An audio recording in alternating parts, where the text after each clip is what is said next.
And it's fighting back. In operations, Major Grant almost laughed. Our systems weren't built with universal alien compatibility in mind, sir. Looks like they're finding that out the hard way. Hayes allowed himself one more small smile before his expression hardened again. Let's make sure that's the only thing that surprises them today. He turned to the room, every eye on him. Listen up. These things are strong, disciplined, and confident. That confidence is the only weakness we've seen so far. They think this is going to be easy. We are going to prove them wrong, but we do this smart.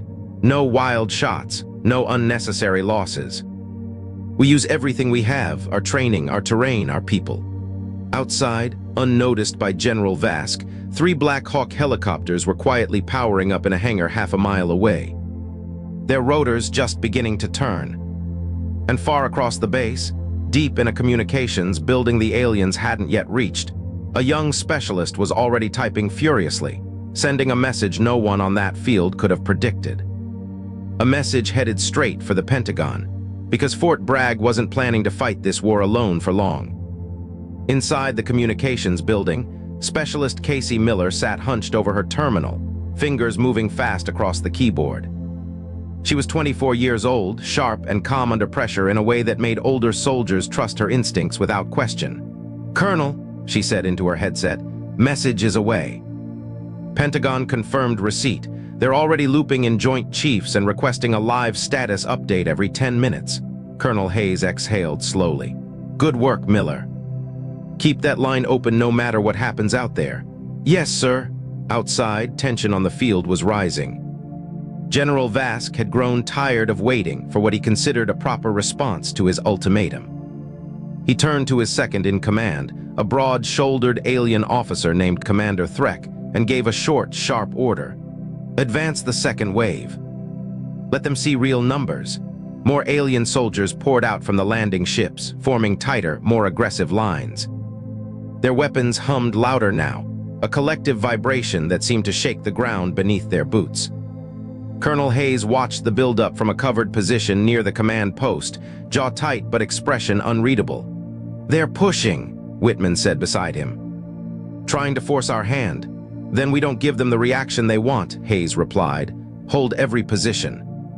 Nobody fires first." Near the tree line, Sergeant Cole adjusted his rifle scope, watching the alien ranks grow. Beside him, a young private named Ryan Walsh shifted nervously.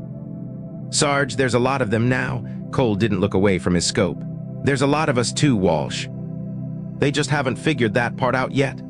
General Vask raised his voice again, addressing the entire base as though delivering a verdict. "You have 5 minutes to lower your weapons and surrender this territory. After that, we begin removal by force." Colonel Hayes stepped forward one more time, standing tall in the open field despite the obvious danger. "General, let me explain something about this place." His voice carried clearly across the silence. "This isn't just a base, this is Fort Bragg. Home to more combat-trained soldiers than most countries have in their entire military. Every man and woman standing here has trained for years for exactly this kind of moment. You didn't just land in someone's backyard. You landed in the one place on this planet built to make sure moments like this don't end well for people who threaten it." Vask's mechanical laugh returned, though weaker this time. "Confidence will not stop energy weapons, Colonel." "No," Hayes agreed, "but planning will." At that exact moment, the quiet hum of rotors grew louder in the distance.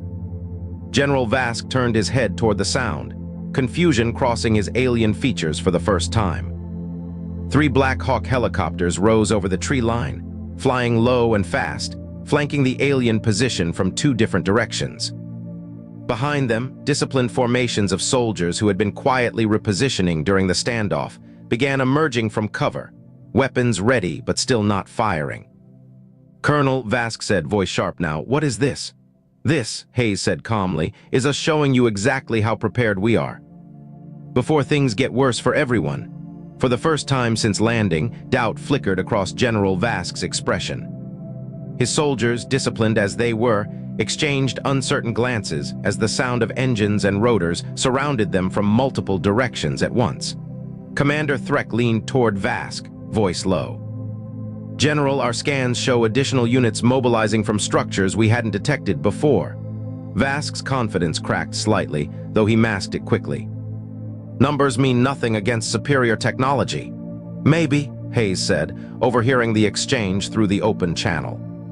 But numbers backed by training, terrain, and time to prepare mean everything. He raised one hand, a signal only his own soldiers understood. Every rifle on the field shifted almost imperceptibly, aligning perfectly with predetermined targets, still holding fire, still waiting. General Vask's 5-minute deadline ticked closer, the tension stretching tighter with every passing second. Somewhere above, the Black Hawks circled once, engines roaring louder, forcing the alien ranks to look skyward instead of forward. And in that single distracted moment, Colonel Hayes gave the only order that mattered. "Hold until my mark," he said quietly into his radio. Not 1 second before, because General Vask had come expecting an easy conquest.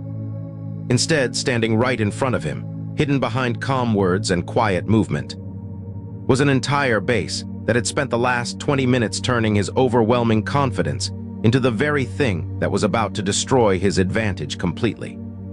The countdown reached its final seconds, and Fort Bragg was ready.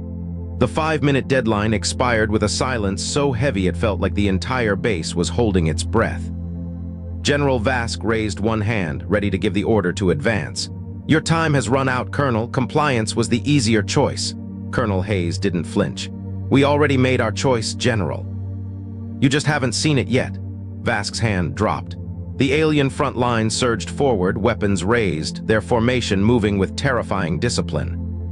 But the moment they crossed the open field toward the base perimeter, the ground beneath them lit up with a controlled response that had been waiting patiently for exactly this moment.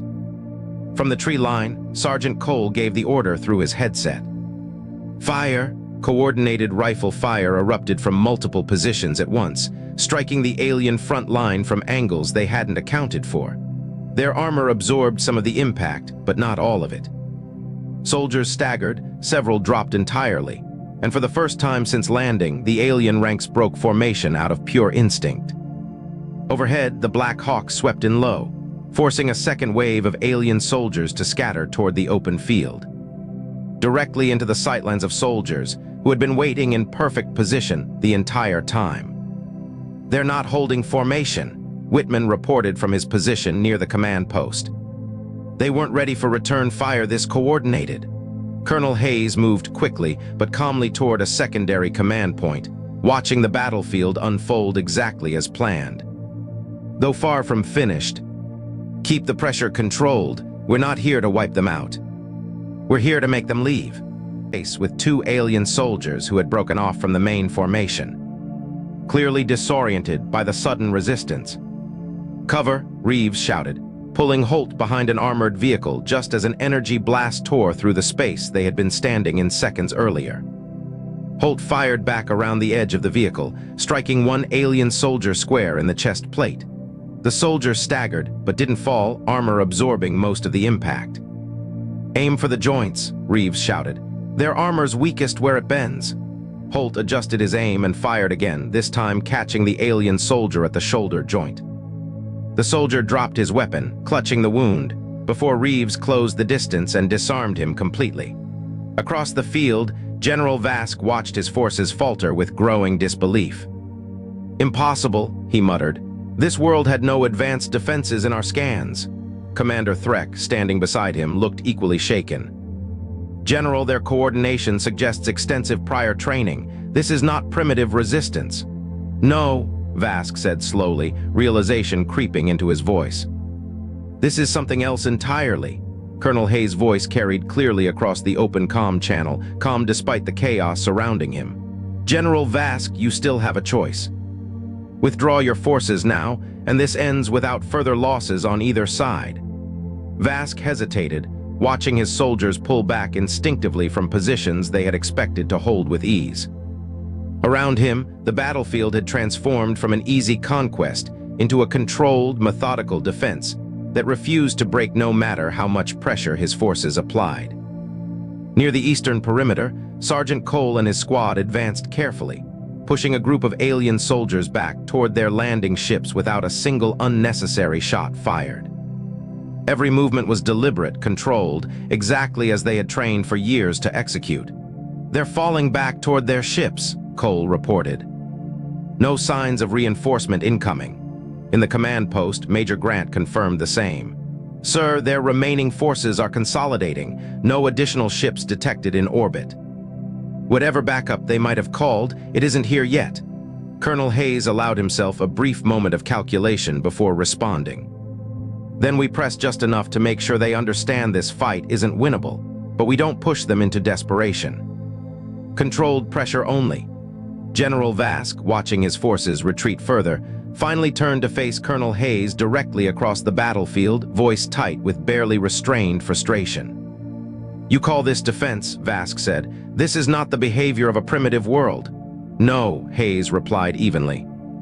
"It's the behavior of soldiers who train their entire lives for exactly this kind of moment, whether they ever expected to face it or not." Vask's grip tightened around his weapon. Torn between the order to press forward and the growing realization that continuing this fight might cost him more than his mission was worth.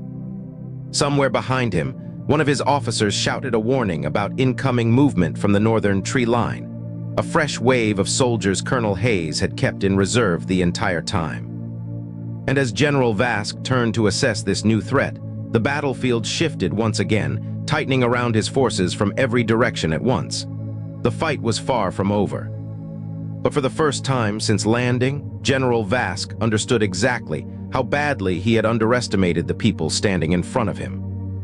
The reserve unit moved in fast and disciplined, closing the gap around the alien position from the north exactly as Colonel Hayes had planned from the very first minute of the standoff. General Vask, watching his forces caught between two fronts, finally understood the trap he had walked into hours earlier without realizing it. "Pull back to the ships," Vask ordered, his voice sharp now, stripped of the earlier mockery. "Full retreat," Commander Threck hesitated. "General, retreat now signals weakness to the Dominion Council. Staying here signals death," Vask snapped. "Move." Alien soldiers began falling back in controlled but urgent formation, covering each other as they retreated toward the landing ships still hovering at the edge of the field. Colonel Hayes watched the retreat begin, giving one final order through his radio. "Let them go. No pursuit past the tree line." "We wanted them gone, not destroyed." Near the motor pool, Reeves and Holt watched the retreating soldiers pass close by, weapons still raised but not firing. "They're actually leaving," Holt said, almost in disbelief. "Told you," Reeves replied. "Nobody wins a fight against people who already know every inch of their own backyard." General Vask reached the ramp of his lead ship, pausing for one final look back at the base that had dismantled his entire operation in under an hour. Colonel Hayes stood in the open field, unmoving, watching him leave with the same calm expression he'd carried since the ships first appeared. "This is not finished, Colonel," Vask called out, voice carrying across the distance one last time. "Maybe not," Hayes replied. "But if you come back, you already know what's waiting for you." Vask disappeared into his ship without another word. Moments later, all three vessels lifted off the field, engines roaring as they climbed back into the sky and vanished into the clouds as quickly as they had arrived. Silence returned to Fort Bragg, but this time it carried a different weight, the quiet exhaustion of soldiers who had just faced something none of them had ever trained specifically for. And won anyway. Colonel Hayes lowered his radio slowly, allowing himself one long breath before turning back toward his command staff. "Status report," he said.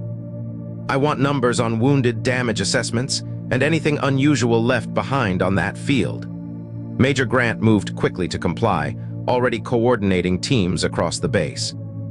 Whitman approached Hayes directly, expression unreadable but respectful.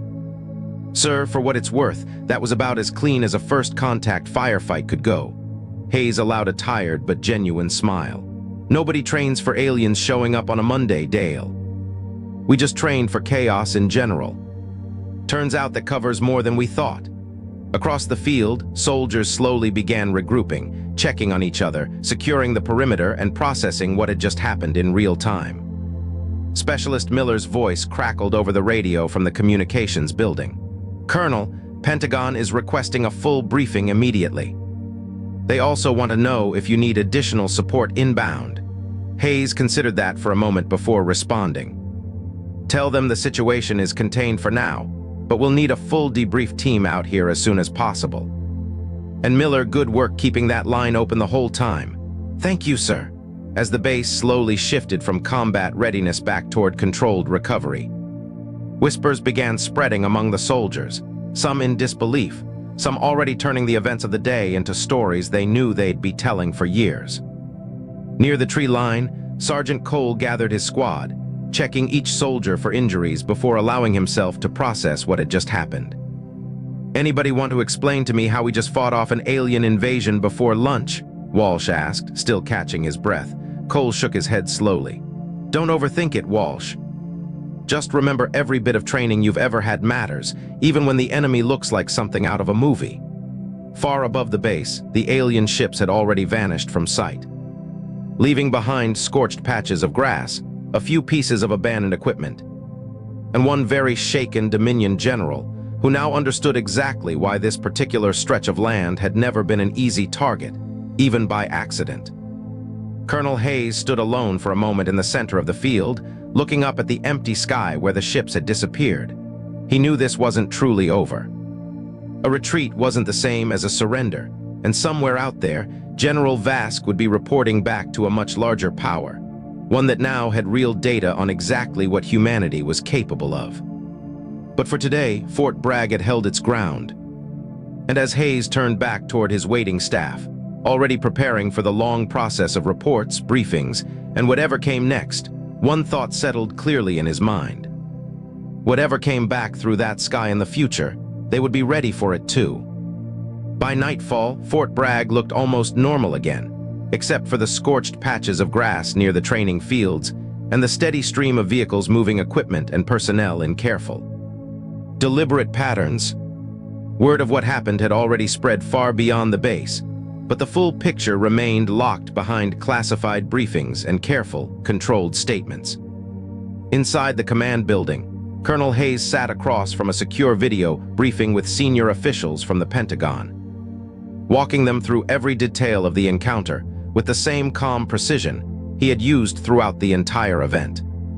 "To summarize," Hayes said, "hostile forces landed with clear intent to claim this location. Standard defensive protocols, combined with rapid tactical repositioning, were enough to convince them withdrawal was the safer option. We sustained minor injuries, no fatalities, and minimal structural damage." A senior official on the other end leaned forward. "Colonel, based on your report, it sounds like their technology significantly outmatched conventional expectations. Yet your forces still managed to force a full retreat. They underestimated us," Hayes said simply. "They assumed advanced technology alone would guarantee an easy victory. They didn't account for trained soldiers who understood terrain, coordination, and patience better than any scanner could measure." The briefing continued for another hour, covering logistics, potential future threats, and recommendations for base-wide readiness updates. By the time it ended, Hayes finally allowed himself a moment to step outside and breathe in the cool evening air. Near the mess hall, soldiers gathered in small groups, quietly processing the day's events over late dinners. Corporal Reeves and Private Holt sat near the end of one table, still replaying the moment the car alarm sent 2 alien soldiers stumbling backward. "I'm telling you," Holt said, grinning despite his exhaustion, "that's going in my report exactly like it happened." Reeves shook his head, smiling. "Nobody's going to believe an alien invasion got interrupted by a Humvee alarm." "Doesn't matter if they believe it," Holt replied. "It happened." A few tables over, Sergeant Cole sat with his squad, going over small details of the engagement with the same careful focus he brought to every debrief, though even he allowed a rare moment of quiet satisfaction. "You did good today, Walsh," Cole said. "First real contact, and you held your position the whole time." Walsh nodded, still processing everything. "Sarge, do you think they're coming back?" Cole considered the question honestly before answering. "Maybe, probably, but if they do, we'll be ready the same way we were ready today." That's the job. Across the base, Specialist Miller remained in the communications building long after her shift technically ended, helping coordinate the flow of information between Fort Bragg and higher command. She had spent the entire encounter as the quiet, steady link between chaos on the ground and decision-makers hundreds of miles away. And she felt the weight of that responsibility settle now that the adrenaline had faded. Master Sergeant Whitman found her there, offering a rare compliment. "You kept that line open the whole time, Miller." Command's already flagging your performance for commendation. Miller allowed herself a tired smile. "Just doing the job, Sergeant. That's usually when people do it best," Whitman replied. Later that night, Colonel Hayes walked the perimeter of the base alone, taking in the quiet after a day that had tested every ounce of training, discipline, and composure his soldiers possessed. He paused near the edge of the training field where General Vask had once stood with such absolute confidence, mocking a world he assumed would fall without resistance. Hayes looked up at the clear night sky, stars scattered peacefully above him, giving no hint of the danger that had appeared there just hours earlier. He thought about General Vask's final words before retreating, the promise that this wasn't finished. Hayes didn't doubt that for a second. Whatever power stood behind that Dominion Council would eventually receive a full report, detailing exactly how badly their expectations had been shattered by a single military installation on a planet they assumed would offer no real resistance. But if they came back, Hayes knew exactly what they would find waiting for them.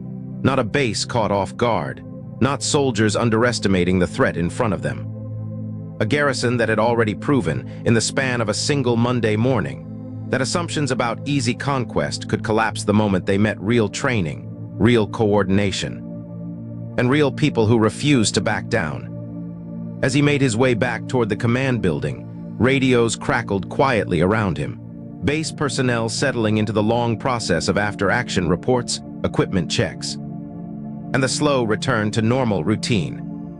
Somewhere far above the clouds, General Vask's ships continued their journey back toward wherever they had come from, carrying data that would eventually reshape how an entire alien civilization viewed the planet they had once dismissed as primitive.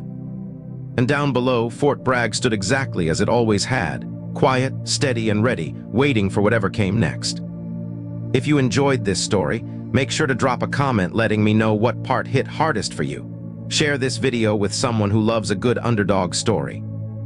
And subscribe if you want to see what happens the next time something decides to test the wrong soldiers on the wrong Monday morning. Thanks for watching, and I will see you in the next one.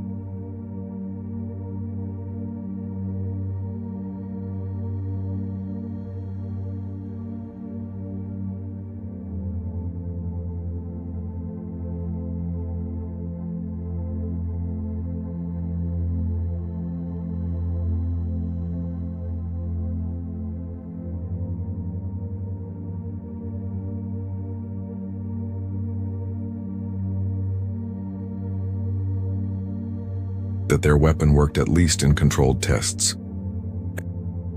The conference hall floated in the darkness of space, a massive ring of metal and glass that orbited no planet. Inside, representatives from 47 different species sat in their specialized chairs, breathing their preferred atmospheres through personal shields. Some had scales, others had fur, and a few were nothing more than clouds of gas held together by magnetic fields. They all shared one thing in common: fear. Ambassador David Chen stood at the human podium, his dark suit looking plain compared to the exotic clothing and natural displays around him. He was a short man with gray hair and tired eyes, but his voice carried clearly through the translation devices. "The answer is no," he said simply. The chamber erupted in noise. Clicks, whistles, roars, and sounds that human ears could not properly process filled the air. The speaker, a tall insect-like being called Lixtar, raised 4 of his arms for silence. Ambassador Chen, Lixitar's translator, made his words sound calm and reasonable. "You do not understand the situation. The Krell Dominion cannot be stopped. We are not offering surrender as an insult. We are trying to save your species." Chen looked around the room. He saw despair in every face and gesture. These were not cowards. These were the survivors of 300 years of war against an enemy that could not be beaten. "I understand perfectly," Chen replied. "You want humanity to accept Krell rule before they come to destroy us. You want us to give up our freedom to keep our lives, yes." The shout came from the Valorian section. Ambassador Kreenoth stood, his blue skin darker than usual with emotion. Yes, because there is no shame in surviving. My world tried to fight 6 months ago. We used 214 different weapons. Energy beams, kinetic missiles, chemical warfare, biological agents, radiation bursts, and things we invented just for that battle. Do you know what happened? Chen said nothing. Everyone in the room knew what happened to Valoria. The Krell shields adapted to everything. Kreenoth continued, his voice breaking. Every single weapon we fired, their shields learned to stop it within seconds. By the end, we were throwing rocks at them, and even those bounced off. They took their time destroying our cities. They made us watch. 3 billion of my people died because we thought we could fight. The silence that followed was heavy.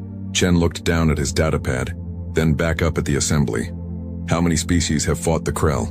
He asked. Lixitar answered. 62 species have engaged in military action against the Krell Dominion over the past 3 centuries. And how many have won even a single battle? None. How many have damaged a Krell ship beyond repair?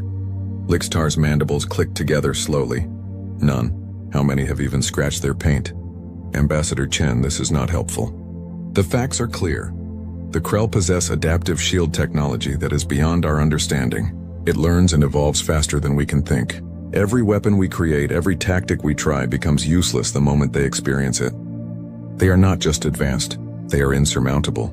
Chen nodded slowly. He touched his datapad and a hologram appeared above the center of the chamber. It showed a blue and green planet being torn apart by red beams of light. Ships that looked like black crystals hung in orbit, methodically destroying everything below. This is Valoria, Chen said. I watched this recording 5 times. I studied every second of it. I wanted to understand what we are facing. Then you understand why we must surrender. Lixitar said gently. No, I understand why you think that way, but I also noticed something else. Chen zoomed in on one of the Krell ships. Every weapon you used was sophisticated, advanced, built on millions of years of accumulated galactic science. Energy weapons that can crack moons, missiles that can chase targets through hyperspace, biological weapons that can rewrite DNA. You threw everything at them. And it failed, Kreenoth said bitterly. Because you were trying to beat them at their own game, Chen replied. You were using advanced technology against advanced technology. You were playing by their rules. A Matharian delegate, a being that looked like a floating jellyfish, spoke through bubbles that the translator converted to words. What other rules exist? Technology is technology. Science is science. The Krell have mastered it better than anyone. Chen smiled, and it was not a happy expression. Respectfully, that's where you're wrong. You've all been part of the galactic community for so long that you forgot something important. There is always another way. He pulled up another image. This one showed Earth's history. Images of humans throughout the ages. Humans with stone tools. Humans with wooden ships. Humans splitting atoms. Humans walking on their moon. Humanity has only been in space for 200 years, Chen said. We only discovered faster than light travel 30 years ago. By your standards, we are children playing with toys we barely understand. But we have something that 3 centuries of losing has made you forget. And what is that? Lixitar asked. We are too stupid to know when we are beaten. The chamber erupted again, but this time there was confusion mixed with the anger. Chen raised his hand. I do not mean that as an insult to my own species. I mean it as a simple fact. Humans have a very bad habit of refusing to accept reality. When someone tells us something is impossible, we hear it as a challenge. When someone tells us we cannot win, we look for a way to cheat. When the rules say we will lose, we break the rules. The Krell cannot be beaten by breaking rules, Kreenoth said. They can only be beaten by superior technology, and we do not have it. You do not have it, Chen agreed. But maybe we are not looking for the right kind of technology. He pulled up a final image. It showed Earth's moon, and on its dark side, 10 massive construction sites glowed with activity. Thousands of ships moved around them like insects around a hive. For the past 18 months since we learned about the Krell threat, humanity has been working on something. 10 projects, each one based on a different principle. Some use physics that you consider settled science. Some use theories that your scientists abandoned as useless centuries ago. And some use ideas that are so stupid, so primitive that no advanced civilization would ever consider them. What kind of weapons are you building? Lixitar leaned forward with interest. That information is classified, Chen said. But I can tell you this, We are not trying to beat the Krell at their own game. We are changing the game entirely. A Centaurian delegate, a being with 4 eyes and crystalline skin, stood up. Ambassador Chen, I understand that your species is young and optimistic, but optimism will not stop Krell warships. Even if you build unusual weapons, their shields will adapt. They always adapt. Maybe, Chen said. Or maybe their shields can only adapt to things they understand. Maybe if we hit them with something completely outside their experience, something that does not follow the rules they expect, we can hurt them. And if you fail? Kreenoth asked quietly. If your weapons do not work, the Krell will destroy Earth just like they destroyed Valoria. Your species will end. Then we will end standing up, Chen said firmly. We will end fighting. We will end trying everything we can think of, no matter how crazy it seems, because that is what humans do. We do not surrender. We do not give up. And we definitely do not go quietly. He looked around the chamber, meeting as many eyes as he could. I'm not asking you to fight with us. I am not asking you to risk your people for a plan that might fail. All I am asking is that you give us time. Give us a chance to try. If we succeed, maybe we can turn this war around. If we fail, you can surrender then. And at least you will know that every possibility was explored. Lixtar was quiet for a long moment. His mandibles clicked together as he thought. Finally he spoke. The Krell Armada is currently conquering the outer reaches. Intelligence suggests they will turn toward human space within 2 years. Can your projects be ready by then? They will have to be, Chen said. Then we will wait, Lixtar decided. We will not surrender yet. But Ambassador Chen, understand this. If your weapons fail, if the Krell destroy Earth, the rest of the galaxy will accept their terms. We cannot let more worlds burn for false hope. Understood, Chen said. And thank you. As the session ended and the delegates began to leave, Kreenoth approached Chen. The Valorian looked older than he had at the start of the meeting, as if remembering his world's death had aged him. I hope you are right, Kreenoth said quietly. I hope your weapons work, because if they do not, your people will learn what mine learned. They will learn that some enemies cannot be beaten no matter how brave you are. Chen put a hand on the alien's shoulder. Maybe. But if we are going to die anyway, I would rather die trying something new than die accepting someone else's decision that we are too weak to fight. Kreenoth nodded slowly and walked away. Chen stood alone in the empty chamber for a moment, looking at the hologram of the construction sites on Earth's moon. 10 projects, 10 desperate attempts to break an unbreakable enemy. He touched his communicator. Chen to Earth Command. The Council has given us our time. How are the projects progressing? The reply came back immediately. All 10 are on schedule, Ambassador. The scientists say 3 of them might actually work. The rest are what they call scientifically questionable. Good, Chen said with a slight smile. The Krell have seen scientifically sound. Let us show them scientifically questionable. Chen out. He left the conference hall and boarded his shuttle back to Earth. Behind him, the rest of the galaxy watched and waited, some with hope, some with pity. All of them certain of one thing. Humanity was about to learn a hard lesson about the real universe. They had no idea that humanity was about to teach one instead. On the dark side of Earth's moon, 10 massive construction projects continued without rest.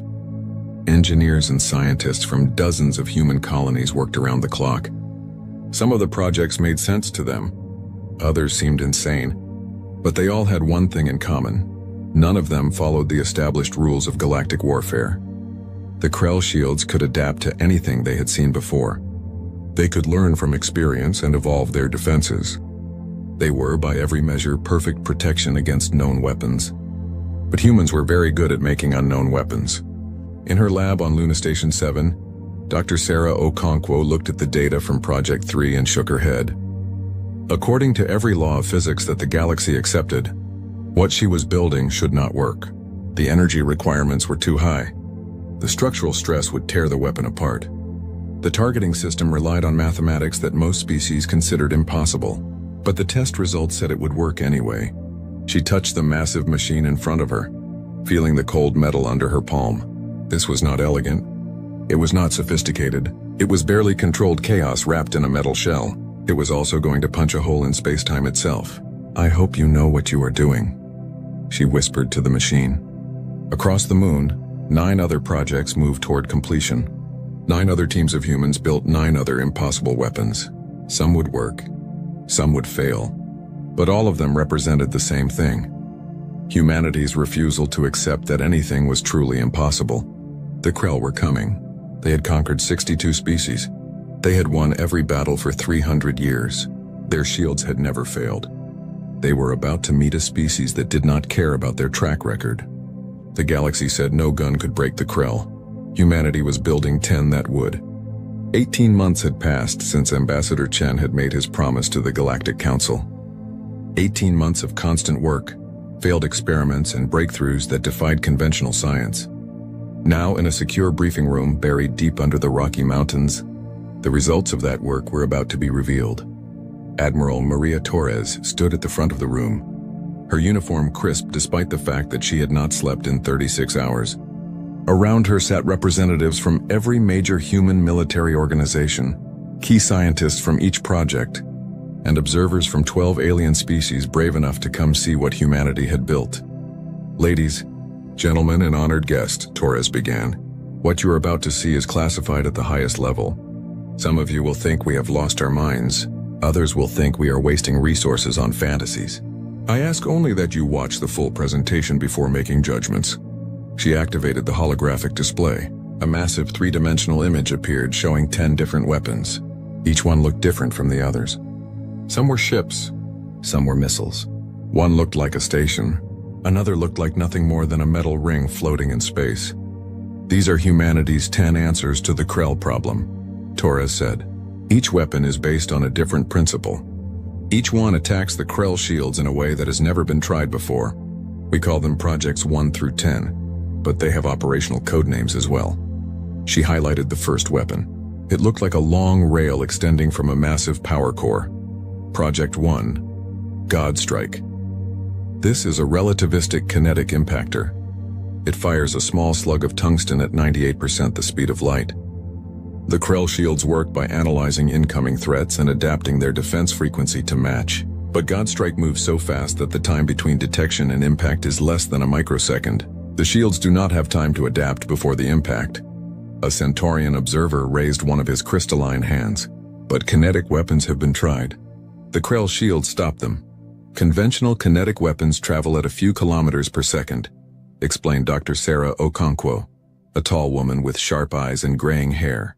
"God Strike travels at nearly 300,000 kilometers per second. At that speed, even a small object carries more energy than a nuclear bomb. The shields would need to adapt instantly, and according to our analysis, they cannot." Torres moved to the second weapon. This one looked like a standard missile, but with strange crystalline components inside. Project 2, Ghost Strike. This uses quantum entanglement. We create 2 particles that are quantum linked, then separate them. One stays in the missile's core. The other is placed in a second warhead. When the missile enters Krell's shield range, we detonate the particle inside. Because of quantum entanglement, the explosion affects both particles simultaneously. The entangled particle inside the second warhead explodes while that warhead is still outside the shields. But since the particles are linked, the explosion manifests inside the shields as well. The room was silent. Finally, a Matherian observer spoke through bubbles. "That violates the principle of locality. Information cannot travel faster than light. The principle of locality is a guideline, not a law," Dr. Okonkwo replied. "And quantum entanglement does not technically transfer information. It transfers state. The Krell shields are designed to stop things moving from outside to inside. They are not designed to stop things that are already inside because they exist in 2 places at once." Admiral Torres continued through the list. Project 3, Horizon Break, used artificial gravity generators to create a localized space-time distortion. It would literally bend space around a Krell ship, crushing it from all directions at once. The shields could not adapt because they would be adapting to the ship's own mass pressing inward. Project 4, Causality Cage, was perhaps the strangest. It used experimental quantum technology to disconnect a small area of space from the normal flow of time. Anything inside the cage would experience time differently than the rest of the universe. A Krell ship caught in the cage might experience 1,000 years in a single second, aging to dust instantly. Project 5, Gravity Lance, was simpler. It created a beam of gravitational force so intense that it would compress matter at the atomic level. The Krell shield stopped energy and matter, but gravity was neither. It was a distortion of space-time itself. Project 6, Neural Cascade, targeted the Krell themselves rather than their ships. It broadcast a signal that interfered with neural pathways. The Krell had a hive mind connection between ships. This weapon would turn that connection into a feedback loop that paralyzed their crews. Project 7, Dimensional Anchor, used a theoretical form of exotic matter to lock a region of space in place relative to absolute space. A ship hit by this weapon would continue moving at its current velocity relative to absolute space, but absolute space itself was moving due to the expansion of the universe. The ship would appear to accelerate wildly in random directions, tearing itself apart. Project 8, Phase Disruptor, altered the quantum phase of matter. It would make the atoms in a Krell ship temporarily unable to interact with each other. The ship would simply fall apart at the molecular level as its own structure forgot how to hold itself together. Project 9, Zero-Point Extraction, tapped into the quantum foam of space itself and extracted energy from it in a directed beam. This beam carried so much power that it could overwhelm any shield by sheer brute force. The problem was that each shot had a 50% chance of creating a small black hole. They were still working on that issue. And then there was Project 10. Torres paused before describing it. Project 10 does not have a codename yet. It is still highly experimental, and we are not certain it will work. But if it does, it will end the war. She pulled up the schematic. It looked like a missile, but the warhead section was filled with computer systems instead of explosives. Project 10 is a quantum virus, Dr. Okonkwo explained. The Krell operate through a hive mind. All their ships are connected by quantum communication that cannot be intercepted or jammed. We have developed a computer virus that can travel along quantum-entangled links. Once one Krell ship is infected, the virus spreads to every other ship instantaneously. It does not damage their systems. Instead, it does something more permanent. It breaks the hive mind connection and forces each Krell into individual consciousness. The room erupted in shocked noise. A Valorian observer stood up, his blue skin pale.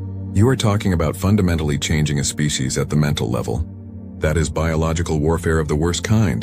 The Krell are not biological, Dr. Okonkwo said calmly. They are cybernetic entities with organic brains connected to machine bodies through quantum links. This weapon targets the links, not the biology. And yes, it will change them. It will make them individuals instead of a collective. We consider that an acceptable outcome. You consider destroying their entire civilization acceptable? The Valorian demanded. I consider it better than them destroying ours, Torres replied coldly. Project 10 is a last resort weapon. We will only use it if everything else fails. But make no mistake, if we must choose between the Krell civilization and ours, we choose ours. She looked around the room. I know some of you find these weapons disturbing. I know they do not follow established warfare protocols. But the Krell did not follow those protocols when they destroyed Valoria. They did not follow them when they killed 62 other species over 3 centuries. We are fighting for survival, and in survival there are no rules except winning. Captain Marcus Webb stood up from the back of the room. He was a short, muscular man with scars on his face from a training accident. He was also the best pilot in the human fleet. I have tested 3 of these weapons in simulation, Webb said. God Strike, Ghost Strike, and Causality Cage. I can tell you that they work. They are dangerous, unpredictable, and absolutely nothing like conventional weapons. But they work. The question is not whether we can hurt the Krell. The question is whether we can hurt them badly enough to make them stop. We do not need to destroy them completely, Torres said. We just need to hurt them enough that they decide we are not worth the effort. If we can make them bleed, make them fear, make them understand that conquering humanity will cost them more than they are willing to pay, then we win. She displayed a star chart. According to our intelligence, the Krell Armada is currently 2 years away from human space. They are finishing their conquest of the outer reaches, systematically destroying any resistance they find. Once they are done, they will turn their full attention to us. 2 years is not enough time to mass-produce these weapons, a human general objected. Most of them are still prototypes. We have maybe 10 to 15 copies of each weapon, not enough to equip a full fleet. Then we will use them strategically, Torres said. We will not try to fight the Krell in a traditional battle. We will use hit-and-run tactics, ambushes, surgical strikes. We will test our weapons against their scouts and outlying ships. We will learn what works and what does not. And if we are lucky, we will learn how to mass-produce the successful designs before the main armada arrives. Dr. Okonkwo added, "We are also willing to share these technologies with other species. The Galactic Council has expressed interest in several of our projects. If we can get other species building these weapons, we multiply our firepower." "You would share this technology?" the Centaurian observer asked in surprise. "Even though it gives you a strategic advantage?" "A strategic advantage is useless if we lose the war," Torres replied. "We would rather share the technology and win together than keep it secret and lose alone." The briefing continued for another 3 hours. Each project team presented their data, explained their theories, and answered questions. Some of the explanations made sense. Others sounded like pure insanity. But every team could demonstrate that their weapon worked at least in controlled tests. As the meeting ended and people filed out, several alien observers approached Torres. "Admiral, a question," the Metherian said through bubbles. "Why 10 different weapons? Why not focus all your resources on the most promising design?" Torres smiled slightly. "Because we do not know which one will work in actual combat. The Krell shields are adaptive. They might find a way to counter God Strike but not Ghost Strike. They might stop Gravity Lance but not Phase Disruptor. By building 10 different weapons based on 10 different principles, we make sure that they cannot adapt to all of them at once. Even if 9 of our weapons fail, the 10th might succeed." "That is inefficient," the Centaurian said. "It spreads your resources too thin." "It is also human," Torres replied. "We have a saying, do not put all your eggs in one basket. We would rather have 10 possible solutions than one perfect solution that might not work." As the alien observers left, Webb approached Torres. "Do you really think this will work, Admiral?" Torres was quiet for a moment. "I think it has to work, Captain. Because the alternative is extinction, and I am not ready to let humanity end without a fight." "Neither am I," Webb agreed. He looked at the hologram still floating above the table, showing all 10 weapons. "These are crazy, insane. Half of them violate physics as we understand it." "And that is exactly why they might work," Torres said. "The Krell have fought 62 species. All of those species used conventional weapons based on conventional science. We are giving them something unconventional. Something they have never seen before. Something that does not follow the rules they expect." She touched the hologram, making it rotate. "Somewhere out there the Krell are coming. They think they are invincible. They think no weapon can break their shields. They are about to learn that they are wrong. Because humans do not play by the rules. We break them." Webb nodded. "When do we start field testing?" "In 3 weeks we will send a small task force to intercept a Krell scout group near the Proxima system. You will command it.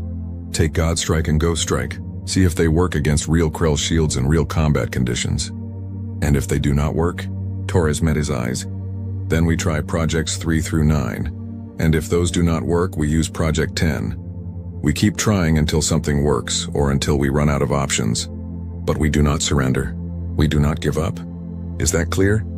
"Crystal clear, Admiral." As Webb left the briefing room, Torres stood alone, looking at the hologram of humanity's 10 weapons. 10 desperate attempts to break an unbreakable enemy, 10 gambles against impossible odds. But as she had told the Council 18 months ago, humans were too stupid to know when they were beaten. And sometimes being too stupid to quit was the same thing as being brave enough to win. On the far side of the galaxy, the Krell Dominion received intelligence about human weapons development. They analyzed the reports, processed the data, and calculated the threat level. Their conclusion: humanity posed minimal risk. Whatever primitive weapons the humans were building, Krell shields would adapt to them within seconds, just like they had adapted to every other weapon for 3 centuries. The Krell adjusted their invasion timeline. They would finish with the outer reaches, then turn toward Earth. Human space would fall within 6 months of their arrival. It would be efficient, clean, final. They did not know that in 3 weeks everything they believed about their shields would be proven wrong. They did not know that humanity had built 10 guns that did not follow the rules, and they certainly did not know that sometimes the most dangerous enemy is the one who does not know they are supposed to lose. Captain Marcus Webb stood on the bridge of the UESS Defiant, watching Jupiter grow larger on the view screen. The massive planet dominated the view, its red storm swirling hypnotically. But Webb was not interested in the planet's beauty.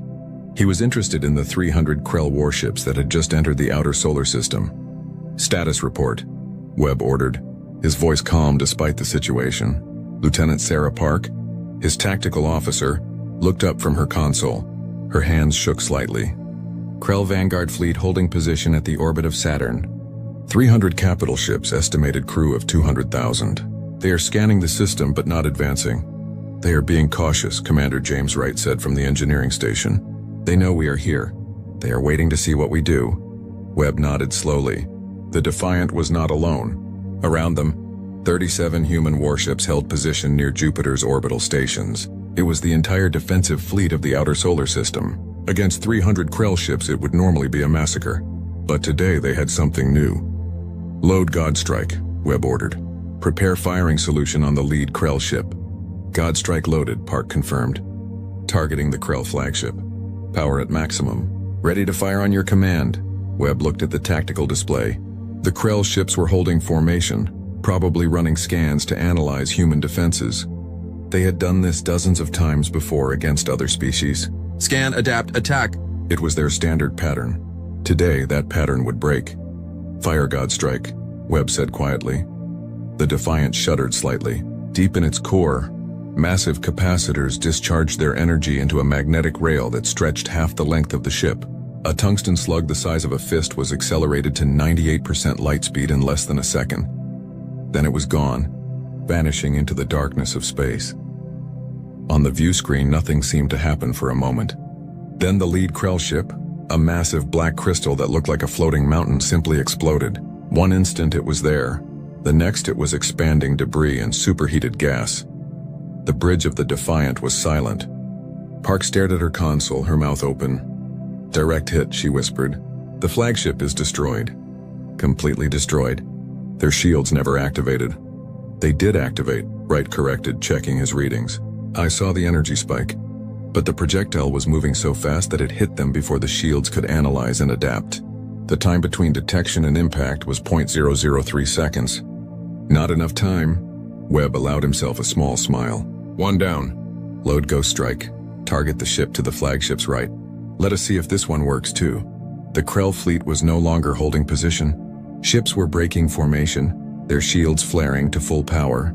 Weapons ports were opening. They had not expected to lose their flagship in the first second of combat. "Ghost Strike loaded," Park reported. "Firing." This time the weapon was visible as a bright streak across space. The missile flew toward the Krell ships, and as it approached shield range, the Krell responded. Energy beams lashed out, trying to destroy the incoming missile. Their shields brightened, preparing to deflect it. The missile entered shield range and immediately detonated. The explosion was small, barely noticeable against the backdrop of space. The Krell ship's shields flared but held. The ship was undamaged for exactly 2 seconds. Then the ship exploded from the inside. A massive blast tore through its hull, ripping it apart from stem to stern. Debris fountained outward in all directions. "How?" Wright demanded, staring at his sensors. "The missile detonated outside their shields. There is no way the explosion should have reached them." "Quantum entanglement," Webb explained. The missile carried 2 warheads with entangled particles. When the first warhead detonated outside the shields, the quantum link caused the second warhead to detonate inside. The shields never even detected it because it was already inside. "That is impossible," Park said. "Tell that to the Krell ship," Webb replied. "All ships weapons free. Hit them with everything we have got. Conventional weapons, missiles, energy beams, everything. Let us see how well their shields handle multiple threats at once." The human fleet opened fire. 37 ships unleashed every weapon they had. The space between Jupiter and Saturn lit up with energy beams, missiles, and kinetic rounds. The Krell fleet responded in kind, their own weapons tearing into the human formation. 3 human ships exploded in the first exchange. Then 4 more. The Krell were veteran warriors who had fought for 3 centuries. They knew how to kill, but they were also starting to die. A third Krell ship exploded as another Godstrike round punched through its shields at relativistic speed. A 4th ship went dark as a Ghost Strike detonated inside its engineering section. A 5th ship began spinning wildly as its maneuvering systems failed. "They are adapting," Park warned. The Krell shields are starting to react faster. The last Godstrike round was partially deflected. It damaged the ship but did not destroy it. Expected, Webb said. They can adapt to anything if they see it enough times. But they cannot adapt to everything at once. Load causality cage, target that damaged ship. Sir, causality cage is still experimental. We do not know what will happen if we use it in combat. Then we will learn. Fire when ready. The causality cage launched from one of the escort ships, a frigate named Vengeance. The weapon looked like a large metal sphere covered in crystalline projectors. It flew toward the damaged Krell ship, not trying to dodge or weave. It simply moved in a straight line. Krell weapons fired at it. Energy beams struck its surface. Kinetic rounds slammed into it. But the sphere kept coming, its shields absorbing the damage. When it reached the Krell ship, the sphere stopped. Then it activated. Space itself seemed to shimmer around the Krell vessel. For a moment, nothing happened. Then the ship began to age. Metal corroded in seconds. Hull plating flaked away. Internal systems failed as their components degraded. The ship was experiencing years of time in just seconds, aging to scrap while the rest of the universe watched. In 15 seconds, the Krell warship became a cloud of rust and debris. Holy hell, Wright breathed. We just aged them to death. They were disconnected from normal time flow, Webb explained. From their perspective, they experienced 1,000 years in 15 seconds. Everything inside that bubble aged normally. Everything outside stayed in normal time. Result, a very old, very dead ship. The Krell fleet was now in full panic. Ships were breaking formation, trying to retreat to a safe distance. But the human fleet was not letting them go easily. More Godstrike rounds fired. More Ghost Strikes detonated. A second causality cage activated, turning another Krell ship into ancient debris. Then the Krell changed tactics. Instead of fighting, they began using the human orbital stations as cover. Krell ships positioned themselves behind civilian habitats, forcing the humans to either stop shooting or risk killing their own people. Cowards, Park spat. They are hiding behind civilians. Webb's jaw tightened. This was the Krell's backup plan. If they could not win cleanly, they would force their enemies to choose between surrender and mass casualties. It had worked against dozens of species before. All ships cease fire. Webb ordered reluctantly. We cannot risk hitting the stations. The firing stopped. The Krell ships were damaged but still functional. They had lost 47 ships out of 300. Not a decisive defeat, but more than they had lost in the past century combined. And they had achieved it by using human civilians as shields. On the main view screen, a communication request appeared. Krell did not usually talk to their victims, but apparently today was a day for firsts. Webb accepted the request. The screen filled with the image of a Krell commander. The alien was more machine than organic, with cybernetic parts covering most of its body. Its eyes glowed with cold blue light. Human ship. The Krell's voice was flat and emotionless, translated by the computer. You have developed interesting weapons. We did not expect this from such a primitive species. However, you will now stand down. We hold your civilian population hostage. If you fire again, we will destroy every station in the system. Webb stared at the alien. You are threatening to kill civilians if we do not surrender. Correct. Your choice is simple. Surrender and live as Krell subjects. Fight and watch your people die. Those are not the only options, Webb said quietly. You have no other options. Your weapons, while effective, require clear shots. We are now positioned behind your infrastructure. You cannot fire without killing your own people. Webb looked at his tactical officer. Lieutenant Park, how many Krell ships can we hit with conventional weapons without risking the stations? Maybe 30 ships, sir. The rest are too close to civilian structures. How long until we can evacuate the stations? 2 hours minimum, sir, and the Krell will not give us that time. Webb nodded slowly. He looked back at the Krell commander. You are right. We cannot fire our weapons without risking our civilians, so we will not fire. The Krell commander's expression did not change, but there was satisfaction in its voice. You are wiser than other species. You accept the inevitable. I accept that I cannot fire from here, Webb agreed, but I can still fire. He turned to his crew. Helm full burn toward the Krell position. Ramming speed. Communications. Send orders to all ships. Anyone who has a clear shot, take it. Everyone else follow us in. Sir? Park looked confused. The Krell think we are trapped. They think we will not sacrifice ourselves for a tactical advantage. They are wrong. He activated the ship-wide intercom. All hands, this is the captain. We are about to do something insane. I will not order anyone to follow me who does not want to. But we have one shot to break this stalemate, and I am taking it. Anyone who wants to evacuate to the escape pods has 30 seconds. No one moved. Webb smiled slightly. I did not think so. Helm, engage. The Defiant surged forward, accelerating hard toward the Krell ships hiding behind the orbital stations. The Krell commander's expression finally changed, showing surprise. What are you doing? You will die. Maybe, Webb said. But we will take you with us. And that is acceptable. 5 other human ships broke formation and followed the Defiant. The Krell ships began firing, trying to destroy the incoming vessels before they could reach ramming range. Energy beams tore into the Defiant's shields, overloading them in seconds. Hull plating melted. The ship shuddered with each impact. But it kept coming. Distance to Krell flagship 5 kilometers, Park reported, her voice shaking. 4 kilometers, 3. Load causality cage, Webb ordered. 1 more shot. Let us make it count. Sir, if we fire that weapon at this range, we will be caught in the effect. I know, fire it anyway. The last causality cage launched from the dying Defiant. It flew the short distance to the Krell flagship and activated. Space shimmered. Time fractured. The Krell flagship aged instantly, turning to scrap in seconds. But the effect also caught the Defiant in its edge. The front third of the ship experienced accelerated time, aging and failing. Systems shut down. Hull plating crumbled. But it was enough. The flagship was dead, and with it the coordination of the Krell fleet broke down. Ships began making individual decisions instead of following a unified strategy. Some tried to fight. Others tried to flee. The unified threat became chaos. The remaining human ships exploited the confusion.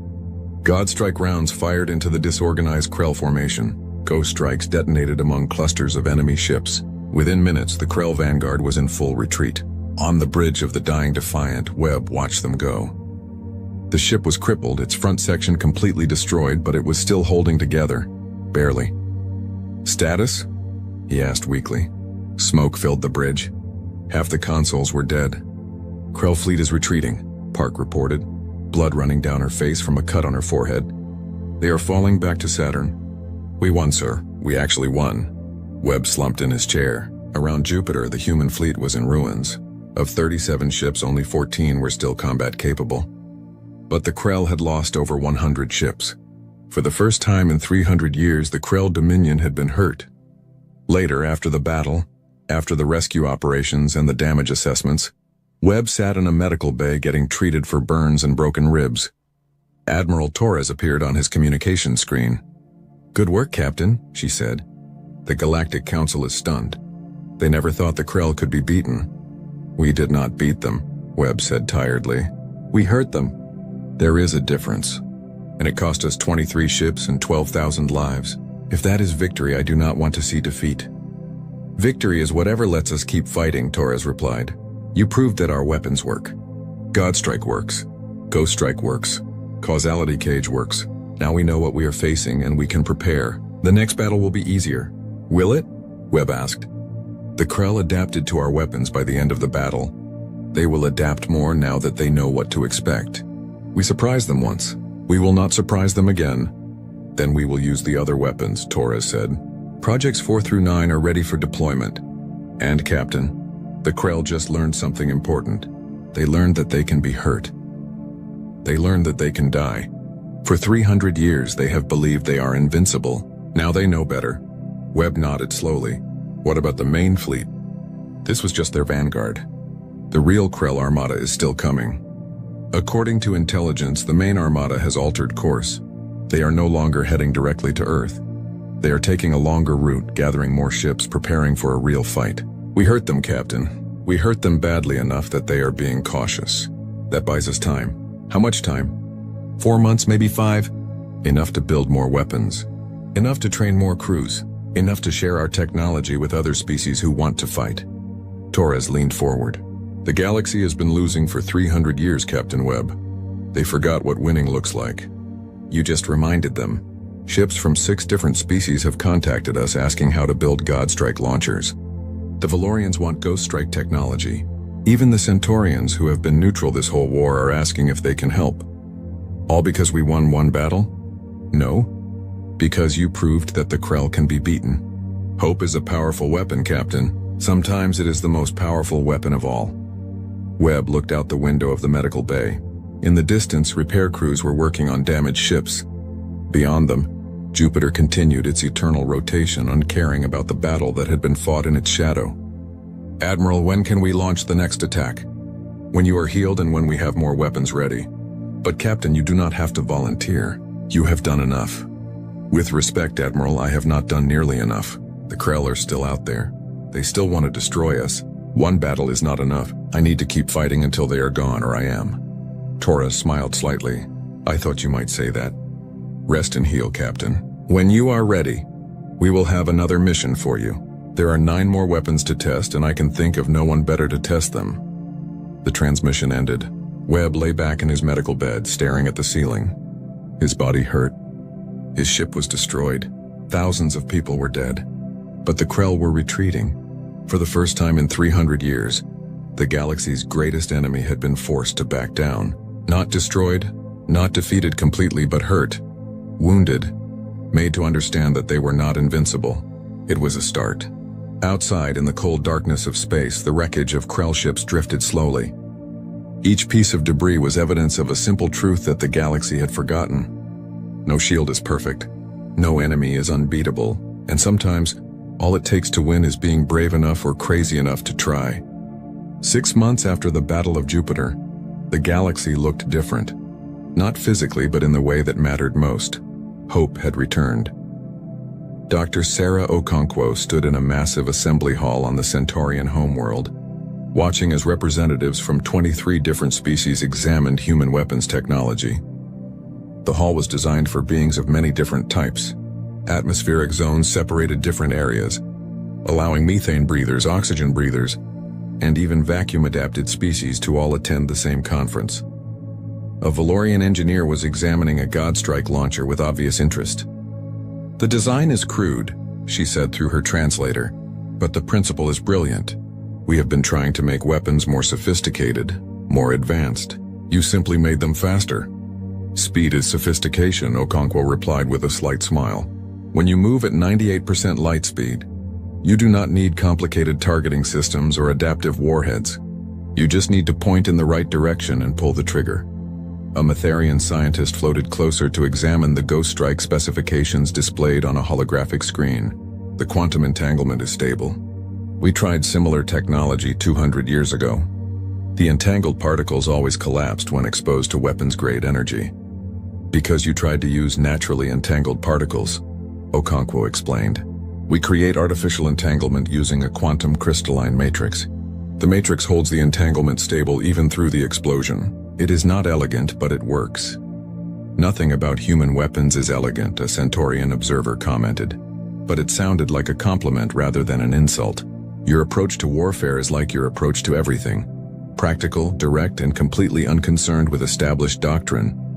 Okonkwo looked around the room. Engineers and scientists from dozens of species were downloading specifications, taking measurements, asking detailed questions about manufacturing processes. This was the 3rd such conference in 3 months. Humanity had opened its weapons research to anyone willing to fight the Krell. Not everyone was happy about it. Ambassador Chen arrived at Okonkwo's side, looking tired. We have a problem. The Terran Security Council is threatening to shut down the technology sharing program. On what grounds? Okonkwo asked quietly. They say we are giving away our only strategic advantage. That once other species have our weapons, they will not need us anymore. That we are making ourselves obsolete. Okonkwo shook her head. We did not build these weapons to hoard them. We built them to win a war, and we cannot win alone. I agree, Chen said. But the Security Council has legitimate concerns. Some of the species asking for our technology have not always been friendly to humanity.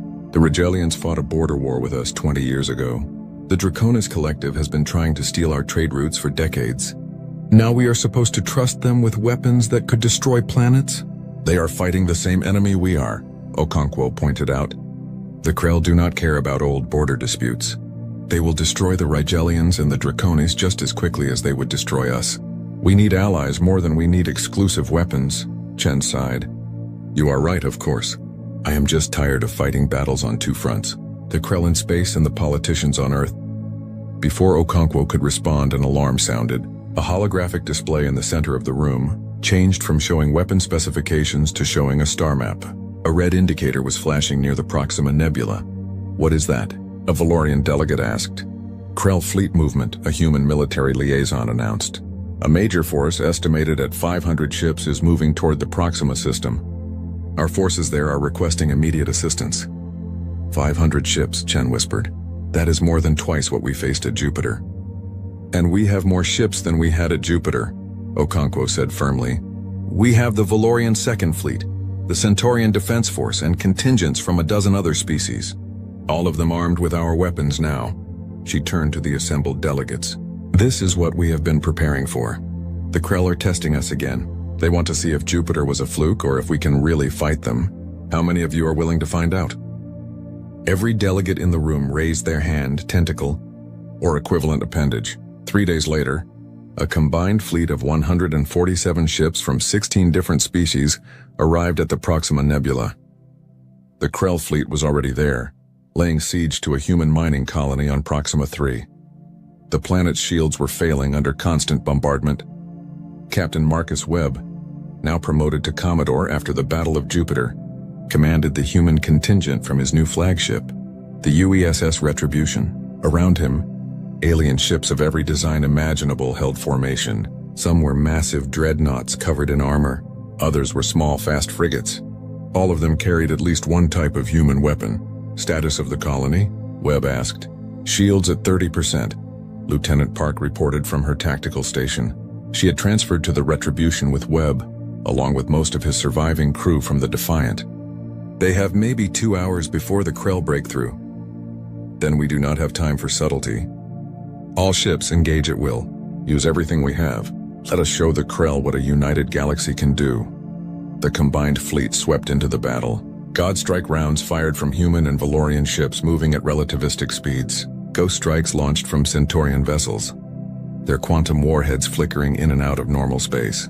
A Matherian dreadnought deployed a gravity lance, its beam bending space itself as it cut through Krell formations. The Krell fleet responded with practiced precision. Shields flared. Weapons ports opened. Energy beams lanced through space. The battle quickly turned into chaos as hundreds of ships fired thousands of weapons. Webb watched his tactical display, noting how the different species adapted human technology to their own strengths. The Valorians, with their expertise in energy manipulation, had modified Godstrike launchers to fire plasma-coated projectiles that were even more destructive.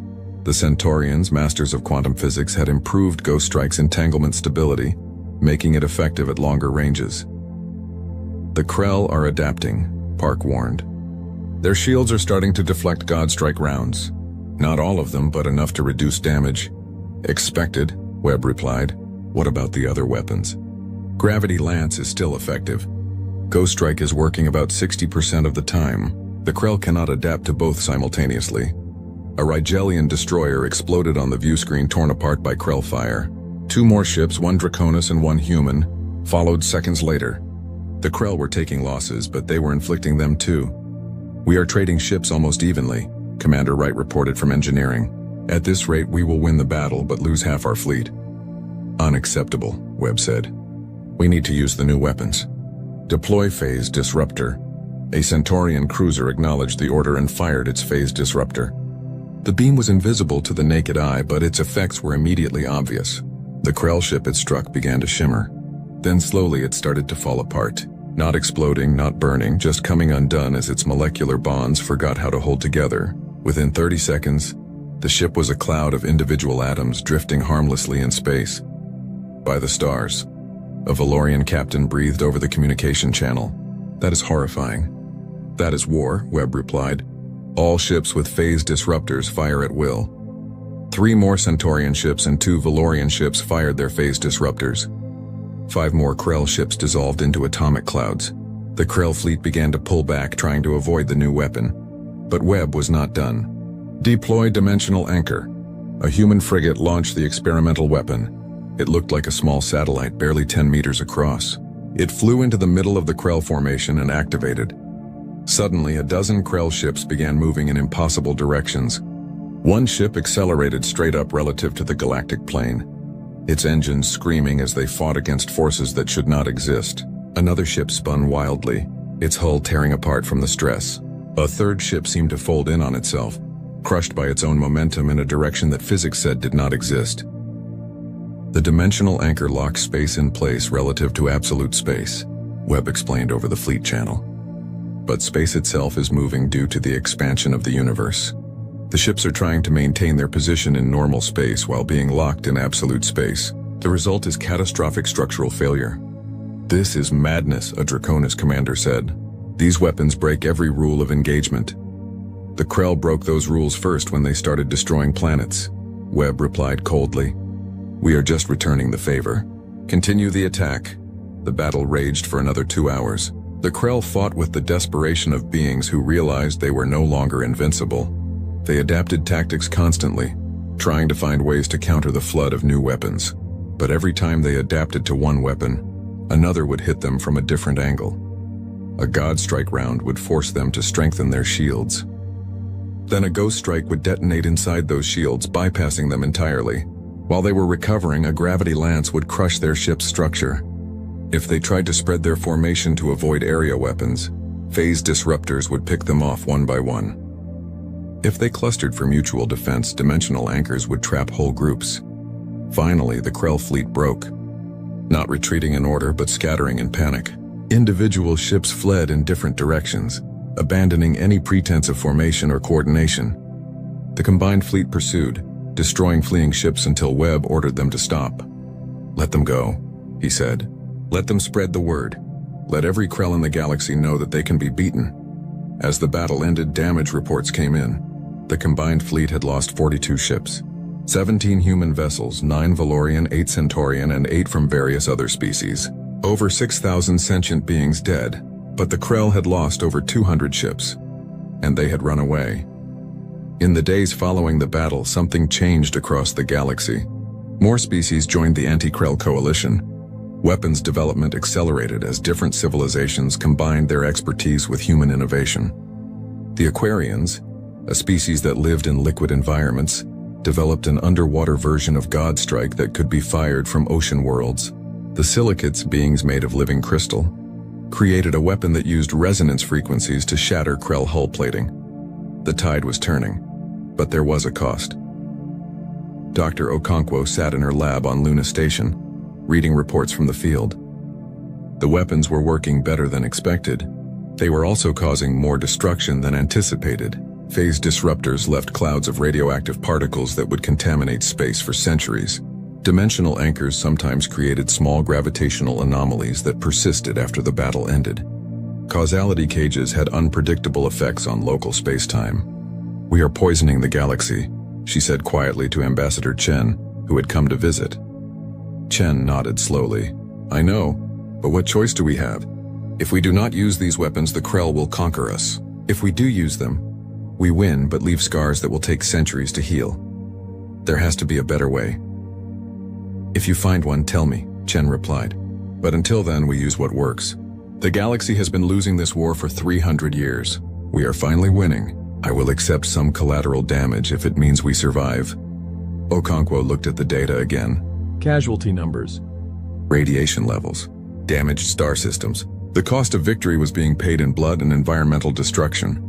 What about Project 10? She asked. The quantum virus. If we could deploy it, we could end the war without further battles. The ethics committee rejected it, Chen said. They said forcibly changing an entire species' consciousness is genocide, even if we do not kill anyone. It is too similar to what the Krell have been doing to conquered species, forcing them into submission. So we fight conventional battles with unconventional weapons until one side is too exhausted to continue. Unless you have a better idea. Okonkwo did not have a better idea. None of them did. They were making up the rules as they went, trying to balance survival with morality, victory with ethics. It was messy and complicated and nothing like the clean scenarios in strategic simulations. A priority message arrived on her terminal. It was from military intelligence. The Krell main armada has been spotted, she read aloud. 3,000 ships heading for the core worlds. Estimated arrival in 6 weeks. They are not targeting humanity anymore. They are targeting the heart of galactic civilization. If the core worlds fall, the rest of the galaxy falls with them. Chen closed his eyes. 3,000 ships. We barely survived against 500. We do not have enough weapons to fight that many. Then we build more, Okonkwo said firmly. We have 6 weeks. We can produce maybe 500 more weapons if we work around the clock. Every shipyard in human space is already building Godstrike launchers. We share the designs with every species willing to build them. It will not be enough, but it might be enough to hurt them. And if it is not enough, Okonkwo looked at the data for Project 10, the quantum virus. The weapon they had agreed not to use because it was too cruel, too permanent, too much like the enemy they were fighting. Then we use every weapon we have, she said quietly. Every single one. Because if the core worlds fall, there is no second chance. The galaxy either stands together now or it falls apart forever. Chen nodded slowly. I will inform the council. Prepare all weapons for deployment, including Project 10. We will decide which ones to use when we see the battlefield. But Sarah, understand this. If we use that quantum virus, we are not the heroes anymore. We become something else. Something darker. I know, Okonkwo said. But being a hero is a luxury we cannot afford right now. Right now, we just need to survive. As Chen left, Okonkwo looked at the star map on her screen. The Krell Armada was coming. 3,000 ships filled with warriors who had never known defeat until they met humanity. Now they knew fear, and that made them more dangerous than ever. Somewhere in the darkness of space, the largest fleet in galactic history was moving toward the core worlds. It would be the final battle, the moment that decided whether the galaxy would survive or fall into darkness. And humanity, the youngest species in the galaxy, the species that everyone had dismissed as primitive and weak, would be leading the defense. Because they had done what no one else could do. They had built weapons that worked. 10 weapons that the galaxy said could not exist. 10 weapons that were about to face their greatest test. The core worlds hung in space like jewels.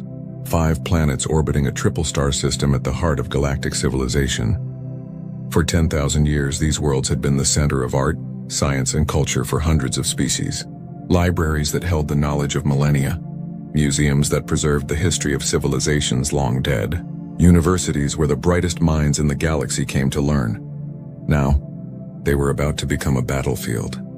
Commodore Marcus Webb stood on the bridge of the Retribution, watching the largest fleet ever assembled in galactic history take formation around the core worlds.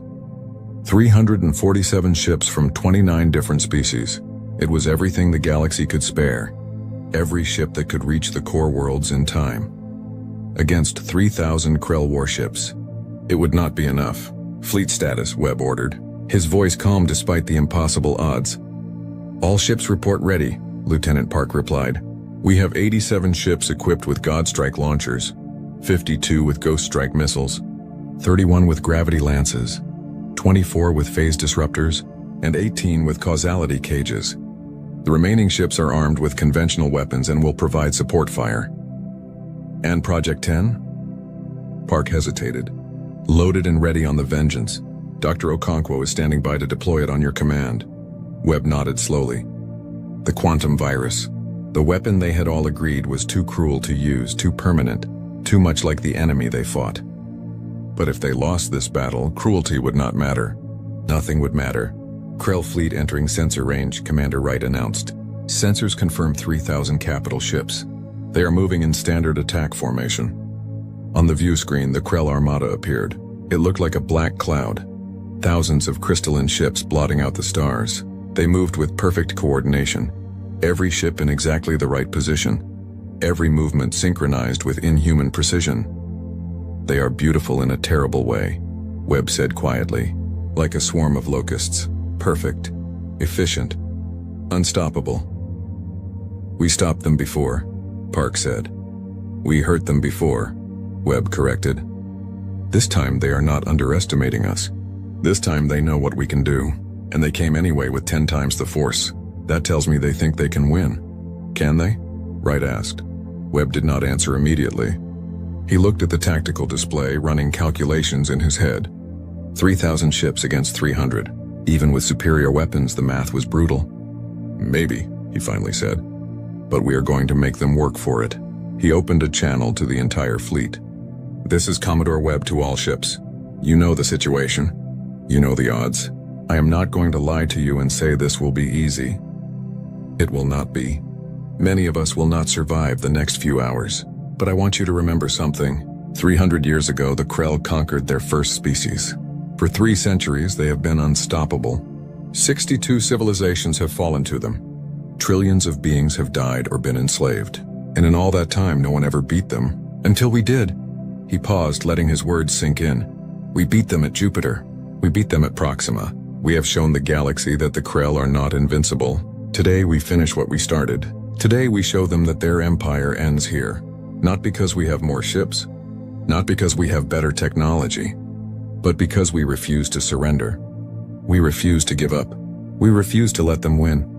Every species in this fleet is here because they chose to fight rather than kneel. That choice matters. That choice changes everything.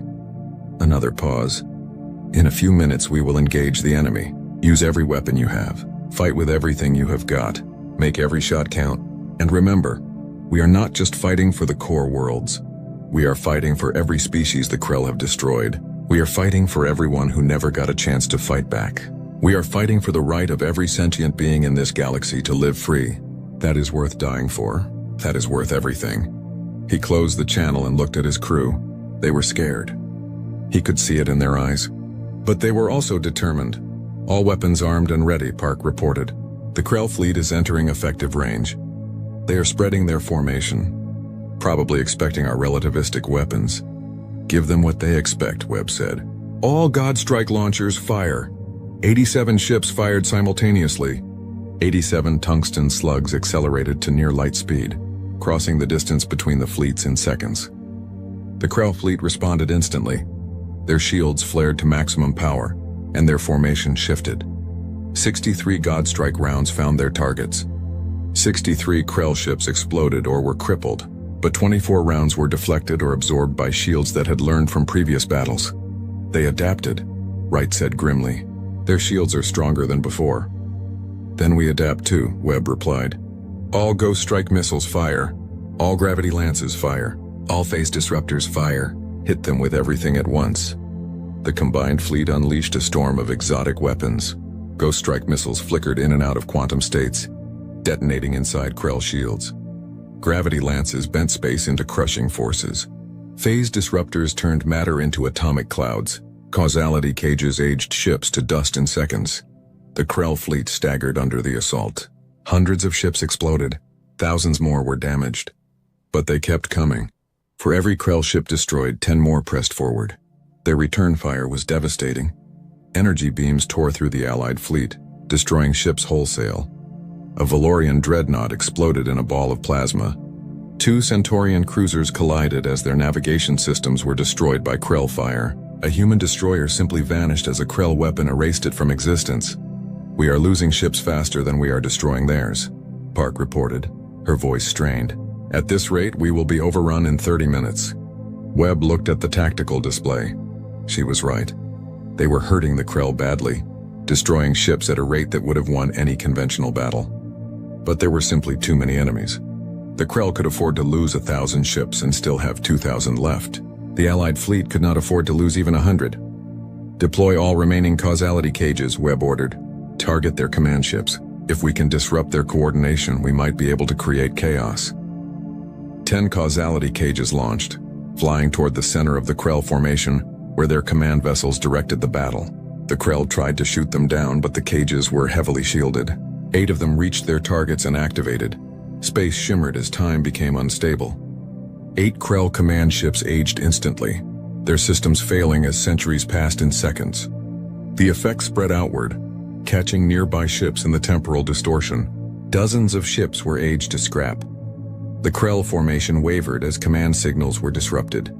Ships began making individual decisions instead of following a unified plan. Some continued to attack. Others tried to regroup. A few even fired on their own allies by mistake. It is working, Wright said excitedly. We are breaking their coordination. But the celebration was premature. The Krell adapted quickly, establishing new command protocols and restoring order to their formation. Within minutes, they were attacking with renewed focus, concentrating their fire on the ships that had deployed the causality cages. The Vengeance, the ship carrying Project 10, took 3 direct hits. Its shields collapsed. Its hull breached in a dozen places.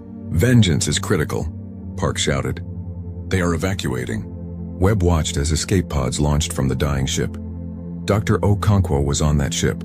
The quantum virus was on that ship. If it was destroyed, their last desperate weapon would be lost. "All ships cover the Vengeance," Webb ordered. "Do not let them finish her." 6 human ships moved to shield the crippled vessel. Taking fire meant for it. They died buying seconds, their sacrifice allowing more escape pods to launch. But the Krell were relentless. A massive energy beam punched through the last defending ship and struck the Vengeance directly. The ship exploded, but not before one final escape pod launched. Webb watched it arc away from the destruction, carrying Dr. Okonkwo and the quantum virus to safety. "Pick up that pod," Webb ordered. "Get Dr. Okonkwo and the virus aboard the Retribution." "Sir, we are in the middle of a battle," Park objected. "I do not care. That pod is more important than this ship. Retrieve it now." The Retribution maneuvered through the chaos of battle, exposing itself to enemy fire to reach the escape pod. Krell weapons struck the ship's shields, draining them. A beam punched through and carved a path through the starboard hull, killing 30 crew members instantly, but they got the pod. Dr. Okonkwo stumbled onto the bridge, her clothes scorched and her face covered in soot. She carried a metal case that held the quantum virus. "Status?" she asked immediately. "We are losing," Webb said bluntly. "We have destroyed over 800 Krell ships, but they still have over 2,000. We have less than 200 ships left. At current rates, we will be wiped out in 10 minutes. Okonkwo looked at the case in her hands. "Then it is time." "Are you certain?" Webb asked. "Once we use this, there is no going back. We will have changed an entire species against their will. That makes us no better than them." "No," Okonkwo said firmly. "It makes us survivors. The Krell have destroyed 62 civilizations. They have killed trillions. They will not stop until every free species in the galaxy is either dead or enslaved. I did not want to use this weapon, but I want to see my species extinct even less." She opened the case. Inside was a single missile, small and unremarkable looking. But inside its warhead was a computer virus more sophisticated than anything ever created. A virus that could travel along quantum entanglement links. A virus that would break the Krell hive mind and force each individual into separate consciousness. "How long until it spreads through their entire fleet?" Webb asked. "Once we infect one ship, the virus will spread to all connected ships within seconds. Every Krell vessel uses quantum communication. They are all linked. That is their strength and their weakness. One infection reaches everyone, and what happens to them? They become individuals, separate minds instead of one unified consciousness. They will still have their memories and knowledge, but they will have to make their own decisions. No more hive mind, no more perfect coordination. They will be confused, scared and alone in their own heads for the first time in their lives." Webb looked at the tactical display. Another 3 Allied ships exploded. The Krell were closing in, about to overrun the defensive line. "Do it," he said. "Launch the virus." Okonkwo loaded the missile into a launch tube herself. Her hands shook slightly as she entered the arming codes. This was it, the moment that would define humanity's place in galactic history. They would either be remembered as the species that saved the galaxy, or as the species that committed the greatest act of forced evolution ever recorded. "Missile loaded," she said quietly, targeting the nearest Krell command ship. "Launching in 3, 2, 1, launch." The missile flew from the Retribution, accelerating toward the Krell fleet. The Krell did not see it as a major threat. It was just one more missile among thousands. Their point defense systems tracked it but prioritized other, larger threats. The missile reached a Krell command ship and impacted against its hull. The small explosive charge inside detonated, not to destroy, but to inject the virus into the ship's computer systems. For a moment nothing happened. Then everything changed. The Krell command ship stopped firing. It stopped moving. It just hung in space, motionless. Then another ship stopped. Then another. Then 10 more. Then 100. Then 1,000. In less than 30 seconds, the entire Krell fleet was dead in space. "What is happening?" Park asked, staring at her sensors. "They are not destroyed, they are just not doing anything." The virus is spreading, Okonkwo explained, watching her own readouts. Every ship is connected by quantum links. The virus is traveling along those links, infecting every computer system in the fleet simultaneously. But it is not attacking their ship systems. It is attacking their neural connections. It is breaking the hive mind. On the view screen, they could see escape pods beginning to launch from Krell ships. Dozens at first, then hundreds, then thousands. Individual Krell were abandoning their vessels, fleeing into space in panic. They are experiencing individual consciousness for the first time, Okonkwo said softly. Imagine spending your entire life as part of a collective mind, always connected to thousands of others, never alone. And then suddenly you are alone. Just you. Just your own thoughts. No guidance from the collective. No certainty. No purpose beyond what you decide for yourself. It must be terrifying. Webb watched the Krell fleet drift helplessly. Ships collided with each other as their navigation systems went unattended. Some ships fired randomly, their crews apparently trying to fight off something they could not see. Escape pods continued to launch by the thousands. "Cease fire," Webb ordered. "All ships, hold your fire." "Sir?" Park looked confused. "They are defenseless. We could destroy them easily." "We could," Webb agreed. "But we do not need to. The war is over." He opened a channel to the entire fleet. "All ships, cease fire immediately. The Krell are no longer a threat. I repeat, cease fire. The battle is over. We won." Slowly, the Allied fleet stopped shooting. Ships held their positions, weapons still charged, ready to resume if necessary. But the Krell did not attack. They just drifted, their crews struggling with the sudden burden of independent thought. "We should finish them," a Rigelian captain said over the fleet channel. "They destroyed my colony world. They killed my family. They deserve to die." "They probably do," Webb replied. "But we are not executioners. We fought to survive, not to commit genocide.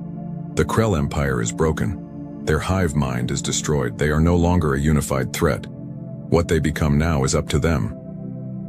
Ambassador Chen appeared on the communication screen. He was calling from one of the core worlds below. "Commodore, Webb, we are receiving thousands of distress calls from Krell escape pods. They are asking for help. They do not seem to understand what happened to them." "Because they do not," Okonkwo said. "They have never been individuals before. They do not know how to function alone. Right now, every Krell in that fleet is experiencing what we would call an existential crisis. They do not know who they are without the collective." "What should we do with them?" Chen asked. Webb thought for a long moment. "We help them. We bring them to safe locations. We explain what happened. We give them a chance to learn how to be individuals, and then we let them decide what kind of society they want to build." "You want to help them?" the Rigelian captain demanded.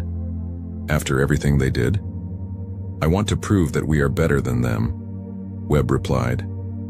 "The Krell conquered because they thought collective unity was the only way to survive. They thought individual consciousness made species weak. Let us prove them wrong. Let us show them that individuals working together by choice are stronger than collectives forced together by neural links." Over the next several hours, the Allied fleet worked to secure the battlefield. Krell escape pods were collected and brought to holding areas on the core worlds. Krell ships that were still functional were boarded and shut down. Engineers examined the virus's effects, confirming that it was permanent. The quantum links that had connected all Krell minds were broken beyond repair. Dr. Okonkwo stood in a holding area, watching through a window as Krell individuals sat in confusion. They looked lost. Some were trying to communicate with each other, but they did not seem to know how to have conversations. They had always known each other's thoughts instantly. Now they had to use words. A young Krell, its cybernetic body smaller than most, approached the window and looked at Okonkwo. Its glowing eyes showed something that had never been in a Krell's eyes before. Fear. "Why?" the Krell asked through a translator. Its voice was hesitant, uncertain. "Why did you do this to us?" Okonkwo met its gaze. "Because you gave us no choice. You were destroying the galaxy. You had to be stopped. But you did not kill us. You changed us, made us separate. Alone. Yes. Why not just destroy us? It would have been easier. Okonkwo was quiet for a moment. Because we wanted to prove something. We wanted to prove that victory does not require annihilation. The Krell Empire destroyed every species it conquered. You thought that was strength. We think that is weakness. True strength is knowing when to stop fighting. True strength is helping your enemy become something better instead of destroying them completely. The young Krell looked at its hands, as if seeing them for the first time. I do not know who I am. I do not know what I am supposed to do. The collective always told us now there is nothing. Just silence in my head. Just me. That is called freedom. Okonkwo said gently. It is terrifying at first.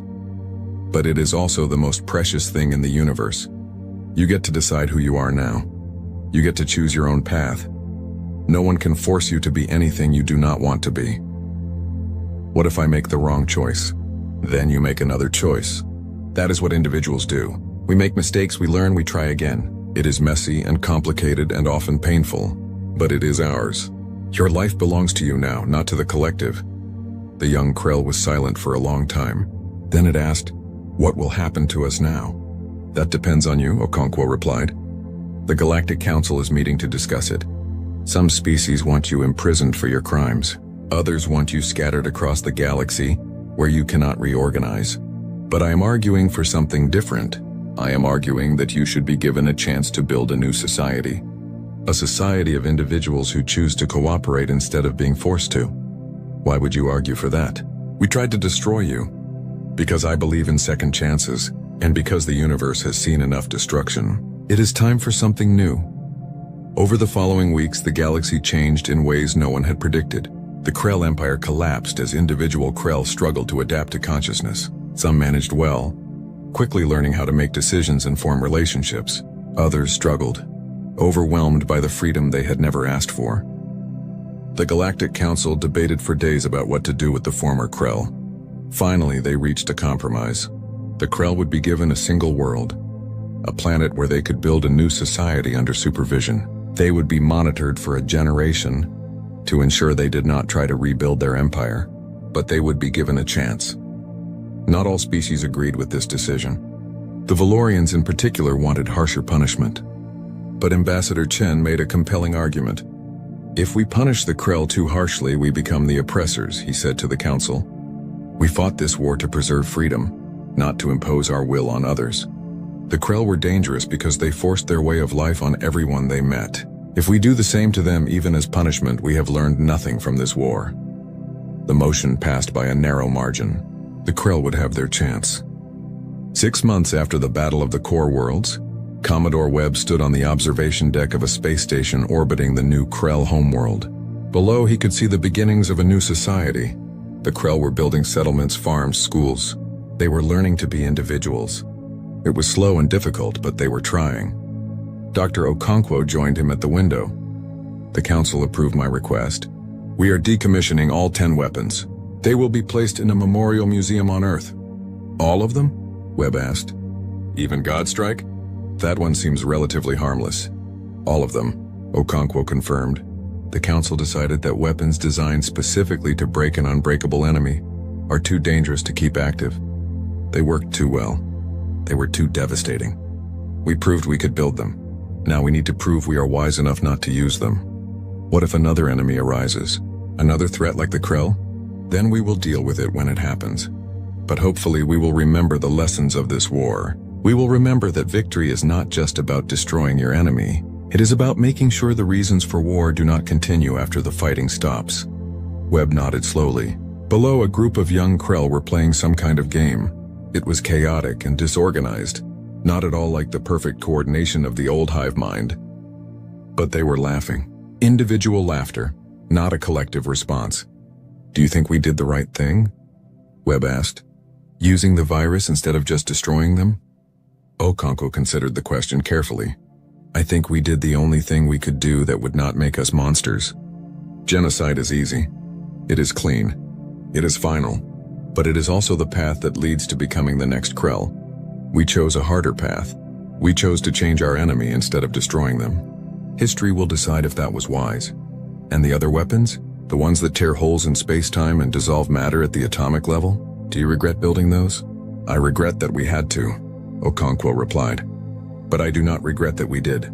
The galaxy said no gun could break the Krell. We proved them wrong. We built 10 guns that worked. We saved the galaxy. The cost was high and the weapons were terrible, but they did what needed to be done. Webb smiled slightly. The Memorial Museum is inscribed now. I saw the design. It says, built not because we loved war, but because we refused to lose. May they never be needed again. A good sentiment, Okonkwo agreed. Let us hope we can live up to it. They stood together in silence, watching the Krell below learn how to be free. The war was over. The weapons were being retired. The galaxy could begin to heal. In time, the Krell would become full members of the Galactic Council, contributing their unique perspectives as individuals rather than as a collective. They would never forget what they had been, but they would choose to become something different. And humanity, the young species that everyone had dismissed as primitive, would be remembered as the species that changed everything, not by having the best technology, not by being the strongest warriors, but by refusing to accept that any enemy was truly unbeatable. They had faced an impossible challenge and met it with impossible solutions. They had built weapons that defied logic and broke the rules of conventional warfare. And when victory came, they had shown mercy instead of revenge. The galaxy had said no gun could break the Krell. Humanity built 10 that worked. But more importantly, they proved that winning a war and building a lasting peace required different kinds of strength. One required weapons, the other required wisdom. And in the end, wisdom was the most powerful weapon of all.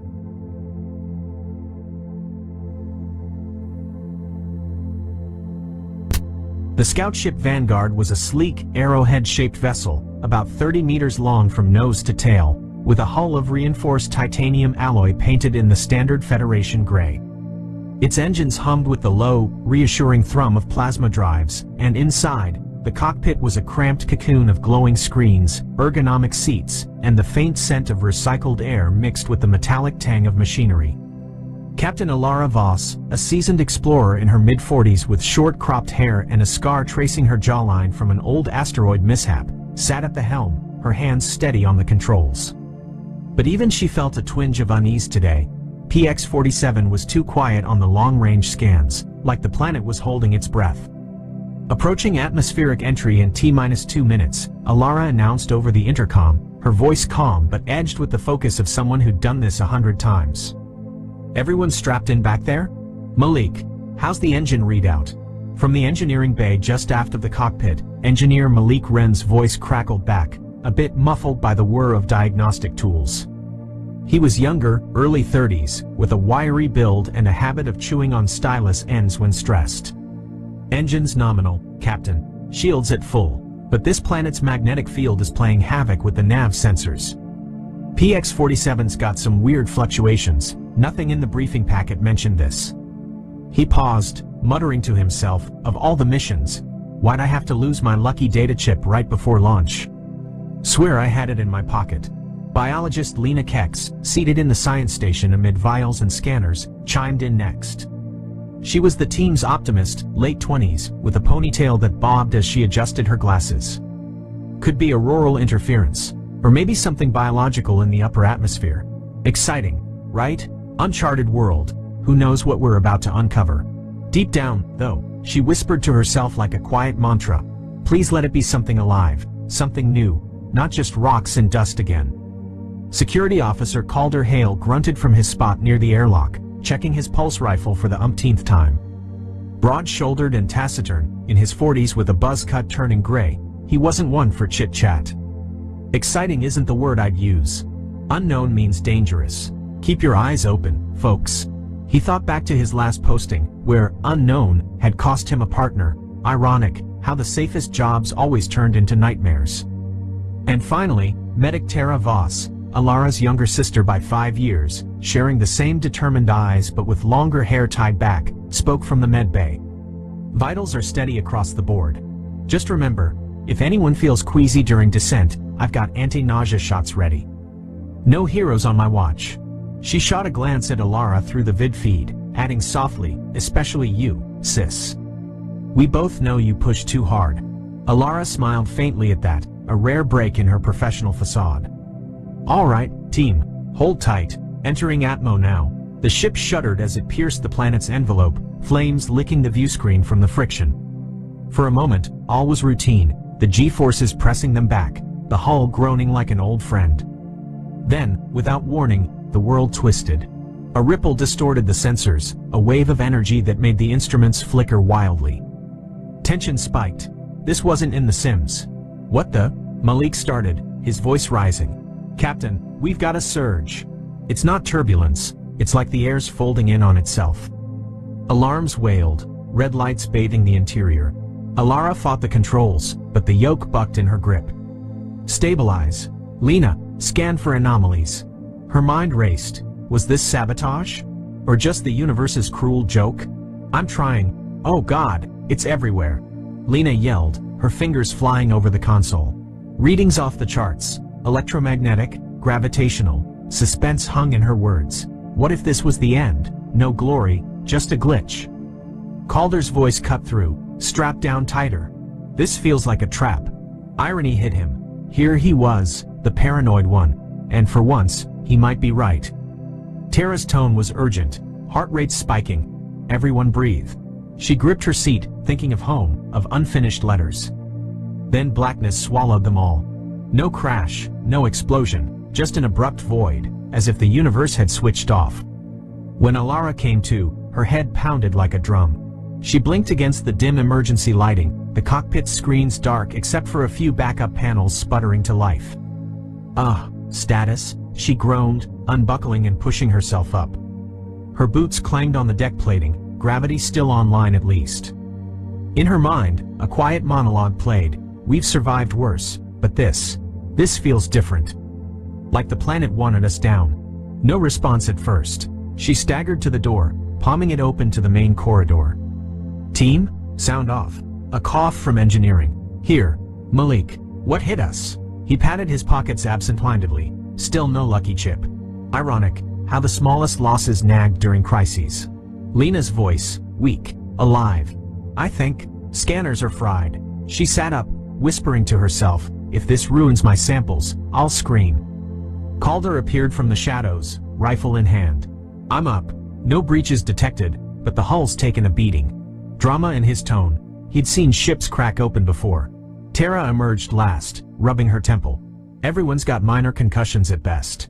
But Alara, the recording devices, they're all offline. Black box, cams, logs, wiped or powered down.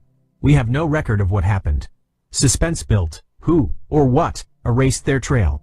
Alara stared out the viewport at the alien landscape, a dense forest of enormous trees, their trunks as wide as houses back home, leaves shimmering in hues of violet and green under a diffused sunlight. The ship had plowed a scar through the undergrowth, smoke wisping from the aft section. We crashed blind. All right, priorities. Secure the site, assess damage. Malik, get on repairs. Lena, enviroscan. Calder, perimeter. Tara, med checks. Let's figure out where we are, and why everything went dark. Irony, explorers, lost in the dark. As they moved, the airlock hissed open, releasing them into the humid, earthy air of PX-47. No one spoke of the unease knotting their guts, but it hung there, thick as the mist rolling through the trees. Malik paused, rummaging through debris. Hey, my data chip. Must have fallen during the crash. A small win, mundane amid the chaos, but it lightened his step. The crash site was a makeshift clearing now, the Vanguard nestled in a crater of upturned soil and splintered vegetation. The ship's exterior showed dents and scorch marks, but the core structure held, a testament to Federation engineering. Inside, the crew quarters were Spartan, bunks stacked like shelves, a small galley with nutrient packs, and the hum of life support systems filtering the outside air. Activities filled the days, calibrating tools, inventorying supplies, even a quick game of cards to break tension. For the first 2 days, they worked in shifts. Calder set up the energy fence, a shimmering blue barrier that zapped anything larger than a fist that tried to cross. This'll buy us time, he said, wiping sweat from his brow as he calibrated the emitters. But if something big comes knocking, we're in trouble. He thought aloud, funny, isn't it? We come armed to the teeth, but offense is our first line. Irony of the stars. Lena was out with her scanner, documenting the flora. These trees are incredible, she said to Alara as they walked the perimeter, pausing to sketch a leaf sample. Trunks at least 10 meters across at the base. Bark's got this fibrous quality, almost like armored skin. And the leaves? Photosynthetic efficiency off the charts. This planet's ecosystem must be hyper-accelerated. Her monologue drifted. If I can publish this, it'll change everything back home. But first, survive. Alara nodded, her eyes scanning the tree line. Useful for us? We need shelter. The ship's exposed. Tension in her voice. What if the mist hid eyes watching them? Definitely. We could fell a few, use the wood for a dome over the site. It'll camouflage us, provide cover from aerial threats, if there are any. Malik joined them, tools slung over his shoulder, fiddling with his recovered data chip like a talisman. Hull's stable, but engines need recalibration. That surge fried the plasma coils. We'll need raw materials, titanium ore, maybe some conductive crystals. But first, let's fortify. Comedy and irony. Here I am, fixing a starship with sticks and stones. Federation's finest. Tara, handing out ration bars while bandaging a minor scrape on her own hand, added, and medically, we're good for now. But this air's got pollen counts that could trigger allergies. Masks on for extended outings. Subplot simmering. She'd lost her favorite med scanner in the crash, searching bunks daily, muttering, where did it go? Can't treat without it. Calder grunted agreement. Dangerous out here. I saw tracks. Big ones. Not mammalian. Suspense built. What made those? Their first real survey pushed into the forest. The ground was soft, spongy with moss that glowed faintly in the shade. Birds, or what passed for them, called overhead, their cries warbling like distorted flutes. Activities included collecting water samples, marking paths with beacons. Look at this, Lena whispered, pointing to a clearing. There, grazing on low shrubs, was an insect, a colossal beetle, body the size of a bull, legs like tree branches, mandibles grinding vegetation with a rhythmic crunch. Drama escalated. Hearts raced. Holy stars, Malik breathed. That's no bug. That's a tank. Irony. We travel light years to find cows with exoskeletons. Calder raised his rifle slowly. Hostile? Tension thick. Not yet, Lena said. Herbivore, by the looks. But if insects get this big, the food chain must be insane. Predators could be even larger. Alara held up a hand. Observe, don't engage. We need to learn the patterns. As they retreated, another insect buzzed past, a flyer with wings like stained glass, easily 5 meters across. It ignored them, but the wind from its passage rustled their suits. Suspense. Was it scouting? Back at camp, the decision was made. We cut the trees, Alara said during their evening huddle in the galley, steam rising from synth coffee mugs. Build a dome. Malik, rig the laser cutters. Calder, security detail. Lena, monitor for ecological backlash. Tara, keep us patched. The work took hours. The lasers whined as they sliced through the wide trunks, the wood falling with thunderous crashes. Timber. Malik yelled with forced cheer, but his voice trembled as shadows lengthened. Comedy. If only my ex could see me now. Lumberjack in space. This dome's gonna be solid, Calder said, hauling logs into place. Interlock 'em like this. Natural camouflage. His monologue. Build walls, keep out the dark. Always has, always will. Lena paused, scanner beeping. Guys, the sap from these trees, it's got antimicrobial properties. Could be useful for wounds. Tara perked up. Sample it. We're low on meds long term. Later, rummaging in med bay, she found her lost scanner under a bunk. There you are. Mundane miracle. By nightfall, the dome arched over the ship, a woven barrier of felled giants. Inside, safe but alert, they shared stories to ease the tension. Remember that run on Vega Prime? Malik asked. Thought we'd never get out of that sandstorm. Alara chuckled. This feels worse. At least there we knew the enemy. Irony hung heavy. The forest whispered back, alive with unseen dangers. Weeks blended into a rhythm of survival, but on the 14th day, as the crew ate breakfast in the dome's shadow, the air thick with the scent of alien sap, a change came without warning. Activities like routine med checks and fence repairs filled mornings, but suspense lurked. It started as a hum, low and building, vibrating through the ground. "Earthquake?" Calder asked, standing abruptly, rifle in hand. Drama in his eyes. "What now?" Lena checked her scanner. "No. Energy spike. Atmospheric?" Her voice cracked slightly. Then the light hit. Not the sun's gradual rise, but a sudden, all-encompassing flash that pierced everything. The world turned blinding white, so intense it rendered the dome translucent, the forest beyond appearing almost ghostly, transparent layers revealing depths miles away. Tension peaked, blinded, vulnerable. "Ah, my eyes!" Malik shouted, shielding his face. Comedy irony. "Great, now we're moles in a spotlight." Alara blinked tears away. "Everyone inside the ship, now." Her monologue. "If this is the end, at least we tried." They stumbled in, the light following, seeping through viewports. "What is this?" Tara gasped. "It's like the planet's lit from within." Subplot closure. Using her found scanner, she checked vitals mid-chaos. Through the glare, the forest unveiled secrets, hidden clearings, distant mountains, even underground burrows glowing faintly. Trees stood like skeletons, their internals visible, veins of sap pulsing. "It's not hurting us," Lena said, peering at readings. "No radiation spike, but visibility. I can see for kilometers. Look, there's a river that way. Structures maybe?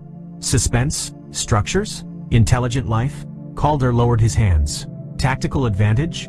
Or allure? Irony? We came to see, and now we see too much." The event lasted minutes, then faded, leaving them dazed in normal light. Records caught it, Malik reported later, replaying the glitchy footage. "First time since crash. Whatever this is, it's cyclic. Planetary phenomenon? Drama built. What caused it?" Alara nodded. "Use it. Next time, we scout deeper." The blinding light had faded as suddenly as it arrived, leaving spots dancing in everyone's vision and the forest looking ordinary again. Dense, purple-trunked, humming with distant insect calls that now sounded almost mocking after the revelation of hidden depths. Inside the dome, the crew gathered around the galley table, nutrient packs half-eaten and cooling, faces lit by the soft glow of the one working portable console. Malik hunched over it like a man guarding a fragile flame, replaying the glitchy footage from the event over and over, pausing, zooming, cursing under his breath. "Look at this frame," he said, voice hoarse from too much recycled air and not enough sleep. He tapped the screen, freezing on a ghostly outline that might have been a ridge or a structure miles away. The scanners actually caught something useful this time. First real data since the crash. The ship's core processors need silicon derivatives for the plasma coils, rare earths for the shielding relays. Without them, we can't get the engines to full thrust. Synthesizers can refine what we find, but we've got to go get it. He leaned back, rubbing his eyes. "And yeah, I still can't believe I found my lucky chip under the console." Small victories, right? Maybe the universe owes us one more. Alara leaned in, rubbing her temples in slow circles, the scar on her jaw catching the light. "How much time do we have before the coils degrade completely?" Her tone was steady, but there was a thread of strain beneath it, captain's burden, always calculating the odds while pretending they weren't getting thinner. 2, maybe 3 weeks if we baby them, Malik replied. "But the light event, it cycled. If it happens again, we might get better scans, maybe even spot a deposit from here. For now, we scout. Pairs. No one goes alone." He glanced at Calder. "You good for point?" Calder crossed his arms, his rifle propped against the bulkhead like an old companion. "I'll take point with you, Captain. Lena, Tara, you two together. Malik, you stay here, keep the dome's defenses hot and monitor comms. We try raising the orbital relay every hour on the hour. If we get lucky, rescue's already inbound." He paused, a rare flicker of dry humor crossing his face. "Though luck's been in short supply since we dropped out of warp. Feels like the planet's laughing at us." Lena nodded, though her eyes flicked nervously to the dome's woven gaps where purple light filtered through like stained glass. The light showed a river system northeast, maybe mineral deposits there. "And those giant beetles, they avoid water, from what we've seen. Could be safer." She adjusted her glasses, a small ritual that steadied her. In her head, if we find nothing today, I might actually start believing we're stuck here forever. "Don't think about it, just move." Tara handed out fresh water tabs, her movements precise despite the faint tremor in her fingers. Everyone take extra hydration packs. The humidity's brutal out there, and if we run into another flyer, those wings span 5 meters, easy. Concussion risk if they clip you. She caught Alara's eye and added quietly, and you, eat something real before you go. Not just a bar. I found that lost med scanner under my bunk last night. Least I can do is make sure my sister doesn't keel over from low blood sugar. Alara gave her a half smile, the closest thing to thanks in front of the team. Noted, Doc. They geared up. Lightweight enviro suits patched with sap-sealed tears that still smelled faintly of tree resin, scanners clipped to belts, pulse rifles for Calder and Alara. As the airlock cycled with its familiar hiss, Calder muttered under his breath, "Feels like we're ants poking around a picnic." And the picnic owners might be home.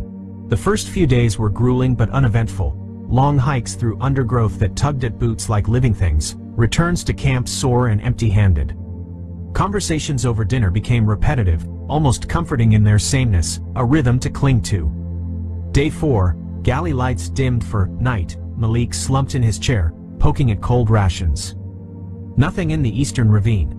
Just more of that glowing moss. Pretty, but useless. Lena perked up despite fatigue. The moss might have medicinal properties. Tara, you saw the samples? Tara nodded, sipping moss tea she'd brewed experimentally. Yeah, antimicrobial. Tastes like wet dirt, but it'll do for minor cuts. Better than nothing. Alara stared at her untouched plate. We need ore, not tea. Tomorrow we push north. The riverbed might have exposed veins. Calder grunted. And if the bugs are drinking there? Alara met his gaze. We stay high ground, use the ridgeline. No heroics. Day 7 brought frustration boiling over.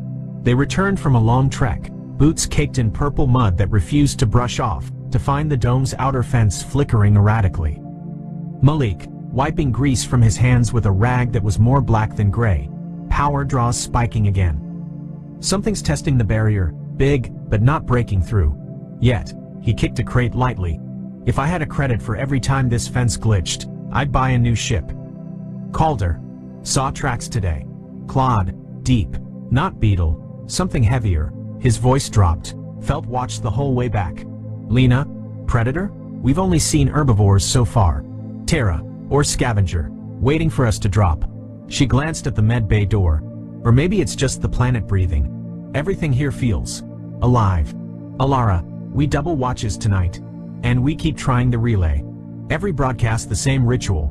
Vanguard to Relay 1. This is Captain Voss. Crash landed PX-47. Request immediate evac. Coordinates locked. Over. Static. Always static. The silence felt personal after a while. By day 12, exhaustion showed in small ways. Snapped replies. Longer silences. During a quiet moment in the cockpit, Alara and Tara sat alone. The only light from the console's standby glow. Tara. You okay, sis? You're pushing too hard. Alara stared at the dark viewport. Someone has to. If we don't fix the ship. Tara. We'll get home. But you need to sleep. Let Calder take a shift. Alara. Calder's barely sleeping himself. Keeps staring at the tree line like it's personal. A pause. Remember when we were kids and you'd lose your favorite toy for days, then find it under the bed like nothing happened? I keep waiting for that feeling here, like the answer's just out of sight. Tara squeezed her arm. We'll find it, or it'll find us. On day 18, during another sudden light flash, shorter this time, almost teasing, the relay finally crackled to life. Malik burst into the galley, nearly knocking over a chair. Got it. Weak signal, but it's there. Relay 1 acknowledging. Alara grabbed the mic so fast her chair scraped. Relay 1, this is Vanguard. Mayday, Mayday, 5 souls aboard, ship damaged, requesting rescue shuttle. PX-47 coordinates attached. A delay that felt eternal, then a faint, beautiful voice. Vanguard, this is Relay 1 control. Copy your Mayday. Rescue shuttle dispatched. ETA 3 weeks standard. Hold position. Confirm receipt. Cheers erupted. Real, ragged, hoarse cheers that echoed off the dome's wooden ceiling.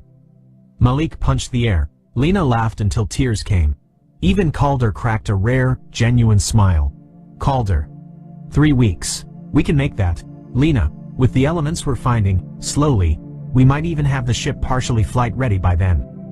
But the hunts continued. Small hulls, a vein of conductive crystal pried from a riverbank, a pocket of titanium-laced rock that Malik carried back like treasure. Each trip riskier. One flyer dive bombed their path on day 22, forcing a heart-pounding scramble into a thicket. The wind from its wings knocked Lena off her feet. Calder hauled her up without a word. Malik, later patching a tear in her suit with steady hands. These things are getting bolder. Like they know we're intruders. Alara, staring at the darkening forest through a gap in the dome. Or like something's watching. And waiting. 3 weeks stretched into 4, then 5. The rescue shuttle's ETA kept slipping. First, warp lane congestion. Then, maintenance delay at Relay 1. Then vague promises of soon. Hope frayed at the edges like old fabric. The crew still worked, still ate, still joked in that brittle way people do when the alternative is screaming, but the dome felt smaller every day, the forest louder, the insects more watchful. Malik spent most mornings in the engine bay, sparks showering around him as he welded new coils from the small hulls they'd scraped together. He talked to the ship now, low and constant, like coaxing a stubborn animal. "Come on, girl, just a little more juice," he muttered one dawn, wiping sweat with a forearm already black with grease. "We're so close. Don't quit on me now." He'd found a rhythm. Weld, test, curse, repeat.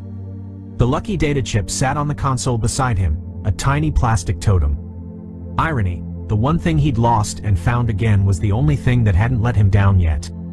Outside, Calder patrolled the dome's perimeter twice before first light, rifle slung low but ready. He'd started marking the bigger tracks with small stakes, silent warnings. "Something's circling wider every night," he told Alara during a quiet handoff. "Not attacking, just measuring us." Alara nodded, eyes shadowed. "Or waiting for us to make a mistake." Lena and Tara handled the foraging runs now, shorter, safer loops closer to the river the light had revealed.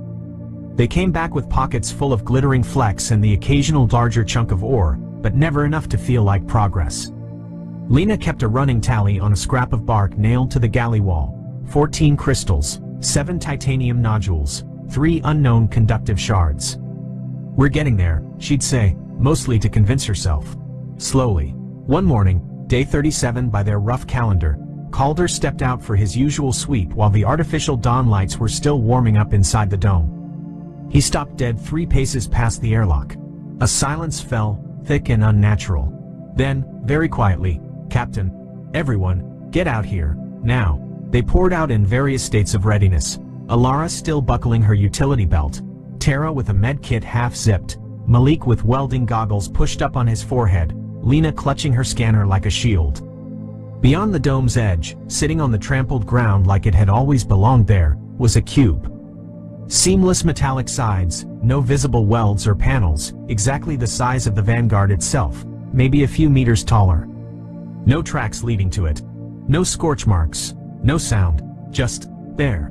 Calder's rifle was half raised before he even realized it. "What the hell is that?" Lena's scanner whined as she swept it. No energy signature. No radiation. No heat bloom. But inside, her voice cracked with disbelief. Titanium ingots. Rare earth crystals. Silicon derivatives. Everything we've been hunting for. Refined. Pure. Ready to slot straight into the synthesizers. Malik walked forward slowly, like approaching a sleeping animal. He touched the surface. Cool, smooth, faintly humming under his palm if you pressed just right. "This wasn't here last night. I swear on every star. I checked the cams at 0200. Tara's eyes were wide. "Gift? From who?" Alara stared up at the impossible box, jaw tight. "Or bait. A long beat. But we need this." Calder, "Lena, cover the tree line." Malik, "Tara, help me see if we can open it." The cube had no handles, no seams, no obvious controls. Alara reached out anyway, fingers brushing the metal. A soft click, almost polite, and a panel irised open without fanfare. Inside, crates stacked in perfect rows, each marked with symbols that weren't any alphabet they knew. Yet somehow the meaning bloomed in their minds the moment they looked. "Use me." Malik let out a shaky laugh. "Okay, that's new." Hours passed in a blur of hauling. Crates dragged across the dirt, inventoried on the galley table, contents cataloged with trembling hands. "Malik, grinning like a kid on his birthday for the first time in weeks. This is it. Enough to fully repair the engines, reinforce the hull plating, boost the comm array, even patch the secondary life support we've been limping on. We could lift off in days, maybe less. Lena ran her scanner over another crate. But who? The planet's ecosystem doesn't build boxes like this. No tool marks, no manufacturing residue. It's perfect. Calder stood at the open panel, rifle still in hand. Doesn't matter right now. We use it, we get off this rock. Questions later. His voice was flat, but his eyes kept darting to the forest. And we stay vigilant. Double watches. Triple if we have to. If this is help, fine. If it's a lure, we fly out shooting. Alara nodded once. Agreed. But we don't celebrate yet. That night, over a rare hot meal, Malik had jury-rigged the galley heater with one of the new crystals. Conversation turned speculative, almost giddy despite the undercurrent of fear. Tara, maybe intelligent life here. Watching us the whole time. The light flashes, the box, like they're testing if we're worth helping. Lena, or the planet itself. Some kind of response system. Gaia hypothesis on steroids. We damage, it repairs. We need, it provides. Malik, chewing slowly, or we're just lucky. I'll take lucky. After the crash, the silence, the bugs, I'll take lucky and run. Calder said nothing for a long time, just stared at the cube through the dome gap. Finally, lucky things don't come in boxes the size of your ship without a price tag. Repairs accelerated. The ship hummed louder each day, engines purring, lights brighter, systems winking green one after another. Hope solidified, fragile but real. But every night, Calder still patrolled. And every night, he swore the forest watched back. The Vanguard was ready. Engines tested at low burn outside the dome, a controlled roar that shook leaves from nearby branches. Hull patched with fresh plates that gleamed unnaturally clean. Dome disassembled piece by piece. Logs hauled aboard as emergency mass. Sap-sealed panels stowed for analysis back home. Final checks in the cockpit felt almost ceremonial. Alara stood at the helm, hands on the yoke she hadn't touched in months. All stations report. Malik, from engineering, engines green. Thrust at 92%, better than pre-crash. Hell, better than factory spec. Lena, science station, life support nominal. Scans show clear skies. No atmospheric anomalies, for once. Calder, near the airlock, perimeter secure. No contacts, but I'm staying strapped until we're in orbit. Tara, med bay, crew vitals good. A little dehydrated, a lot exhausted, but we're as ready as we'll ever be. Alara took a slow breath, tasting recycled air that suddenly felt like freedom. Vanguard lifting off. Relay 1, this is Vanguard. We are departing surface. Rendezvous coordinates locked. The ship rose slowly, engines building from a growl to a steady thunder. Dust and leaves swirled in a vortex below. Through the viewport, the forest receded, trees shrinking from house-sized monoliths to matchsticks, then to blades of grass. Calder's voice cut the cockpit silence. Wait, down there, on the ridge, they all looked. A figure, humanoid in shape, seated in what looked like an ordinary lawn chair, red plastic, weathered, the kind you'd see on any suburban porch. Legs crossed casually, holding a steaming cup, watching them ascend with calm, unhurried interest. No panic, no weapons, just observing. The scale hit like a physical blow. The giant insects they'd feared for weeks? Tiny specks now, ants scurrying across what had been colossal leaves. The massive trees they'd felled with lasers? Grass blades swaying in a breeze. Their ship, 30 meters of solid Federation engineering, pride of the scout fleet, looked no larger than a bumblebee drifting upward from the man's perspective. Lena whispered, voice cracking, We're the small ones. All this time, Malik let out a strangled laugh. The box, the light events, he, or it, left it for us. Like feeding crumbs to ants in the yard. Calder stared, rifle forgotten in his lap. And we thought we were the explorers. Tara's hand found Alara's shoulder. Size does matter. We were never in control. Alara kept her eyes on the figure until atmospheric haze blurred the view. The man raised his cup in a small, almost friendly salute before they lost sight of him entirely. Relay 1, Vanguard here, she transmitted, voice steady despite everything. We're clear of Atmo, docking in 10, and tell command we've got one hell of a debrief. The rescue shuttle appeared on final approach, sleek in silver against the black. Magnetic clamps engaged with a gentle thunk. The two vessels merged, controls syncing, systems blending, hulls locking into one seamless, much larger craft. In the sudden quiet of the merged bridge, the crew sat in silence for a long moment, the only sound the soft chime of status panels going green. Alara finally spoke, half to them, half to herself. "We came looking for new worlds. Turns out we found one where we're the novelty. The bugs, the trees, the box. All of it. We were the curiosity. Malik, next time we knock first. Lena, or bring better binoculars. Calder, or bigger guns. Tara smiled faintly, or just stay home." Alara looked at each of them, scarred, tired, alive. "Let's get home," she said. "And next time, maybe we knock first." The merged ship jumped to warp, engines flaring blue-white against the dark. Behind them, PX-47 turned slowly, a quiet green marble hiding giants who watched, waited, and occasionally left gifts for the very small things that stumbled across their lawn. On the hum of engines, carrying 5 humbled explorers toward the stars they once thought too small. Danny Cole stood at the back of the auction hall and watched the aliens laugh at him. He had just placed a bid on a ship that nobody wanted. The amount was everything he had saved in 15 years of hauling cargo across the outer rim of the galaxy. Every credit, every coin, his entire future riding on a single gamble. The Velthari broker was a tall creature with wings that shimmered like oil on water. It clicked its mandibles together in a sound that Danny had learned to recognize as amusement. The broker looked down at Danny with its many eyes and shook its head slowly.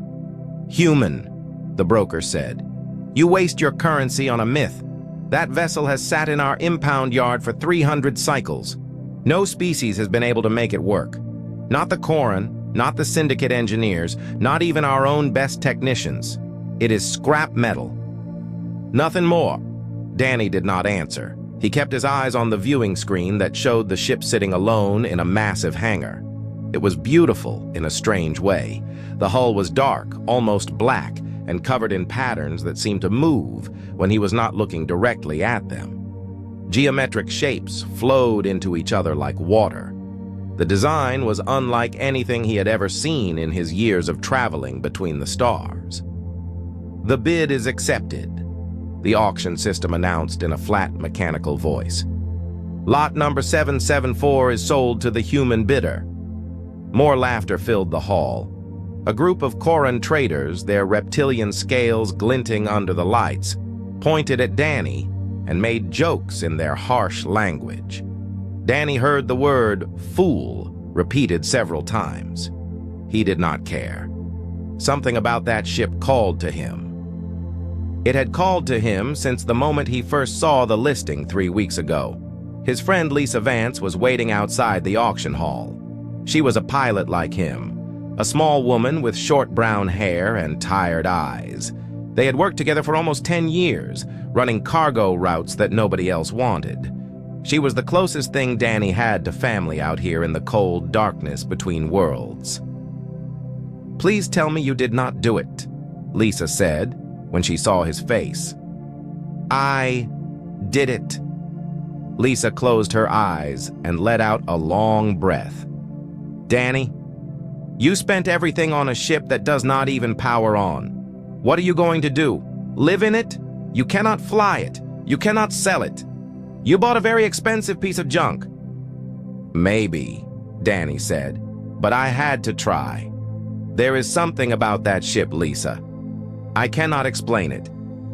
I just know that I had to have it." They took a transport pod to the impound yard on the edge of the station. The yard was a graveyard of broken vessels, crashed shuttles, and abandoned equipment. At the very back, sitting alone in a hangar that was too big for it, was Danny's new ship. It was smaller than he expected, maybe 50 meters long with smooth curves and no visible weapons or engines. The dark hull absorbed the light around it, making it hard to see where the ship ended and the shadows began.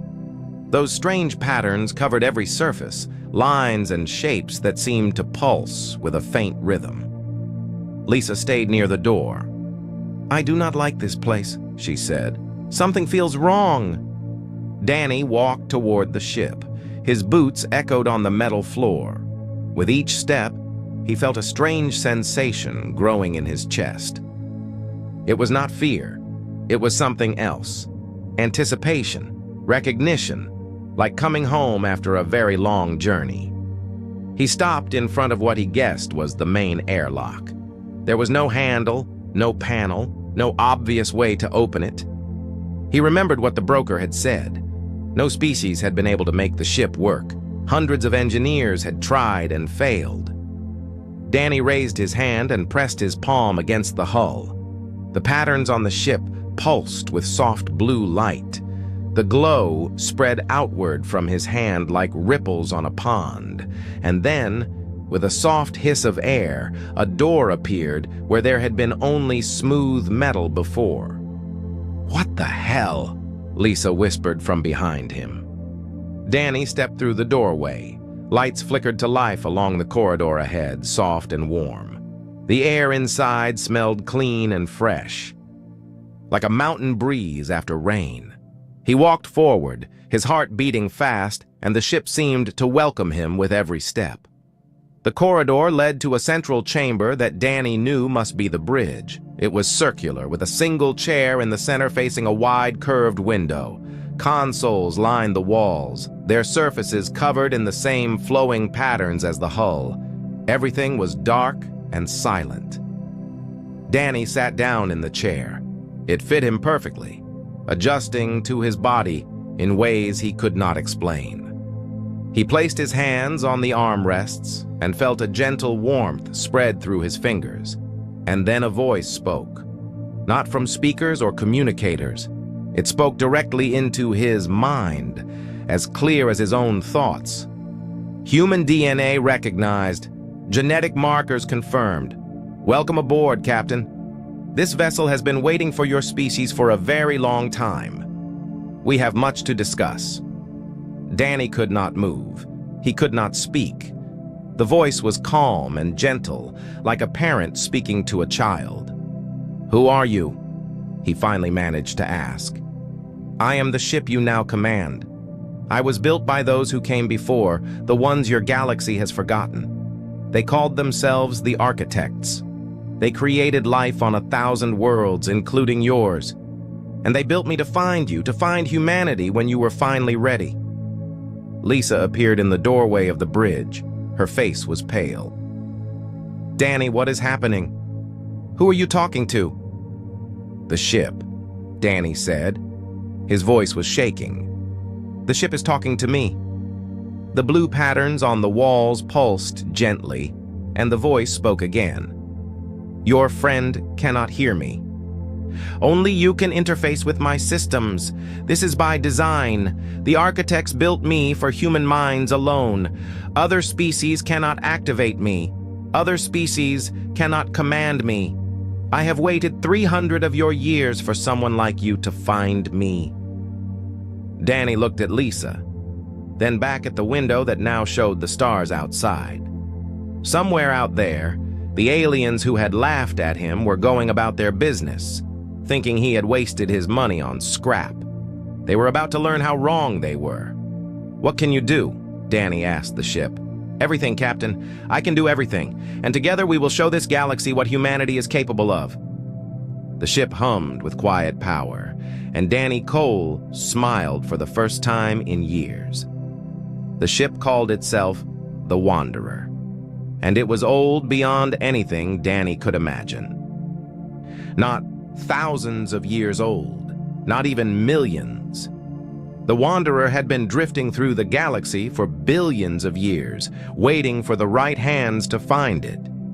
Danny spent the first 3 days aboard the ship learning its secrets.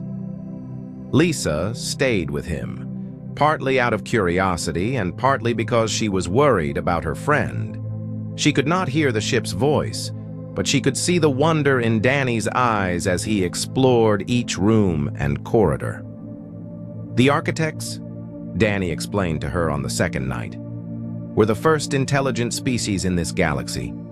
They existed when the stars were still young. They traveled everywhere, seeding planets with the building blocks of life. They created thousands of species, including humans. Lisa sat on a curved bench that had grown out of the floor when she needed somewhere to rest. The ship seemed to know what its passengers needed before they asked. "Why?" she said. "Why would anyone do that?" "Because they knew they were dying," Danny said. He had spent hours listening to the Wanderer's story, absorbing information that no living being had heard for eons. Their species was coming to an end. They wanted to leave something behind, a legacy, children who might one day grow up and take their place among the stars. The Wanderer had been built as a gift for those children, but not just any children. The architects had designed the ship with very specific requirements. It would only respond to a species that possessed what they called adaptive resonance, a rare quality of the mind that allowed for deep connection with technology. "Your brains are special," the ship explained to Danny as they walked through a room filled with star charts. The maps showed regions of space that no modern species had ever explored. "Most intelligent species develop along predictable paths. Their minds become rigid, specialized, but humans remain flexible. You can learn anything, adapt to anything, bond with anything. The architects believe this made you their true heirs." Danny shook his head in disbelief. Humans were considered one of the weaker species in the galaxy. They had no natural weapons, no armor, no special abilities. Other species looked down on them, used them for cheap labor, kept them confined to the edges of civilization. "We are nothing special," Danny said. "We are just trying to survive out here." "That is exactly what makes you special," the Wanderer replied. "You survive. No matter what the galaxy throws at you, you find a way. The architects saw this potential in your ancestors millions of years ago. They knew that one day humanity would be ready." The ship's capabilities were beyond anything Danny had dreamed possible. The Wanderer could fold space itself, jumping instantly from one point to another without using the slow jump gates that other species depended on. Its hull could change shape, becoming harder than any known metal or soft enough to absorb weapons fire. It could make itself invisible to every scanner and sensor in known space. The database was even more impressive. It contained the complete knowledge of the architects, everything they had learned in their billions of years of existence: technology, science, history, art, medicine, all of it waiting to be unlocked by human minds. Lisa spent hours studying the medical files. She had always been interested in medicine before she became a pilot.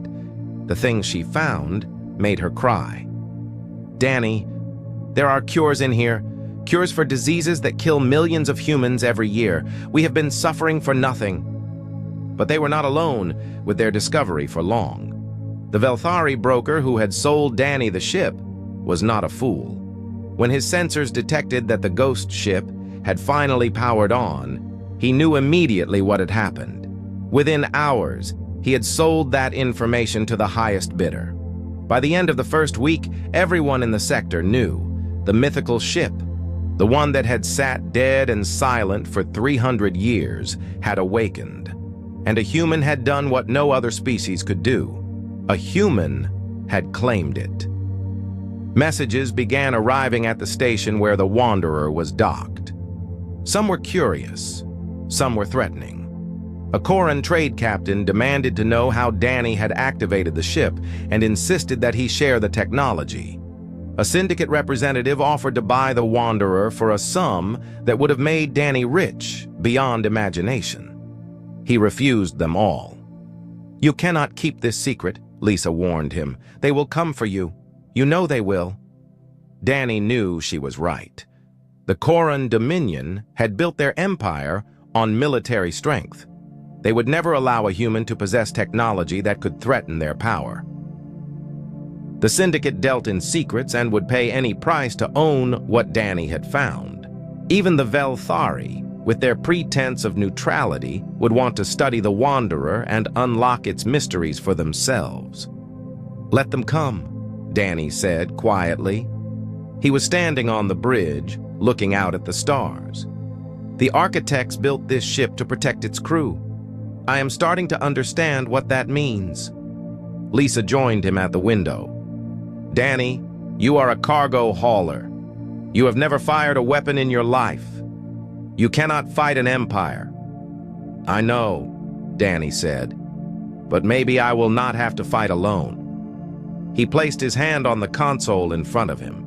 The ship hummed with power, and he felt its presence in his mind like a warm light in a dark room. The Wanderer had waited billions of years for humanity. It had waited for him. And now, for the first time, Danny began to believe that maybe the architects had been right. Maybe humanity was meant for something more than hauling cargo and serving stronger species. Maybe they were meant to inherit the stars. The first Koran warship arrived 3 days later, and the real test began. The Koran dreadnought was massive. It filled the viewport like a mountain of metal and weapons, its hull bristling with cannons that could level a city in seconds. 2 more dreadnoughts dropped out of hyperspace behind it, forming a triangle around the station where the Wanderer was docked. Danny had never seen warships this close before. Cargo haulers like him always ran the other way when military vessels appeared.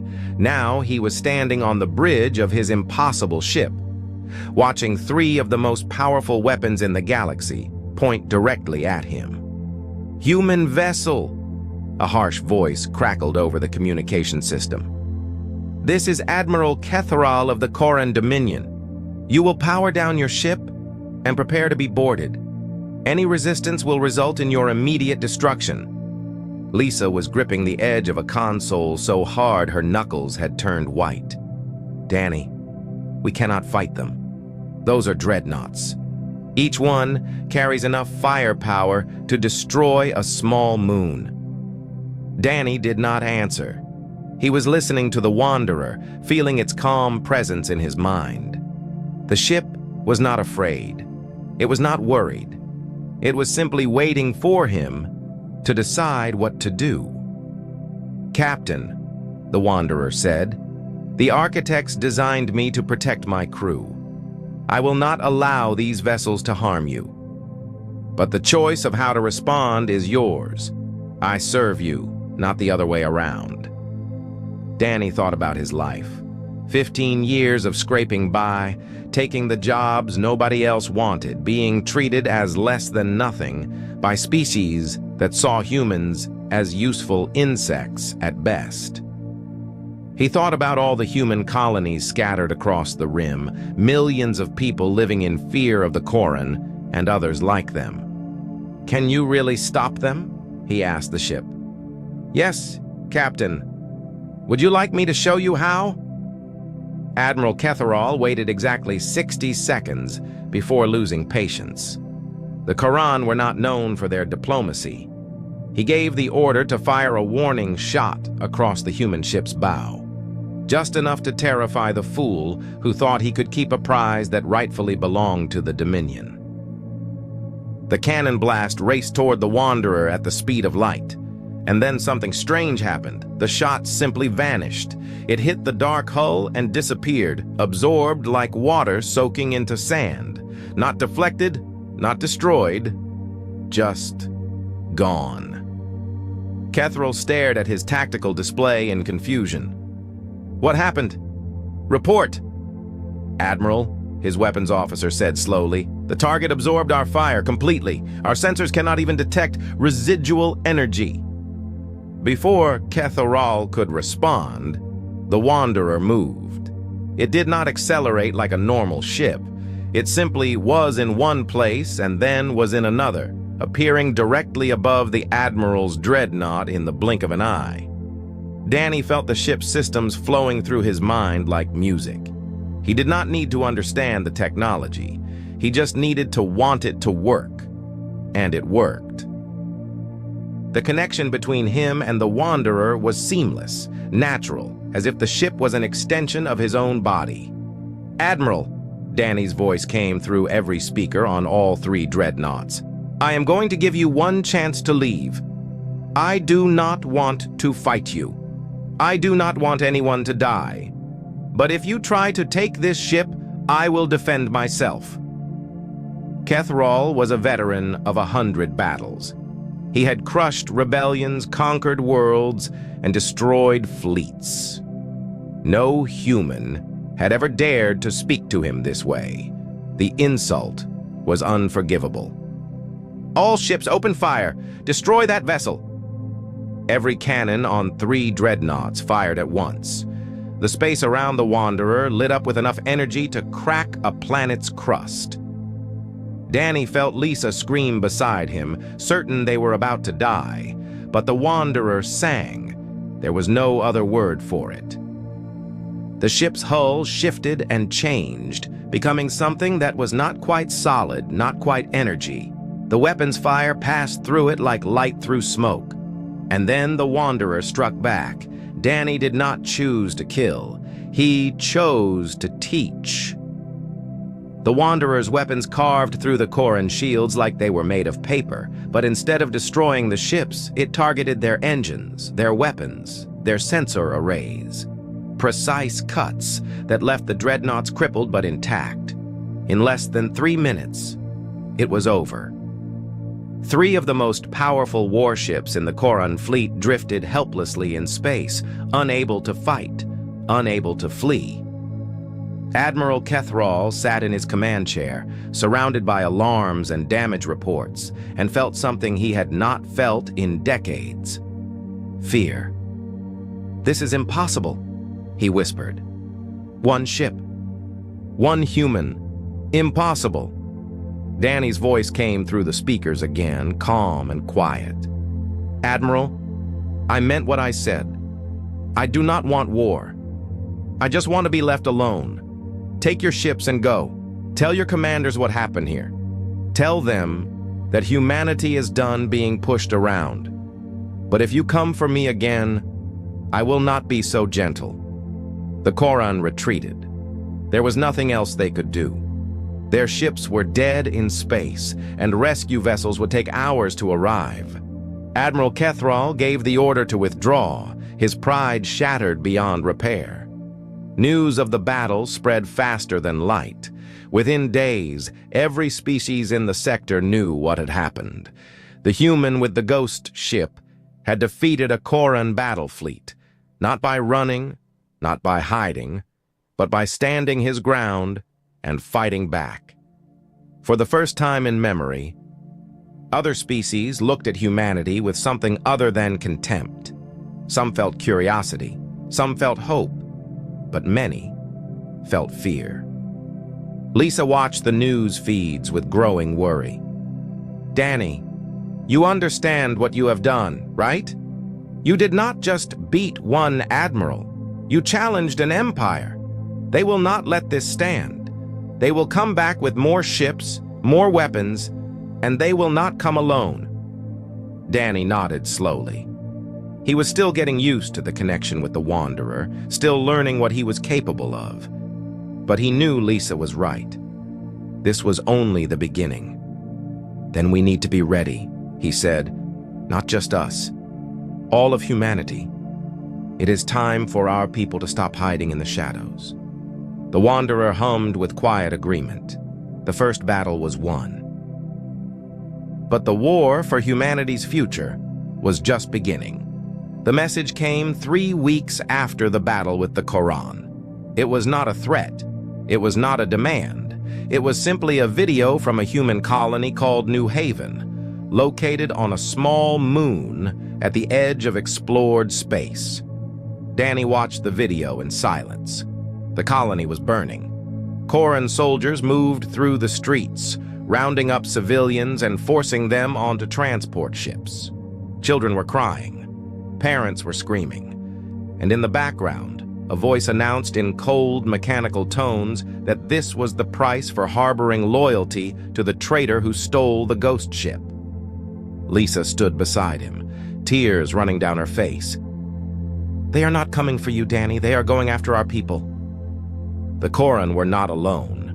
In the weeks since Danny's victory, something unprecedented had happened. The three major powers of the galaxy, species that had fought each other for centuries, had put aside their differences. The Corran Dominion, the Velthari Consortium, and the Syndicate of Morrow formed what they called the Coalition for Galactic Stability. Their stated goal was to protect the galaxy from dangerous technologies. Their real goal was to crush humanity before it could rise. The Coalition did not attack the Wanderer directly. They had learned from Admiral Kethral's mistake. Instead, they went after the soft targets, human colonies, human trade ships, human civilians who had nothing to do with Danny or his ship. Every day brought new reports. A mining station destroyed, a transport convoy captured, a settlement burned to the ground. The message was always the same. Surrender the Wanderer, or watch your species suffer. Danny stood alone on the bridge of his ship, staring out at the stars. The Wanderer was powerful, but it could not be everywhere at once. He could save one colony while 10 others burned. He could destroy one fleet while 100 more attacked his people across the galaxy. "What do I do?" he asked the ship. "How do I fight an enemy like this?" The Wanderer was silent for a long moment. Then it spoke, its voice gentle in his mind. "Captain, the architects faced a similar problem once. They were a single species in a hostile universe. They could not defeat their enemies through strength alone. So they changed the rules of the game." "How?" "They shared their knowledge.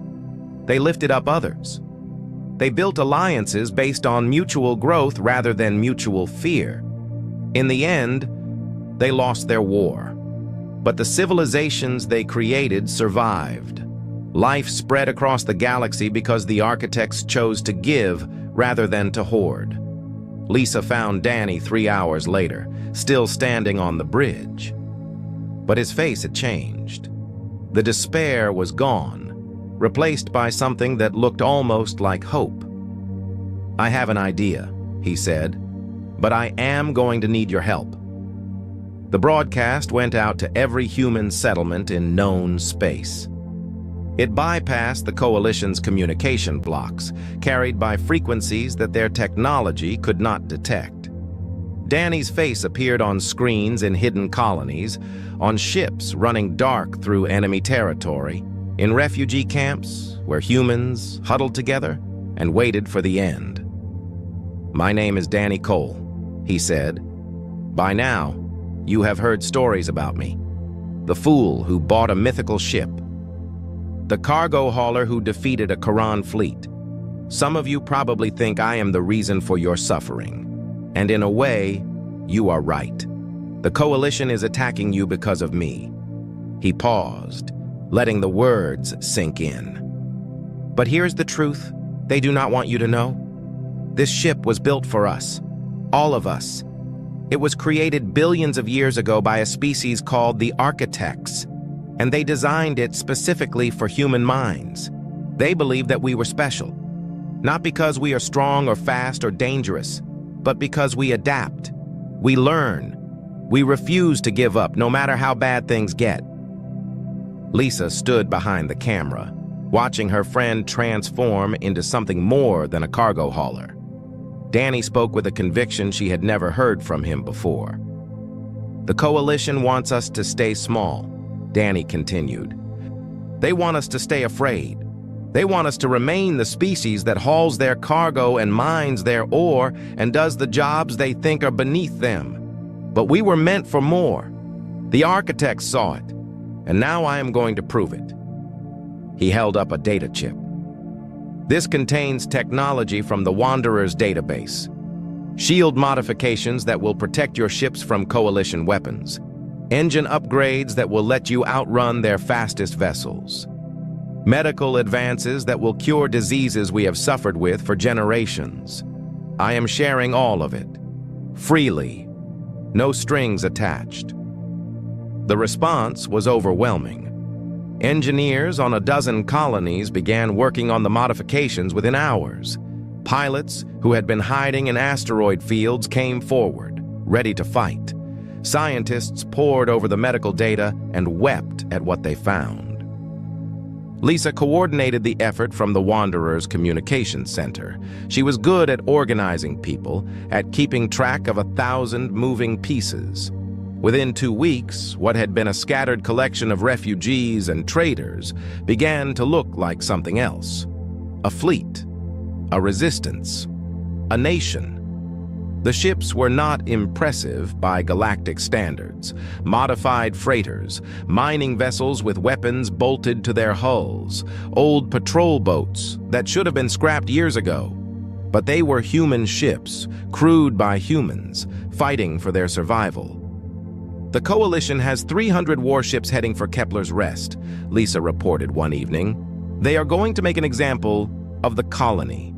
Full pacification. No survivors. Danny looked at the tactical display. 50 human ships against 300 Coalition warships. The numbers were impossible. Then that is where we make our stand, he said. We cannot hide anymore. We cannot run. If humanity is going to survive, we have to fight. All of us. Together. The fleet began to gather. Ships came from across the galaxy, jumping through dangerous space, risking everything to join the fight. And at the center of the formation, the Wanderer waited, its ancient systems humming with power that had not been unleashed in billions of years. The battle for humanity's future was about to begin. The sky above Kepler's Rest burned with the light of 300 warships. The Coalition fleet filled the darkness like a swarm of angry stars, each point of light representing enough firepower to level a city. Admiral Kethrall stood on the bridge of his new flagship, a vessel twice the size of the dreadnoughts Danny had crippled weeks before. He had been given one order by the Coalition Council: end the human threat, permanently. Facing him was a ragged fleet of 50 human vessels, freighters with welded armor plates, mining ships with their drilling lasers modified for combat, transport vessels that had never fired a shot in anger. It was a collection of desperate machines crewed by desperate people. And, at the center of their formation, the Wanderer hung like a dark jewel against the stars. They actually came, Kethrall muttered. The fools actually think they can fight us. His tactical officer tilted his head in confusion. Admiral, our sensors are having difficulty tracking the human ships. Their signatures keep shifting. Kethrall smiled. The architect's technology would not save them today. He had brought enough weapons to crack a planet. 50 primitive vessels would be dust in minutes. All ships, he ordered, engage and destroy. The Coalition fleet moved forward like a wave of steel. Weapons charged, shields powered up. The greatest military force in the galaxy prepared to crush an enemy they had always considered beneath their notice. Danny stood on the bridge of the Wanderer, his hands resting lightly on the console in front of him. He felt the ship's presence in his mind, calm and steady. He felt the human fleet behind him, thousands of men and women who had risked everything to be here. He felt Lisa standing beside him, her hand on his shoulder. "No matter what happens," she said quietly, "I am proud of you." Danny nodded. Then he reached out through the Wanderer's systems, connecting with every human ship in the fleet. The architect's technology hummed through the modified systems, linking them all together. 50 ships, 50 crews, one purpose. "This is Danny Cole," he said, his voice reaching every human ear in the formation. "They think we are weak. They think we are nothing. Let us show them what humanity can do." The battle began. The The coalition ships fired first, unleashing a storm of energy that should have vaporized the human fleet in seconds. But the ships were not where they should have been. The modified shields bent the light around them, making them appear in places they were not. The coalition weapons hit empty space while the human vessels scattered like startled birds. Then the Wanderer moved. Danny had spent weeks learning to control the ship, but nothing had prepared him for this. He felt the universe flow around him like water, felt the fabric of space ripple as the Wanderer danced through the enemy formation. The ship was singing in his mind, and he was singing with it. Coalition vessels tried to track the Wanderer, but it was everywhere and nowhere. It appeared beside a cruiser and cut through its shields with a single precise strike. It vanished and reappeared behind a destroyer, disabling its engines before the crew could react. It moved through the battle like a ghost, teaching without killing, crippling without destroying. But Danny was not the only one fighting. The human fleet had learned to adapt, just as the architects had predicted. They saw what the coalition did, and they changed their tactics in seconds. Freighters grouped together to combine their firepower. Mining ships used their drilling lasers to pierce the gaps in enemy armor. Transport vessels sacrificed themselves to shield more vulnerable allies. Admiral Kethrall watched his tactical display with growing horror. His fleet was falling apart, not because the humans were stronger, not because they had better weapons, but because they learned too fast. Every tactic he tried, they countered within minutes. Every formation he created, they found a weakness and exploited it. "This is impossible," he said for the second time in his life. "They are adapting faster than our computers can analyze. How are they doing this?" The answer was simple, but Kethrall could not understand it. Humans did not think like Koran or Velthari or any other species in the galaxy. They did not follow programmed responses or learned patterns. They improvised, they created. They imagined solutions that had never existed before and made them real through sheer stubbornness. The architects had seen this potential millions of years ago. They had built the Wanderer to unlock it. And now, in the fire of battle, humanity was finally becoming what it was always meant to be. The turning point came 2 hours into the fight.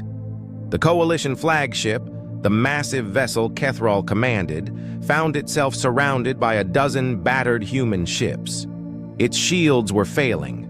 Its weapons were damaged. Its engines were barely functional.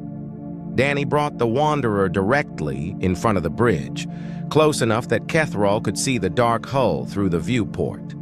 For a long moment, neither side moved. Then Danny's voice came through the communication system. "Admiral, your fleet is beaten.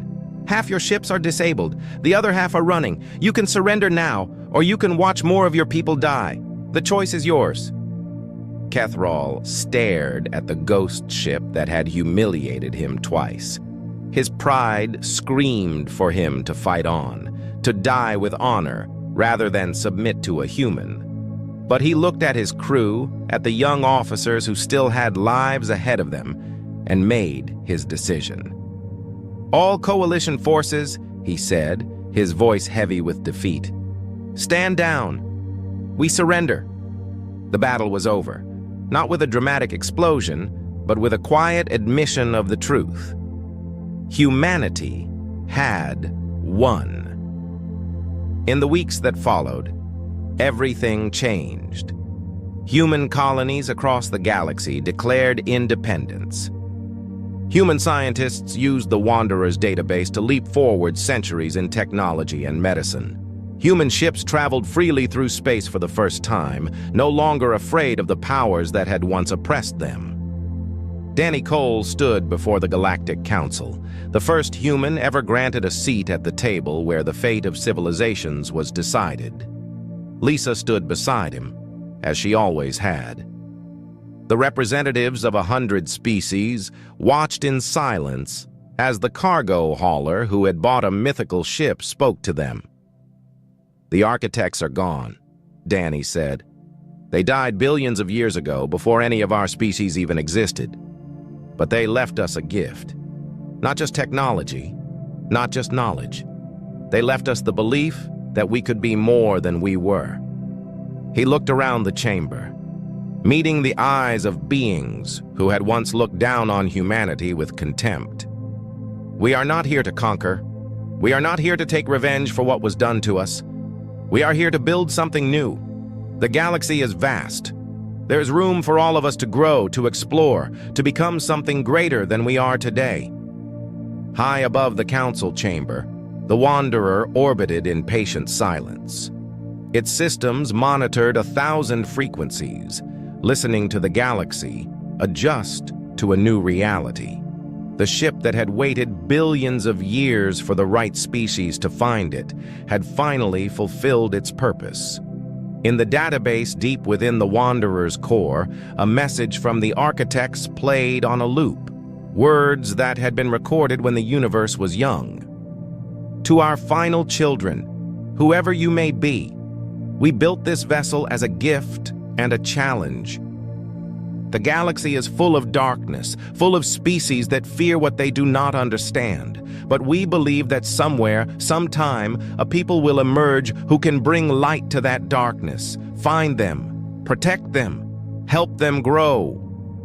The message ended, and the Wanderer hummed with quiet satisfaction. Danny Cole had bought a mythical starship that everyone claimed was scrap, and in doing so, he had changed the future of his entire species. Humanity's journey among the stars had only just begun. The Galactic Council Chamber was the most impressive room in the known universe. That was not a boast. It was a fact written into the founding charter of the Interstellar Accord, carved in 47 languages across the entrance arch. The chamber floated inside a hollowed-out asteroid at the gravitational center of the Orion Arm, and every species that had ever touched the stars had a seat inside it. The air smelled different depending on which section you sat in. Thick and warm near the Vorkai delegation, cold and metallic near the Sindari, and faintly like ocean salt near the humans. Ambassador Elena Vasquez had served as Earth's representative for 11 years. She was not the loudest voice in the chamber. She was not the most decorated diplomat humanity had ever produced. But she had a quality that her colleagues in the foreign ministry had noticed early in her career. She never reacted the way people expected her to. When things got loud, she got quiet. When others rushed, she waited. It had made her difficult to read, and in diplomacy, that was worth more than a fleet of warships. The session had started normally enough. The Vorkai hegemony was presenting a territorial expansion proposal, their fourth in 6 years, and the usual arguments were being made across the chamber floor. Trade routes, resource rights, navigation corridors. Elena had her notes open, her earpiece translating the layered clicks and harmonics of Vorkai speech into clean English. She was sipping cold coffee and making small margin annotations when High Speaker Draven Koss stepped to the central podium. Koss was the Vorkai's chief diplomat. He was also, by the understanding of most species in the chamber, something of a bully dressed in formal robes. He had 7 feet of gray-plated natural armor for upper arms, and a mouth that never seemed to close fully even when he was not speaking. He had been in his position for 30 years and had spent most of that time treating the council like his personal audience. He began his presentation calmly. Resource scarcity, he said. Population pressure. Historical claim to the disputed corridor near the Ash Veil Nebula. Standard talking points. Elena kept taking notes. Then he turned. He turned toward the human section and pointed one of his upper arms directly at the delegation. "And let it be formally noted," Koss said, his translator casting his words in crisp tones across the chamber, "that humanity's presence in this corridor is not merely inconvenient. It is illegitimate. Humans are a young species. Untested. They stumbled into space barely 4 centuries ago and have been granted protections and courtesies far beyond what their development warrants. They are not peers. They are guests who have forgotten how guests are supposed to behave." The chamber went very, very quiet. It was the kind of quiet that happened when something crossed a line that everyone had privately known existed, but no one had ever dared to cross openly. 47 delegations held their collective breath. Several of the smaller species representatives looked immediately at their senior diplomats for guidance. The Sindari ambassador, a creature of polished chrome and cold intelligence, turned one of its optical sensors toward the human section with something that might have been curiosity. Elena Vasquez set down her coffee. She looked up at Cos. She looked at him for a long moment, long enough that several members of her own staff leaned slightly toward her, waiting. Her junior attaché, a young man named Torres, had his hand halfway to his translation pad, as if ready to help her draft a response. She said nothing. She picked up her coffee again, looked back at her notes, and made another small annotation in the margin. The silence stretched. Cos blinked. His translator had worked correctly. He knew the words had landed. He had expected an objection, a formal protest, perhaps a raised voice, a demand for retraction, a motion to censure. Those were the responses the council rules were designed to handle. He had a counter-argument ready for all of them. He had no counter-argument for silence. The council president, an elderly Pharisee with 4 eyes and 60 years of procedural experience, cleared his throat carefully. The chair notes the statement by High Speaker Cos and invites any response from the human delegation. Elena looked up. She smiled politely at the president, the exact smile she used when someone asked if she needed anything and she was about to say no thank you. Earth passes at this time, she said. Her voice was calm and even. She said it the way someone says it in a card game. Not a retreat, a choice. And then she went back to her notes. The chamber buzzed. Not loudly, not openly, but in the way that 47 alien species make noise when they are deeply confused and trying not to show it. The Vorkai delegation huddled briefly among themselves. Cos returned to his seat with the particular stiffness of someone who had thrown a punch and hit air. After the session, in the wide marble corridor outside the chamber, the Sindari ambassador fell into step beside Elena without invitation. The Sindari did not typically initiate social contact. It was considered beneath their diplomatic culture, so the fact that Ambassador Sakharov had done so meant something. That was unexpected, Sakharov said. Its voice was a precise, measured tone that always sounded faintly like a formal announcement. What was? Elena asked. Your non-response. Cos insulted your entire species in front of the council. Convention required a reply. Convention recommended one, Elena said. There's a difference. Sakharov was quiet for a moment, processing. He will interpret your silence as weakness, as confirmation that his assessment was correct. Maybe, Elena said. She had reached the door to the human delegation suite. She paused with her hand on the panel and glanced back at the Sindari ambassador. Or maybe he'll spend the next 3 weeks trying to figure out what we're planning. Sleep well, ambassador. She went inside. The door closed. In the corridor, Sakharov stood still for a moment longer than necessary. Its optical sensors tracked the closed door with an expression that, in any species with a face, might have been called unease. Back on Earth, in the quiet offices of the Ministry of Interstellar Affairs, the session footage had already been reviewed. No emergency meetings were called. No statements were drafted. The minister herself watched the clip of Cos's statement 3 times, then watched Elena's non-response twice, and then closed the file and went back to her other work. In the various news streams that covered council activity, there were thousands across human space, ranging from dry procedural coverage to dramatic real-time commentary. The moment caught fire slowly at first, then all at once. Not because humans were angry, but because they were calm. Commentators across the alien networks had expected outrage. They had models for outrage. Humans had a reputation, earned over 4 centuries of interstellar contact, for emotional volatility. They argued loudly, protested energetically, and had a documented cultural tendency toward what the Vorkai academic literature called performative indignation. It was one of the reasons Cos had made his move. He had expected to dominate a noisy exchange and walk away looking powerful. Instead, every broadcast covering the council session spent its time trying to explain what the silence meant. And the more they talked about it, the less certain anyone sounded. 3 days passed.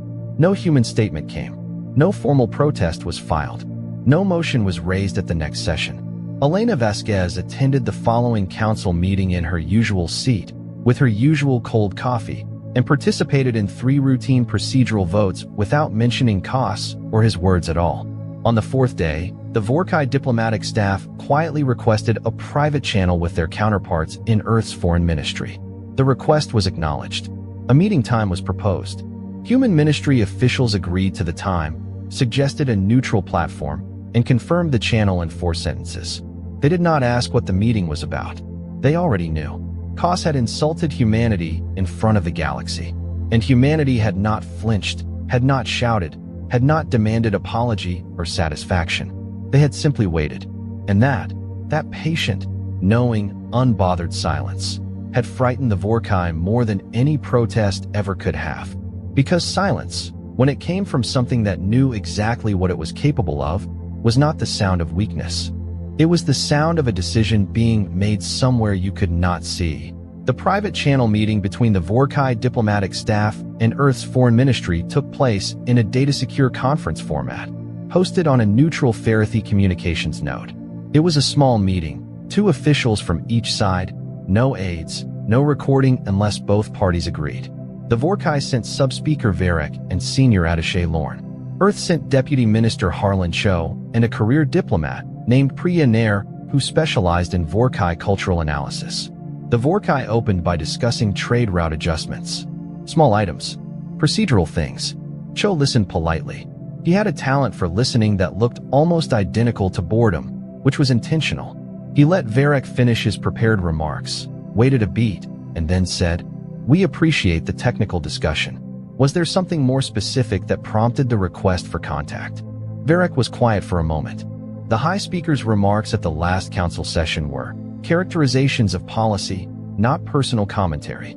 "We understand that," Cho said. Varric waited for more. None came. He adjusted his posture slightly, the Vorkai equivalent of a nervous gesture. Earth has not responded formally. We wanted to ensure that the lack of response was not indicative of a communications breakdown. "Our communications are functioning perfectly," Priya Nair said. It was the first time she had spoken.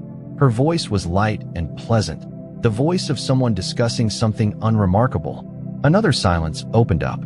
The Vorkai officials filled it the only way they knew how, with more talking. They cycled back through the trade discussion, raised a minor point about navigation beacon maintenance, and eventually, cautiously, circled back toward the subject they had actually come to address without ever naming it directly. Cho and Nair answered every question fully and specifically and gave absolutely nothing about what humanity was thinking. When the meeting ended, Varric and Lorne sat in their private channel node for a moment before disconnecting. Lorne spoke first. "They know something. They always know something," Varric said. "That is not useful analysis." "They know something specific," Lorne clarified. The deputy minister brought Nair. "She studies us. She knows our escalation thresholds, our internal political structures, our pressure points. If this was a routine reassurance call, they would have sent someone junior." Varric thought about that. "They wanted us to notice who they sent." "Yes," Lorne said. "They wanted us to think about what it means that they sent someone who understands us very well to a meeting where they said nothing useful at all." Varric closed the channel without another word. He was already composing his report to High Speaker Kos.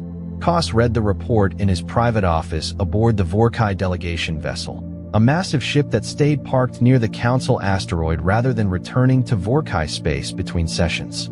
He read it twice. He was not used to being uncertain.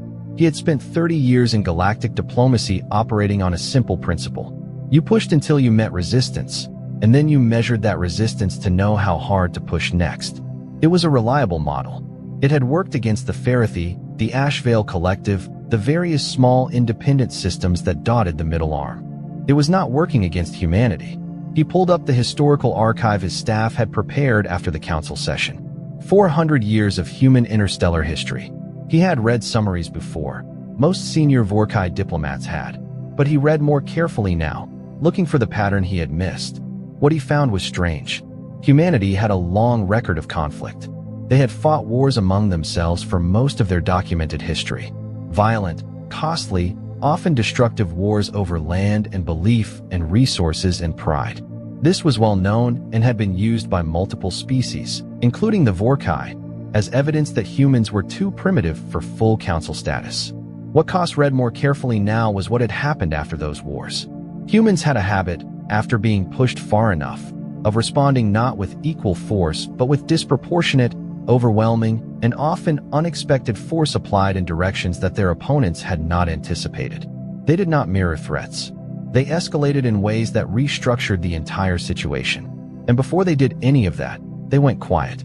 He found the pattern across centuries of their own history. A border skirmish would be absorbed. An insult would be absorbed. A provocation would be absorbed. And then, without clear warning, humanity would act, and the action would not be the protest or confrontation everyone had expected. It would be something structural, something that changed the rules, something that made the original provocation look very, very small. Koss set the archive down. He called his senior staff together. Meanwhile, the galaxy was watching. The council session clip had spread across every connected network in the Orion arm. The image of Elena Vasquez setting down her coffee, looking up at Koss, and then simply continuing her work, had been viewed, shared, and analyzed billions of times. The commentary was remarkable for one thing.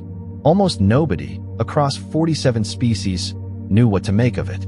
The Sindari ran an internal analysis through their political modeling systems and produced a report that their council ambassador found troubling. The model assessed human behavior as following a pattern the Sindari called controlled delayed response, a strategy where a party absorbs an aggressive move, allows the aggressor to settle into their assumed victory, and then acts from a position of composure rather than reaction. The model gave a confidence rating of 78% that humanity was preparing a response. It could not model what that response would look like because, as the AI noted with clinical precision, insufficient data. Human strategic behavior in high-stakes scenarios shows consistent pattern divergence from established galactic diplomatic norms. The part that troubled the Sindari ambassador most was the footnote. The AI had flagged the human response pattern as the most unpredictable category in its system. Not unpredictable like random. Unpredictable like something that was making choices according to a logic the model hadn't encountered before. On the human colony world of New Carthage, a retired admiral named Cian Park was watching the council feed in her kitchen when her granddaughter, 7 years old, sharp as a blade, pointed at Elena Vasquez on the screen and said, "Why isn't she yelling?" Park smiled. "Because she doesn't need to." "But he was really mean," the girl said. "Yes, he was," Park agreed, wrapping both hands around her tea. When someone's really mean and you yell at them, they get to feel like they caused something, like they mattered enough to make you lose control. She glanced at the screen. When you stay quiet, they don't know what to do. And not knowing what to do is the most scared a person can be. Her granddaughter thought about that. "Is Auntie Elena scary?" "Terrifyingly," Park said, and took a sip of tea. The council met again 5 days after the private channel exchange.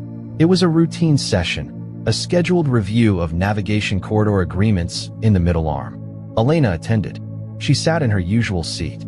She had new coffee this time, hot rather than cold, which her junior attaché Torres noted with the private observation that this was either meaningless or significant, and he could not tell which.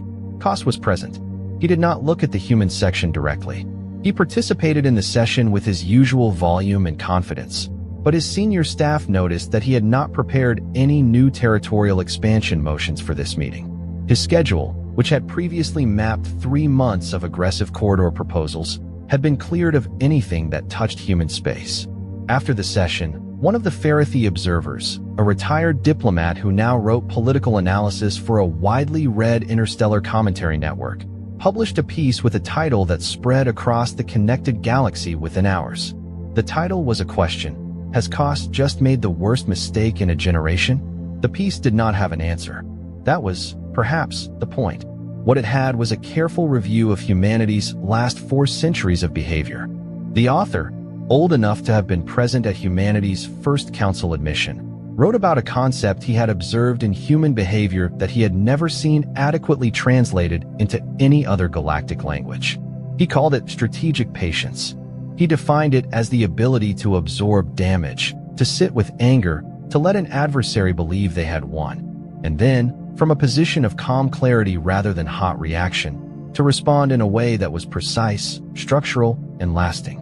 He noted that the one consistent mistake other species made about humans was confusing their silence for absence. Humans were not quiet because they had nothing to say. They were quiet because they were deciding exactly how to say something that would only need to be said once. The piece ended with a single line that Koss's staff reportedly read 4 times. High Speaker Koss has given humanity a reason. The galaxy should spend less time wondering if humanity will respond, and considerably more time wondering what responding looks like when they decide they are ready. Koss was ready when the communication came, but not for what it contained. The communication that arrived in High Speaker Koss's office did not come from the human military. It did not come from Earth's foreign ministry. It did not come from Ambassador Vasquez or Deputy Minister Cho or any of the diplomats Koss had been watching and studying since the council session. It came from a human woman named Dr. Amara Osei, and her title was Chief Economic Architect of the Terran Development Initiative. The message was 3 paragraphs long. It was written in clean, polite language, the kind that said nothing threatening in any individual sentence, and yet left the reader feeling like the floor had shifted slightly under their feet. Dr. Osei was writing to notify the Vorkai hegemony that, effective in 60 days, humanity would be initiating a comprehensive review of all Terran infrastructure contracts currently servicing Vorkai space. The review was described as routine. The language was courteous. The timing was not accidental at all. Koss's economic advisor, a thin and usually unshakable analyst named Garrett, read the message and went pale in the specific way that Vorkai go pale, which involved a color change in the plates around the neck. He explained what the message meant in practice. Humanity had, over the past 2 centuries, quietly become the primary infrastructure partner for 11 of the Vorkai hegemony's 17 core systems. Not through aggression or negotiation leverage, through the simple fact that human engineers, construction firms, and logistics networks were reliable, affordable, and honest about their timelines. The Vorkai had never thought much about this. It was background noise, the operational reality of a functioning civilization. Power grids, communication relays, atmospheric processors, transit systems, deep space docking infrastructure. A significant portion of it was designed, built, or maintained by human contractors.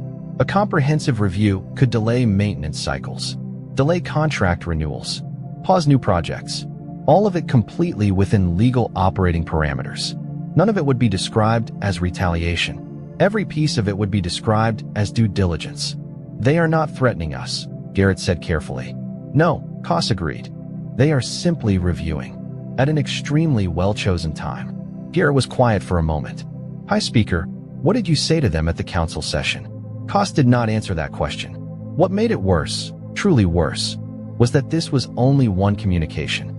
Over the following 48 hours, Koss's staff identified 7 other quiet, polite, completely non-threatening actions that the human government had either initiated or were clearly positioned to initiate.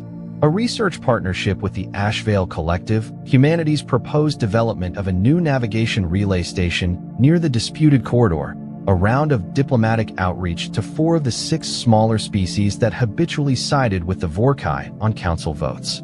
Each item, taken alone, was ordinary. Taken together, they formed a shape. They were the early geometry of a world being rearranged. None of it was loud.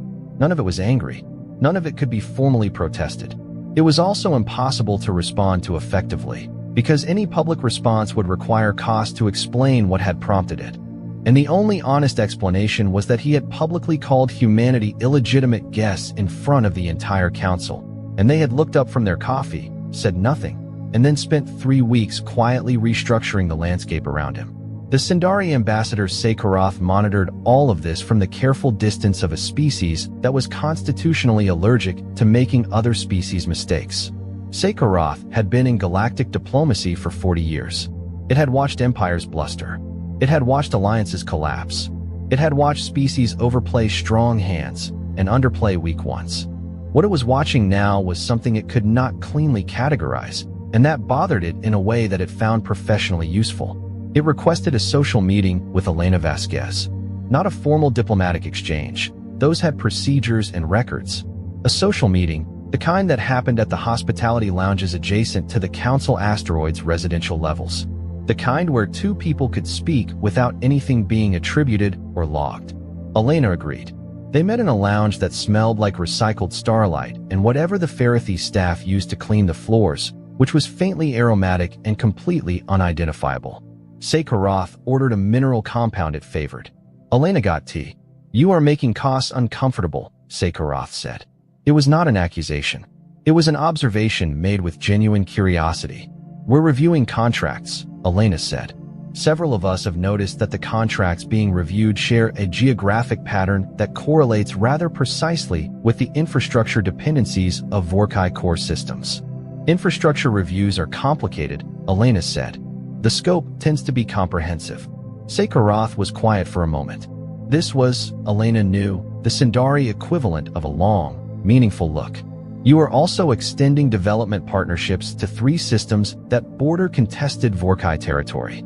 And your proposed relay station in the Ashvale corridor would, when operational, provide navigation advantages to human vessels that currently do not exist."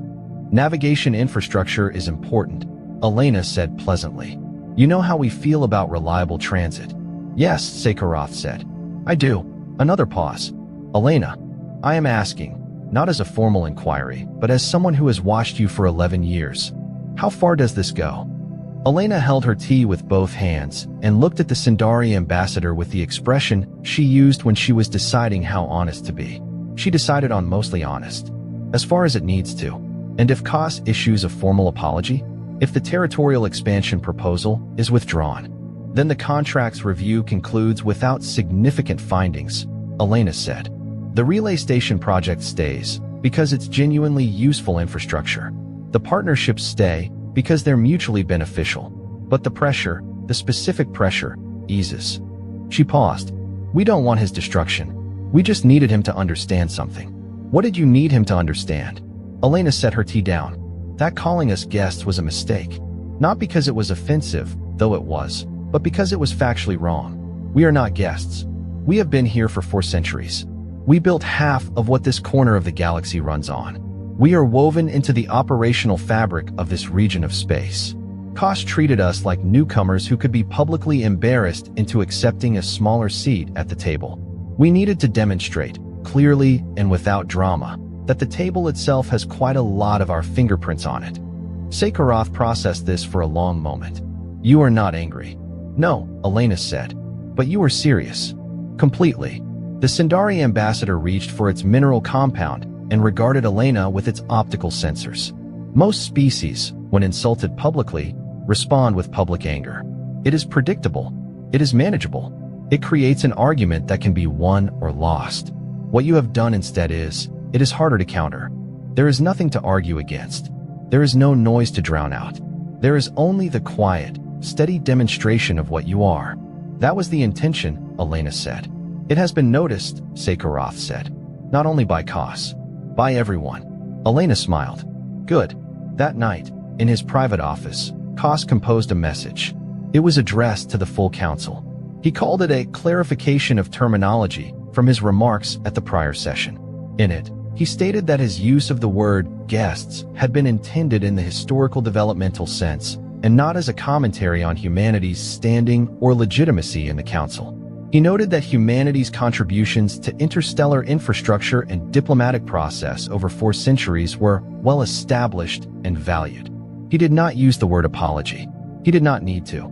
The council had read enough diplomatic language to understand what the message was. 3 days later, the Vorkai territorial expansion proposal for the Ashvale corridor was formally withdrawn from the session agenda, pending further internal review. Garrett, Kos's economic advisor, marked the infrastructure review communication from Dr. Osei as resolved in the Vorkai diplomatic tracking system. He noted it with the code his department used for situations that had been carefully, silently, and effectively neutralized. Then he sat back in his chair and thought about a species that had been insulted in front of the known galaxy, had responded with complete stillness, and had moved every piece on the board before anyone had noticed the game had started. He updated his personal file on human diplomatic methodology. He added 1 sentence to the summary at the top. Do not provoke without understanding what provocation costs. He underlined it twice that Kos's clarification message spread through the council networks faster than his original insult had. That was interesting in itself. The original remark had traveled through interstellar channels as a curiosity, a piece of political theater from a species known for that kind of theater. The clarification moved faster because it carried something the original had not. It carried the weight of consequence. It was, in the language that the galaxy's diplomatic class read fluently, a message from a powerful actor admitting, without admitting, that he had miscalculated. 47 species watched this and drew their own conclusions. The Ashevale Collective released a brief, formal statement congratulating humanity on its continued constructive engagement with the council process. The statement was 5 sentences long and somehow managed to compliment humanity while very gently reminding Koss that the collective had been considering his corridor proposal for 6 months. The implication was quiet but clear. If Koss could misread humanity this badly, perhaps the council should be careful about accepting his assessment of other territorial matters.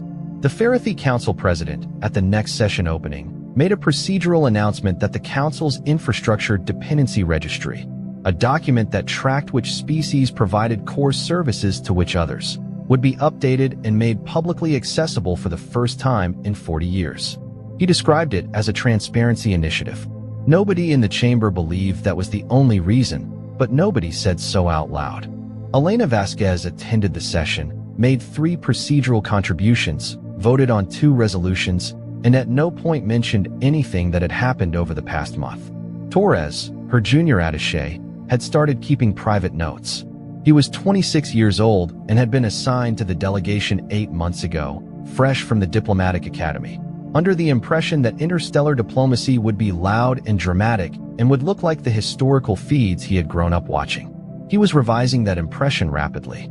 He wrote in his notes, in the plain language of someone trying to understand something clearly. It was never about the insult. It was about what we did after the insult. Koss expected a reaction he could manage. He got stillness he couldn't read, and while he was trying to read it, we just kept working. He read it back to himself. Then he added, "The scariest part isn't what we did. It's that we do this naturally, like we've always known this is how it works." He saved the file, labeled it Observations, and kept it private for 2 years before it became part of his published memoir on Terran diplomacy in the Council era. On Earth, the response to the whole affair was characteristically uneven. Most citizens had followed the story at a medium level of engagement, interested, but not consumed by it. Editorial boards in major cities wrote about diplomatic composure and strategic patience. Some commentators were less academic about it. A columnist in New Mumbai wrote a piece with the straightforward headline, "We did not need to yell," that became one of the most widely read pieces of political writing that year. Her argument was simple. Humanity had grown up. Not in the way the Vorkai had meant. Not in the developmental, "we're still learning to walk" sense. Grown up in the way that any civilization grows up when it has survived long enough to know the difference between power and noise. The Vorkai had noise. What humanity was demonstrating, she wrote, was power exercised in a way that left the other party uncertain rather than wounded. Wounds healed. Uncertainty compounded. The retired Admiral Park read the column over breakfast on New Carthage and sent a short message to her old colleague in the ministry. "They're finally writing it down." Her colleague wrote back, "They've always known it. They're just less shy about it now." Park sent a single punctuation mark in response. A period, which, in the context of the exchange, meant exactly. Sekaratha's internal report to the Sindari Council of Voices, their equivalent of an internal intelligence brief, was classified at the highest level and remained so for decades. Portions of it were eventually quoted in academic works on galactic power dynamics. The sections that were quoted most often were not the political analysis or the strategic assessment. They were from the final summary, where Sekarath wrote about what, in 40 years of diplomacy, had most surprised it about humanity. The section read, in translation, "We modeled human responses using frameworks built from every other species in the Council. All those frameworks assumed that an insult of this magnitude would produce measurable heat, raised voices, formal protests, public demands. Instead, humanity produced cold, deliberate, patient, entirely self-possessed cold. The most unsettling aspect is that they did not appear to calculate this response. They appeared to simply be this way. What Koss encountered was not a tactical choice. It was a character, and character, unlike tactics, cannot be countered or anticipated. It can only be understood, but only if you are paying attention before you make your mistake. The report recommended that the Sindari update their behavioral models for humanity. The new model had a flag at the top that had not existed before. It read, High Unpredictability Index. Not chaotic, disciplined. Treat silence as active, not passive. Koss served 3 more years as High Speaker. During those 3 years, he did not raise any proposals that affected human space. He did not speak directly to Elena Vasquez in council session. He was not, technically, diminished in his role. He still commanded the respect of the Vorkai political structure and continued to push other proposals on other corridors with other species. But anyone watching carefully could see the boundary he had drawn around himself. The line he did not cross again. He retired at the end of his term and returned to Vorkai Prime. His memoirs, published 2 years later, contained a chapter on the Ashvale corridor affair that was widely discussed. In it, he described the month after his council remarks as a lesson in the difference between a species that reacts and a species that decides. He did not name Elena Vasquez specifically. He did not need to. Everyone knew who the chapter was about. Elena served 4 more years as Earth's council ambassador after the affair, then moved to a senior advisory position in the foreign ministry. On her last day in the council chamber, she packed her notes, took her coffee thermos. She had never stopped bringing her own coffee, and made a quiet round of personal goodbyes. Sakharoth was the last to receive one. They stood in the marble corridor where they had walked together the day after Koss's original statement. 11 years, Sakharoth said. 12, Elena corrected. You are, in my assessment, the most effective diplomat I have observed in 4 decades of council attendance. That's very kind. It is not kindness. It is data. The Sindari ambassador's optical sensors tracked her with something that had evolved, over years, into something resembling warmth. Can I ask, and you may decline to answer, was the silence after Koss's statement planned in advance? Did you know you would respond that way? Elena considered the question. She gave it genuine thought, which was itself an answer of sorts. Not in the sense of a formal strategy, she said finally. I just looked at him, and I thought about what he was hoping I would do. And I thought, I'm not going to give him that. She paused. The rest of it, the infrastructure review, the relay station, the partnerships, that was planned. Carefully. But the silence? That was just knowing what we are. Sakharoth was quiet for a moment. That is the part that frightens people, I think. The silence being natural. I know, Elena said. She smiled. Good. She walked down the corridor and out through the main entrance of the council asteroid, past the arch with 47 languages carved into it, and into the docking bay where the human transit shuttle was waiting. She was the last one aboard. She sat by the window. The shuttle lifted off from the asteroid and turned toward human space, toward Earth, toward a civilization that had been called young and untested and had responded not with anger, but with the quiet, comprehensive, unshakable demonstration of exactly what 4 centuries of work looks like when you finally stop explaining yourself. The stars outside the window were familiar. They were the same stars that had watched humanity stumble into space, build and fail and build again, argue with itself for generations, and eventually arrive here. Not at perfection, not at peace in every corner of the galaxy, but at something harder to achieve and harder to destroy. The knowledge of what it was. The patience to let that knowledge speak for itself. Elena Vasquez closed her eyes. The galaxy, she thought, would be fine. It had been paying attention. The hull screamed before I even understood we were under attack. I was strapped into the command chair of the Kestrel, halfway through a sip of cold coffee, watching ice crystals drift past the forward window like slow snow. We had been parked above Bishop's Reach for 3 quiet days, running supply rotations and listening to the steady hum of a station that mined ore from the rings of a gas giant at the very edge of human space. 3 boring, beautiful days. I would have given anything to keep them boring. Then the sky tore open. 6 shapes dropped out of folded space all at once, so close to the station that the gravity wash rattled my teeth. They were enormous. Each one was longer than Bishop's Reach itself, dark and ribbed like the bones of something that had died and learned to keep moving anyway. They did not slow. They did not hail us first, the way ships are supposed to. They simply arrived, fanned out in a slow, patient arc, and waited. Captain Holt, my pilot, Owen Webb, had gone pale under his freckles, His hands were already on the controls. "Captain, those aren't ours." "I can see that, Owen. Those aren't anybody's." He was right, and that was the thing that made the back of my neck go cold.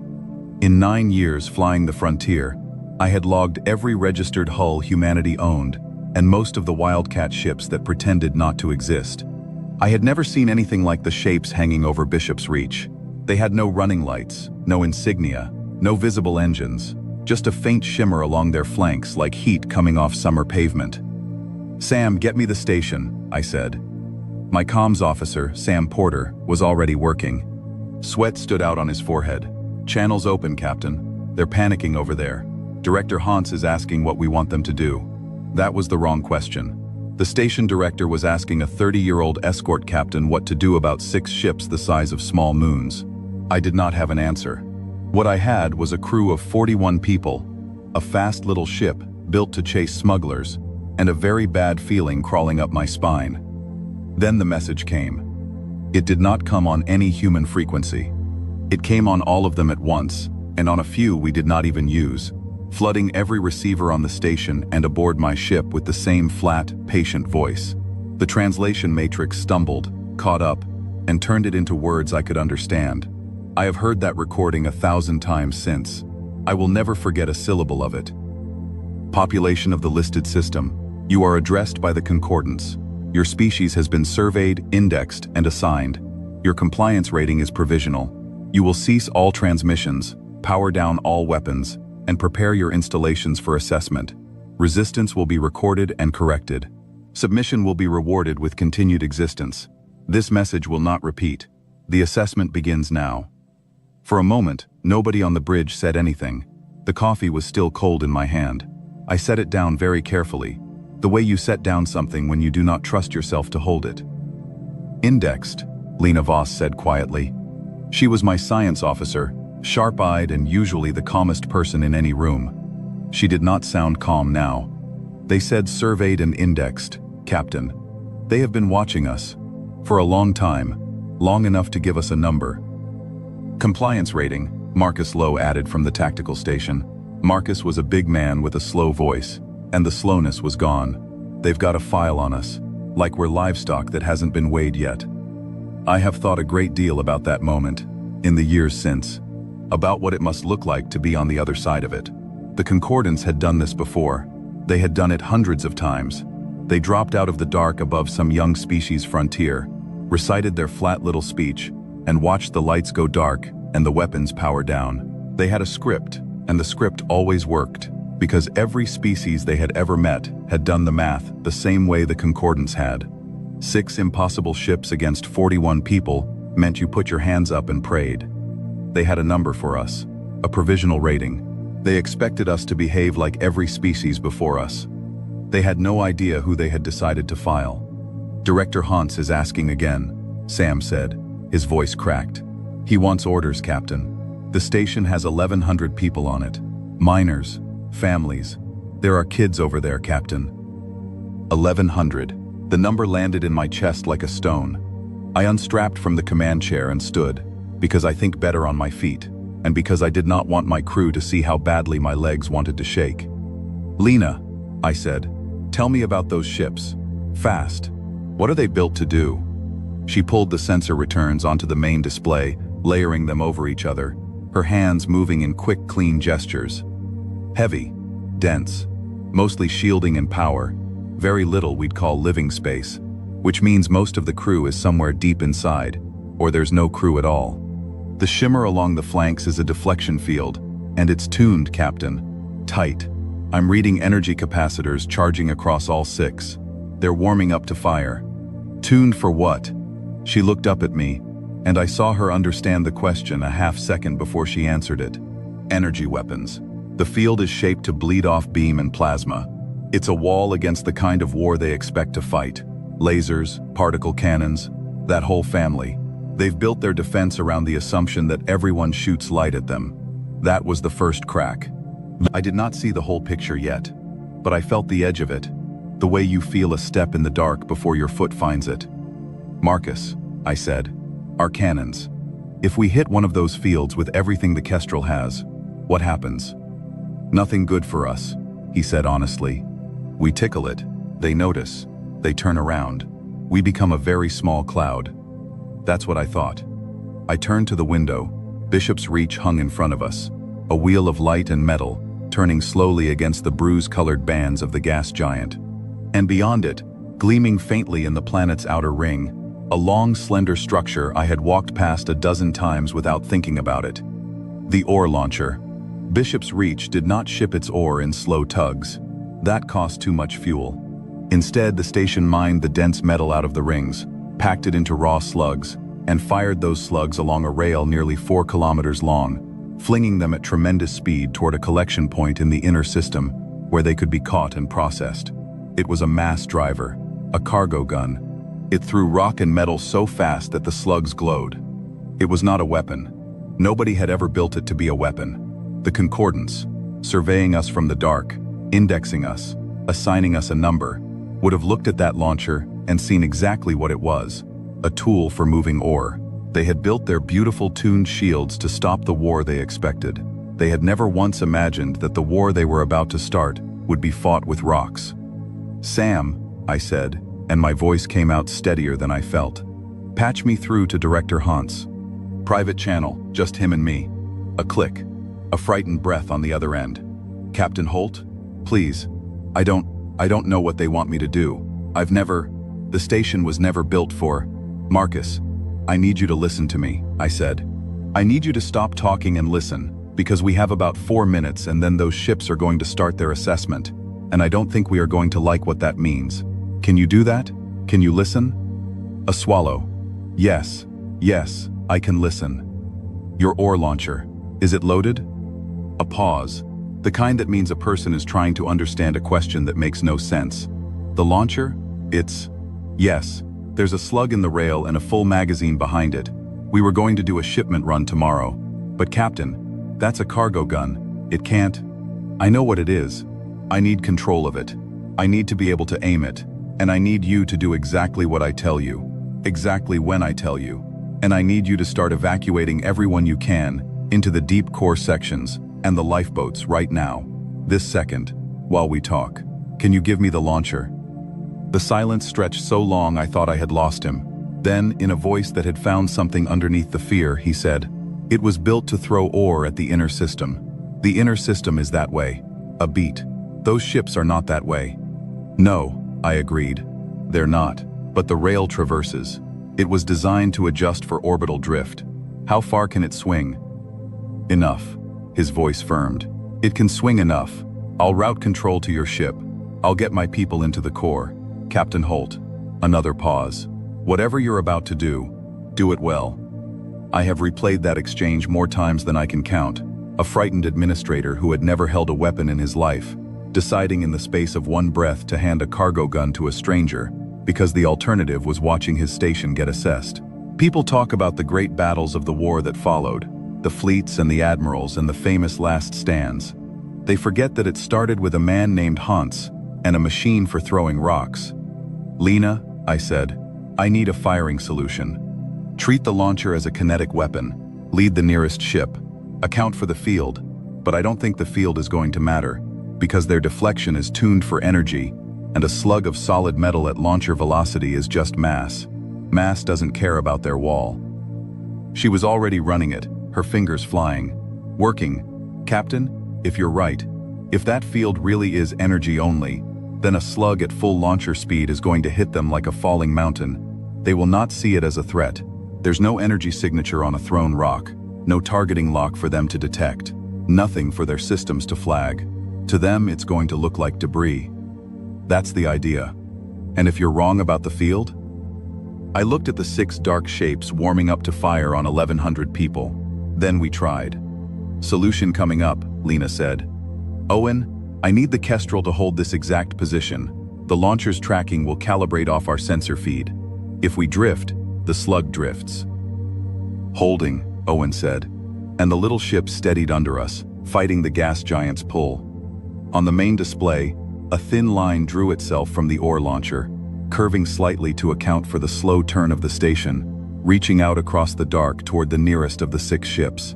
The enemy vessel hung there, patient, fat with power, its tuned field shimmering, its capacitors climbing toward the moment when it would fire its first assessment on Bishop's Reach. Capacitors on the lead ship are at 90%, Marcus reported. 80 seconds, maybe less, before it fires. Director Hans, I said, are your people clear of the rail and the magazine? Clear, he said. Core sections sealed, lifeboats loading. We are as ready as we are going to be. Then on my mark, I want you to fire the launcher.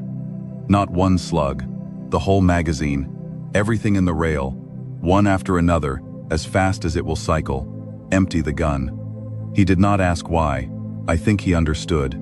A single slug they might dismiss as a freak piece of debris, an accident of the rings.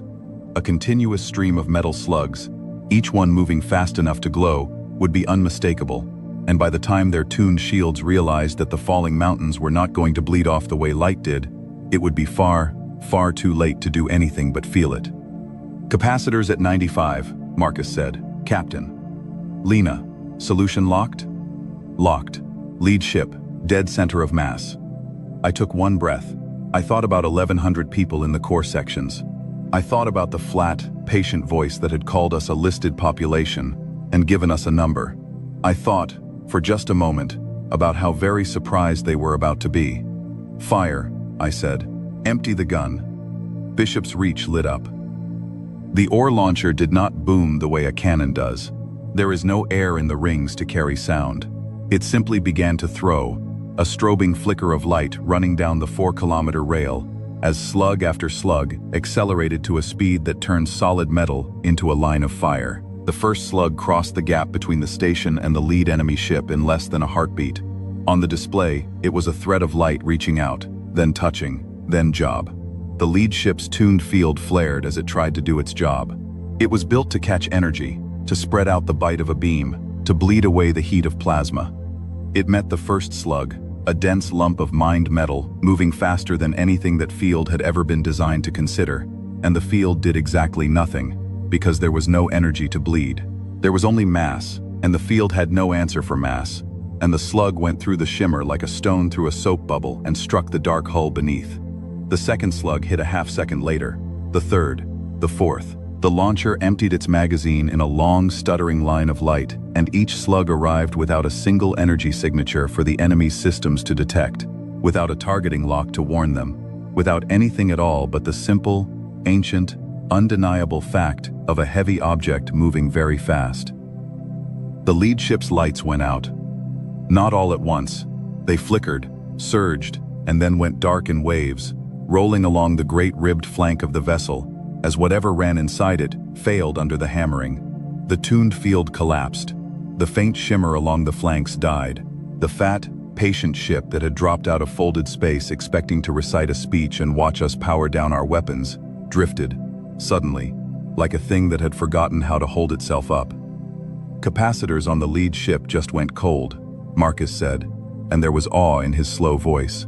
It's Captain. It's tumbling. It's not firing. It's not anything. It's just falling. For a long moment, nobody on the bridge breathed. Then the other 5 ships moved. They had not understood, at first. I think that is the part that mattered most.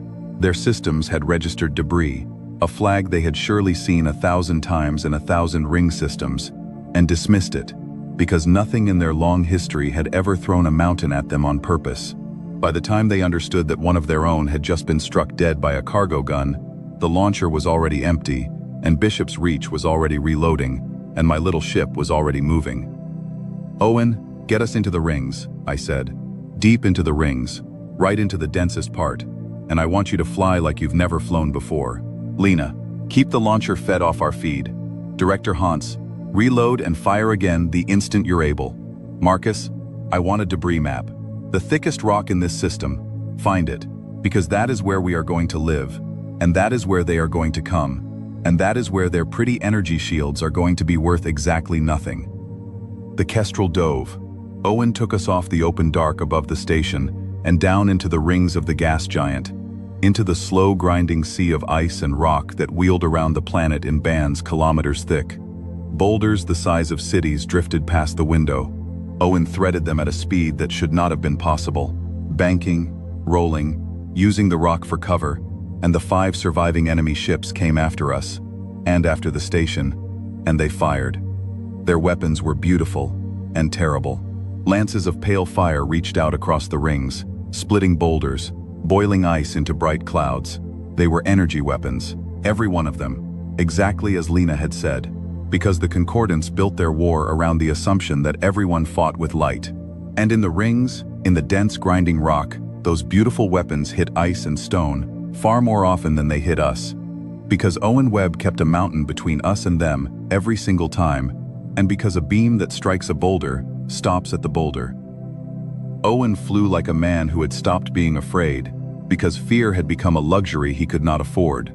A lance of pale fire boiled past the forward window, so close that the heat bloom whited out every sensor we had, and for one blind second, we were flying on nothing but the map inside Owen's head. In that second, he rolled us around a tumbling mountain of ice on pure instinct, and when the sensors cleared, we were threading a canyon of frozen rock with walls a kilometer high on either side, and a glowing scar burned across the boulder we had been hiding behind a heartbeat earlier. "How are you doing that?" Marcus asked, very quietly, the way a person speaks in a place that feels holy or doomed. "I am not thinking about it," Owen said through his teeth. "The moment I think about it, we stop existing. So please, all of you, do not make me think about it." Behind us, the great dark ships tried to follow us into the rock and could not. They were built for the clean, open geometry of deep space, where their range and their power and their patience decided everything, and in the grinding maze of the rings, they were blind giants swinging at shadows. Every time one of them committed to a firing line, the rock drank the shot. Every time one of them slowed to pick a careful path between the boulders, it handed the station's launcher another fistful of seconds to reload. I watched it unfold on the display, and somewhere underneath the terror, I felt the whole shape of the war we did not yet know we were in. They had the strength, we had the dark, and the rocks, and a pilot who refused to think about what his hands were doing, because thinking about it would have been the end of all of us. "They don't like the rings," Lena said, watching the sensor returns. "Their fire's getting wild. They're built to fight in open space, Captain, where their range and their shields and their power matter. In here, in the rock, it's close, and it's ugly, and it's confused, and that's not the war they know how to fight." "Then that's the only war we're going to give them," I said. "Director Hans, status." "Launcher reloaded," he said, and his voice had changed entirely now, had become the voice of a man who had discovered something about himself in the last 4 minutes that he was never going to forget. "Magazine full. Tell me where to throw." "Lena." "Second target locked," she said, same as before, dead center. "They still aren't reading the slugs as a threat, Captain. Their systems keep flagging them as debris and discarding them. They have not adapted. They do not know how." There it was again. That second crack, wider now, opening into something I could finally see the shape of. The Concordants had a number for us. They had a script. They had built their entire way of war on the certainty that they understood the species they hunted. And the thing they had never planned for, the gap in all their long, careful indexing, was that humans do not fight the war you expect. We fight the war we can win. We take the cargo gun, and we make it a weapon. We dive into the rock where your beautiful ships go blind. We throw mountains at things that have never once considered the possibility of being struck by a mountain. "Fire," I said. "Empty the gun again." Bishop's Reach lit up a second time, and a second enemy ship learned what the first had learned, that a tuned energy field is a wall against the war the Concordants knew, and an open door to the war humans were about to teach them. The slugs went through the shimmer and into the dark hull, and the lights rolled and died, and the great ribbed shape stopped firing, and began, slowly, to fall. 2 down, 3 left, and those 3, at last, understood that something was wrong. They broke off. All 3 of the surviving ships pulled away from the station and away from the rings, climbing back toward open space where their war made sense. And for one wild moment, I thought we had done it. I thought we had actually driven them off with a cargo gun and a fast little ship and the desperate cleverness of 1,100 frightened miners. Then I saw what they were doing, and my stomach dropped. They were not fleeing, they were withdrawing to report. "Captain," Lena said quietly. The lead survivor is building a folded space signal. A big one. It's not a weapon. It's a transmission. They're sending everything they recorded. The station, our ship, the launcher, all of it, back to wherever they came from. I watched the three dark shapes climb away from the rings, and I understood, with a cold clarity I have never quite shaken, exactly what had just happened. We had not won. We had survived, which is a different and rarer thing. And the price of surviving was that the concordance now knew it had been wrong about us. They had filed us as a listed population with a provisional compliance rating, expecting us to power down and put our hands up like every species before us. Instead, we had thrown mountains. Instead, we had killed two of their impossible ships with a tool for moving ore. They were not going to file us as compliant. They were going to file us as a problem. And the concordance, in all its long and patient history, had a way of dealing with problems. Let them go, I said softly. We can't stop the transmission, and we can't catch those ships. Owen, take us back to the station. Director Hans, get me a casualty count and a damage report. Lena, I want every scrap of data we just recorded on those ships. Their weapons, their shields, their movements, packaged and ready to transmit the instant we're clear of the rings. Every fleet, every world, every listening post humanity has. They need to know what's coming, and they need to know how it can be hurt.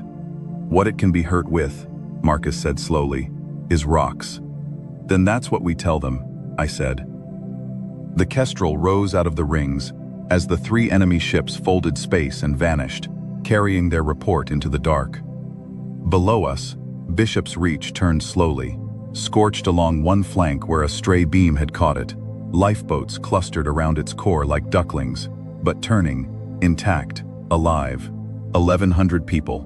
The first 1,100 people in human history to look up at the concordance and refuse to power down. Director Hans's voice came over the channel one last time before we cleared the rings. He sounded exhausted and shaken, and underneath all of it, fierce. Captain Holt, he said, when you make that report, when you tell them what we did here, make sure you tell them this too. A breath. We didn't know who they were, but now they know who we are. I looked at the dark where the three ships had vanished, carrying their data home, and I thought about the flat, patient voice that had given us a number, and I thought about how very, very surprised somebody, somewhere, was about to be when they read what their survey ships had recorded above a frontier mining station nobody had ever heard of. They started something here today, I said. I don't think they understand yet what they started, but they will. We cleared the rings. Sam opened every channel humanity had, and I sent the warning out into the dark, the first warning of the war, carrying the data and the casualty count and the simple, impossible fact that 6 of their ships had come to assess us, and only 3 had gone home. I did not know then how far it would go. I did not know about the fleets, or the colony at Halden's World, or the thing they would build to end us, or the long, terrible road between that day above Bishop's Reach and the day it finally stopped. I did not know that the concordance kept a record of every species it had ever broken, an index of subdued peoples reaching back further than human history, and that they were about to open a new entry under us. I only knew 2 things, as the Kestrel turned for home, with the warning streaming out behind it. The first was that the deadliest war humanity had ever faced had just begun. The second was that the concordance had no idea, none at all, that the deadliest creatures in that war were going to be us. The recording from Bishop's Reach reached the Human Council 11 hours before the concordance's reply did, and in those 11 hours, everything changed. I was in a debriefing room on Anchor Station, the great spinning hub above the inner colonies, when the Council finally understood what they were looking at. I had flown the Kestrel straight there, running her engines hot the whole way, because I did not trust a transmission to carry the weight of what we had seen. Some things you have to say in a room. The room was full of admirals and ministers and pale-faced analysts, and at the head of the long table sat Admiral Ruth Calder, a small gray-haired woman with eyes like cold iron, who had spent 40 years preparing for a war nobody believed would ever come. She watched the playback twice, the 6 ships dropping out of folded space, the flat, patient voice giving us a number, the ore launcher emptying its magazine into a tuned shield that had no answer for mass. 2 enemy vessels going dark and falling, 3 withdrawing to report. When it finished, the room was silent, and Admiral Calder looked down the table at me with those iron eyes. "You hit them with a cargo gun," she said. "Yes, Admiral. Because their shields are built to stop energy weapons, and a thrown rock has no energy signature for them to detect." "Yes, Admiral. Their entire defense is tuned for the war they expect. Beams, plasma, particle cannons, anything that flies is light. They never built a wall against mass, because in all their history, nobody ever made them." She was quiet for a moment.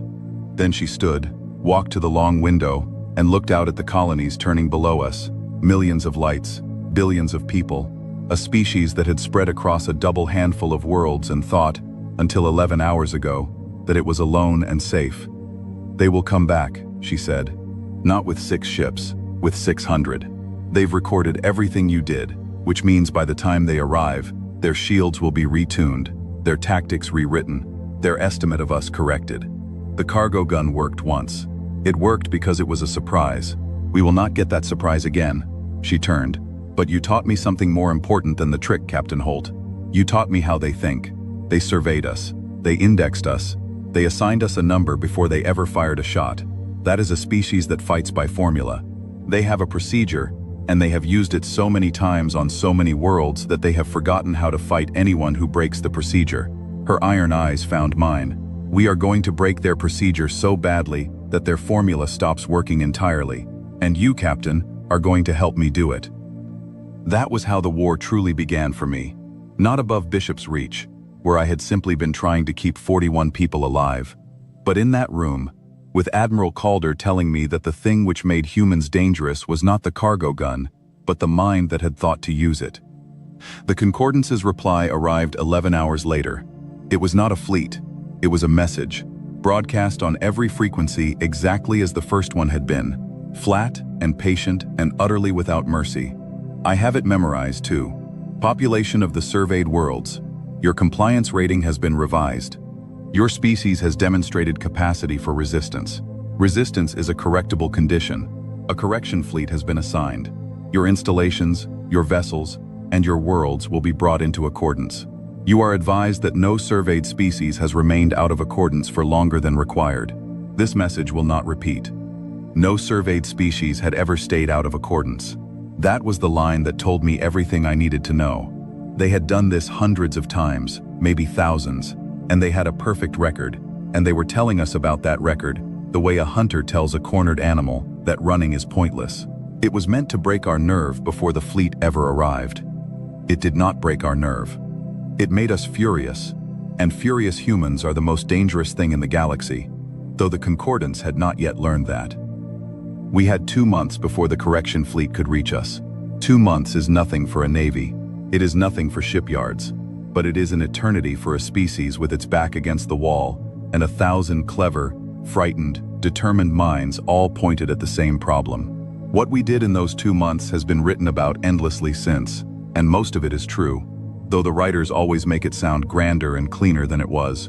The truth is that it was messy and exhausting and improvised, and it worked precisely because it was all of those things. We did not try to build 600 warships.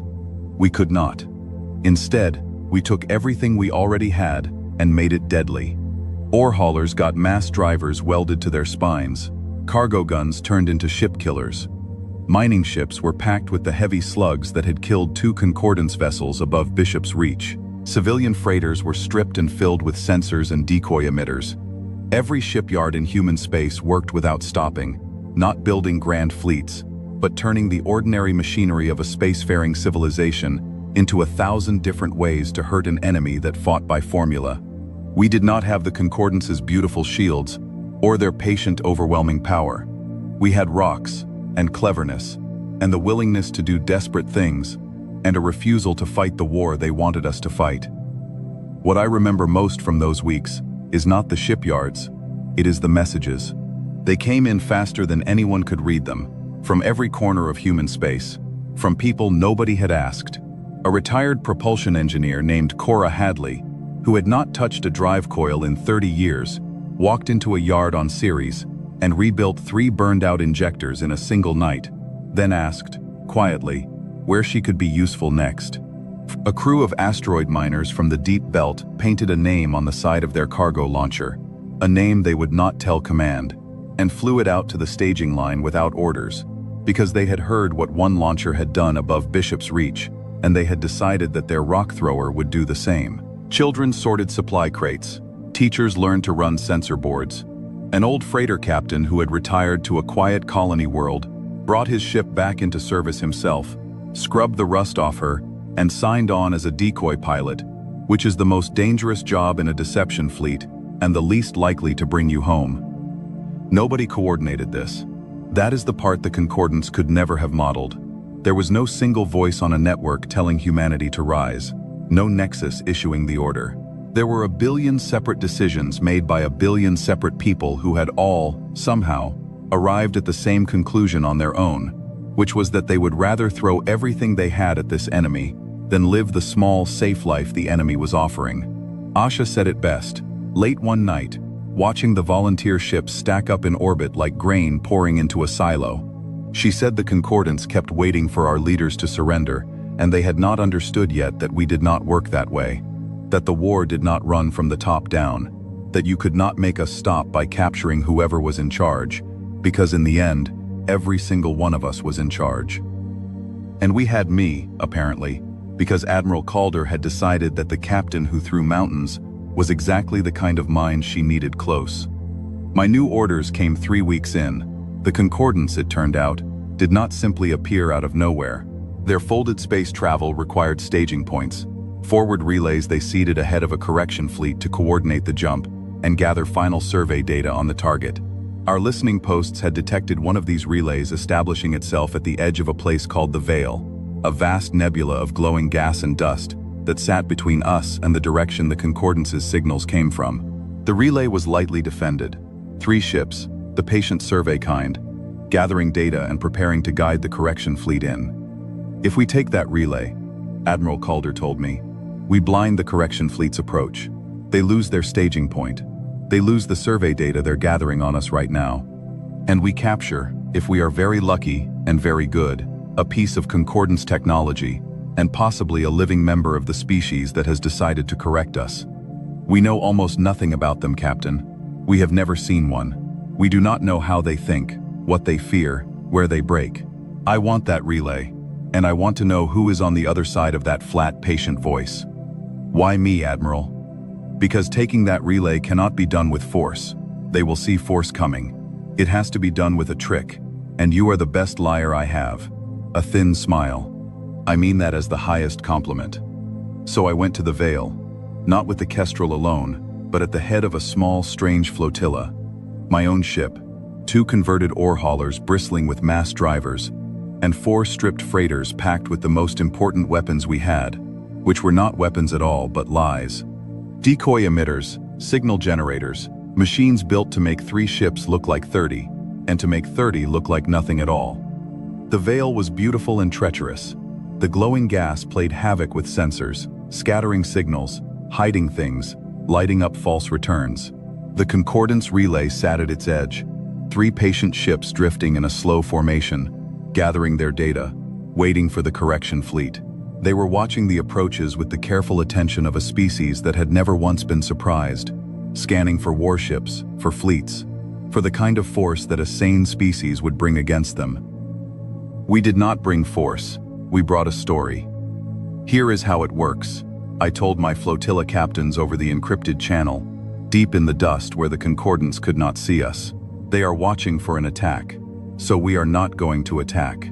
We are going to be a trade convoy, a frightened, panicking trade convoy, fleeing the correction fleet, trying to slip past the relay and run for the deep colonies. We are going to make ourselves look exactly like what they expect a beaten species to do, which is run. And while they are watching the running convoy, while their attention is fixed on the ships fleeing past them, the real threat is going to come from a direction they are not watching, because their formula says, nobody attacks the Concordance, everybody runs from it. The decoy freighters lit up first. Their emitters painted the dust with the signatures of a dozen civilian ships, fat and slow and panicking, broadcasting frightened chatter on open channels that we knew the Concordance would intercept. Refugees, cowards, A beaten species in flight, exactly what their survey predicted. The 3 relay ships shifted, turning their patient attention toward the fleeing convoy, repositioning to intercept and assess, to add these running cowards to their data on how the human species behaved under correction. And while they turned to watch the lie, the Kestrel and the 2 ore haulers came up out of the deep dust from the opposite side, silent, dark, with no energy weapons charged for their shields to detect, carrying nothing but mass. I have flown a lot of approaches in my life. None of them felt like that one. We ran the Kestrel cold, drives down to a whisper. Every system we could spare switched off, coasting on the momentum we had built up hours before in the cover of the dust. No active sensors, no targeting locks, nothing that would put out a flicker of energy for their shields to taste. We sat in the dark, and we let the dead weight of the ship carry us toward the relay, and we watched the enemy on passive returns alone. Ghosts of heat and light against the colored clouds of the nebula. Owen flew it by hand, barely breathing, nudging us with little cold puffs of gas that gave off no glow. Marcus had his slug racks loaded and his hands flat on the board, and he did not touch the fire control, because to fire early was to die, and he knew it. Sam kept the comms silent. Lena read the returns in a whisper so low, I had to lean toward her to hear. The whole crew held still in a way that human beings are not built to hold still, every nerve screaming to do something, to move, to act. While the only correct thing to do was nothing, was to wait, was to let the enemy go on believing that the only humans nearby were the frightened refugees fleeing on the far side of the cloud. 40 minutes we coasted like that. It felt like a year. And the relay grew on the screen from a point of light into a structure with windows, and still we did nothing, and still they did not see us. We were close before they understood. So close that when the first ore hauler emptied its mass driver into the nearest relay ship, the slugs crossed the gap almost instantly, through the tuned shield that still had no answer for raw metal, into the dark hull, and the relay ship's lights rolled and died, exactly as the ships above Bishop's Reach had died. The second hauler took the second relay ship a heartbeat later. 2 of the 3, dark and falling, before the third even finished turning back from the decoy convoy it had been so carefully assessing. The third ship did not die. I did not want it to. I wanted it whole. Marcus, I said. Their engines. Cripple the engines, nothing else. Lena, the instant their drive is dead, I want our boarding teams across. Owen, get us alongside, and keep us there no matter what they do. It was not clean. Nothing in war is clean, and I will not pretend it was. But the third relay ship lost its engines to a precise, ugly volley, and the Kestrel came alongside, and the boarding teams went across into a vessel built by a species no human had ever met. And after a tense and terrible hour, they came back with something we had never had before. A prisoner. They brought it aboard the Kestrel in restraints, and I went down to the hold to look at the first member of the Concordance that human eyes had ever seen up close. It was tall, far taller than a person, with a long, narrow body and limbs that bent in too many places, and skin like polished gray stone. Its eyes were deep and dark and unsettlingly calm, even in restraints, even surrounded by armed humans in the belly of an enemy ship. It did not struggle. It did not plead. It simply watched us with that deep stone calm, the way you might watch an interesting specimen, and when our translation matrix finally caught its speech, the first thing it said to me was not fear, or anger, or a demand. It was a question. "You are the one called Holt," it said, in that flat, patient voice I had come to know so well. "You are the one who used the tool for moving ore. We have studied your recording. I am called Ilun. I am an archivist of the Concordance. It is my function to record subdued peoples." Its deep eyes moved over me, slow and thoughtful. "I have recorded 411 species. I have written 411 entries in the index. Every entry ends the same way: surveyed, resisted, or did not resist, corrected, subdued." A pause that I would come to understand was Ilun thinking. "I have begun an entry for your species. I find that I do not know how it ends. This has not happened to me before." I stood in the hold of a captured enemy ship and looked at a creature that had cataloged the conquest of 411 worlds, and I understood that I was looking at the memory of the Concordance, the keeper of its terrible perfect record, and that for the first time in its long existence, that record had a question mark in it, and the question mark was us. "How do your entries usually end, Elun?" I asked. "In submission," it said. "Always. A species is surveyed. It is assigned a compliance rating. The correction fleet arrives. There is a period of resistance, brief or long, and then there is the threshold." Its deep eyes held mine. "Every species has a threshold, Captain Holt. A point at which the cost of resistance exceeds the value the species places on its freedom, and at that point, the species submits to preserve itself. This is not weakness. It is the most basic mathematics of survival. To choose existence over freedom is the choice every living thing makes when the alternative is to cease existing. In 411 entries, every species reached its threshold. The only variable was how long it took and how much it cost them along the way. And our entry? Elun was quiet for a long moment, and when it spoke again, there was something in that flat, patient voice I had not heard before, something I would spend the rest of the war learning to recognize. "I have been trying to calculate your threshold," it said. "I have studied your recording from the mining station. I have studied what you did here, at the relay. I have studied the way your species responded to the correction notice, which was to convert every tool you possess into a weapon in the span of weeks, a thing no surveyed species has ever done so quickly. And I find, Captain Holt, that I cannot locate your threshold. I cannot find the point at which the mathematics would make you submit. When I extend the calculation, when I ask how much your species would endure before choosing existence over freedom, the answer my calculation returns is one I have never seen in 411 entries." It paused. "The answer is that there is no such point, that you would not choose existence over freedom, that you would, if the mathematics demanded it, choose to cease existing rather than be corrected, and that you would make us pay for every moment of it along the way." The hold was very quiet. My boarding team had gone still, listening. "That cannot be correct," Elun continued, almost to itself. "A species that will not submit to preserve itself violates the most basic law of survival. It should not be able to exist. And yet here you are, having destroyed 5 of our vessels with tools never meant for war, holding me in the belly of a ship you took by telling us a story we believed, because no one has ever lied to the Concordance before." Its deep stone eyes fixed on me, and for the first time, I saw something move behind them that I can only call dread. "I have written 411 entries, Captain Holt. I begin to fear that the entry I am writing now is going to be different from all of them. I begin to fear that I am not writing the record of a species we are about to subdue." A pause. "I begin to fear that I am writing the record of the species that subdues us." I looked at the archivist of the Concordance, the keeper of 411 conquests, and I felt the war turn under me like a great wheel, and I understood that we had taken something from that relay far more valuable than technology or a prisoner. We had taken their certainty.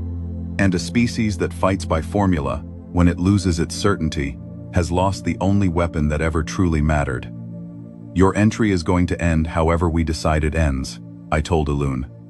"Not however your mathematics predict. That's the part your formula never accounted for. We don't fight the war you expect. We never have. We never will."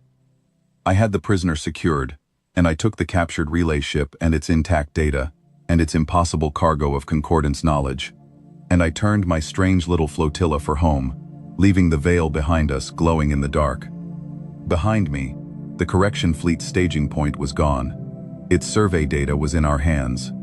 And its certainty, the perfect unbroken record of 411 conquests, had its first crack running through it, and the crack had a name, and the name was humanity. But the correction fleet was still coming.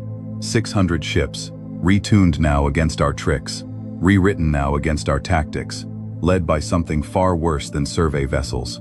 And the war that had started above a mining station nobody had ever heard of was about to come to a world with millions of people on it, a green and growing colony at the very heart of human space, a place called Halden's World. That was where the Concordance would learn the next thing about us. That was where they would discover that the most dangerous moment to face a human is not when the human is winning.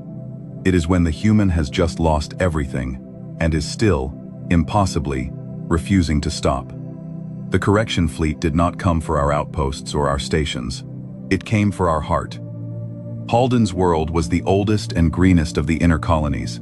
a place of broad oceans and terraced cities, and nearly 40 million people who had been born under its gentle sun and had never thought of war as anything but a story from old Earth. When the Concordance fleet folded into the system, the people of Halden's world looked up at a sky suddenly full of dark ribbed shapes, hundreds of them, blotting out the stars, and they understood at last that the war was not a frontier problem to be solved by clever captains and cargo guns. The war had come home. I was there. Admiral Calder had pulled every ship we had to the defense of Halden's world, because she understood what the Concordance was doing. They had read us correctly in one respect at least. They had learned, from Elun's missing companions, and from the relay we had taken, that humans did not break the way other species broke. So they had decided to find our threshold the cruelest way, by threatening the thing we loved most, and making us watch. They want us to see it, Calder told the assembled captains, and the Kestrel's bridge was patched into 100 others, every ship commander in human space listening. They have brought their correction fleet to our oldest world, with 40 million of our people on it, because their formula says that a species will reach its threshold when the cost becomes unbearable, and they believe nothing is more unbearable than this. They are wrong about us, as they have been wrong about us from the first, but being wrong will not stop them from trying. So here is what we are going to do. We are not going to win this battle. We do not have the ships. What we are going to do is make the Concordance pay a price they have never paid, for every hour, and we are going to get as many of those 40 million people off that world as the universe will let us. And we are going to teach the correction fleet, in the most expensive lesson they have ever received, that there is no threshold, that they can take our oldest world, and it will not break us. It will only make us more dangerous. It was the hardest thing I have ever been part of, and I will not dress it up. The fleet of dark ships came down on Halden's world, and they had retuned their shields, and our cargo guns no longer caught them by surprise. They had layered fields now, energy on the outside, and a denser physical baffle beneath, a clumsy thing they had clearly built in a hurry, but it meant that our slugs no longer went through clean. They still got through, sometimes. We still killed their ships, sometimes. But the easy slaughter of the early days was gone. The Concordance had adapted, exactly as Admiral Calder had warned they would, and now we were fighting them on something closer to even terms, which meant we were losing, because there were 600 of them and barely 200 of us. But here is the thing the Concordance had not adapted to, because it was not a tactic or a weapon, and their formula had no column for it. We did not fight to win. We fought to make it cost. Our converted ore haulers rammed their mass drivers right up against the layered shields and emptied them at point-blank range, where even the new baffles could not spread the impact. Our stripped freighters flew straight into the firing lines, broadcasting false signatures, drawing enemy fire onto themselves so that the evacuation ships behind them could reach the surface and lift people away. Our smallest ships, my Kestrel among them, darted through the great dark shapes of the correction fleet like minnows among sharks, not trying to kill the sharks, just trying to confuse them, to scatter their formation, to make their beautiful coordinated war into a chaos where 40 million people might find a few hours to run. And on the surface, the people of Halden's world, who had never known war, evacuated with a discipline and a courage that I have never been able to describe without my voice failing. They filled every ship that landed. They sent the children first, and the elderly, and then themselves, in waves, calm and quick and unbroken, while the sky above them burned. When the ships ran out of room, the ones left behind did not panic. They organized. They sent more people to the lifting fields. They held the lines. They did, on the ground, exactly what their navy was doing in the sky, which was to make the Concordance pay for every hour, and to get as many of their people away as they could. There was a grain freighter in that fight named the Long Furrow. She was not a warship. She had no slugs, no mass driver, nothing welded to her spine, because she had been too far out when the call came, and there had been no time to arm her. Her captain was a woman named Esther Vance, who hauled cereal between the farm colonies and had never fired a weapon in her life. When the Concordance ships broke through the inner line and began burning the lifting fields where the last waves of evacuees were still loading, Esther Vance did the only thing her empty freighter could do. She put herself between the enemy and the field. She turned her broad, slab-sided hull broadside to their fire, and she held it there, a wall of cheap metal a kilometer long, soaking up the force that would otherwise have fallen on the families still climbing aboard the transports behind her. A grain freighter is not built to take that. She knew it was not. She kept her engines burning to hold position, even as her hull came apart, even as the heat ate through her decks. And she stayed there, broadside, while 3 full transports lifted off behind her shadow and ran for the dark. They got away. 11,000 people on those 3 ships got away because a woman who hauled cereal decided that her ship was worth more as a shield than as anything else. And at the end, when the long furrow had nothing left, Esther Vance did not send a goodbye. I have her last transmission. We all do, now. It is part of the record we read every year. She did not waste her final seconds on grief or on farewells. She spent them on us. She transmitted the exact firing positions of the 4 concordance ships that were tearing her apart. Clean coordinates, range and bearing, so that the gunships coming up behind her could find them in the smoke. Her last words were numbers. She gave us numbers so we could finish what she had started, and then the long furrow was gone, and 4 enemy ships died in the next 2 minutes, because a freight captain had told us precisely where they were. We held Halden's World for 6 days. 6 days against a fleet 3 times our size, with retuned shields and a correction doctrine rewritten specifically for us. 6 days, and in those 6 days we lifted nearly 31 million people off that world and away into the dark, scattering them to the other colonies, to deep stations, to anywhere the concordance was not. 31 million out of 40.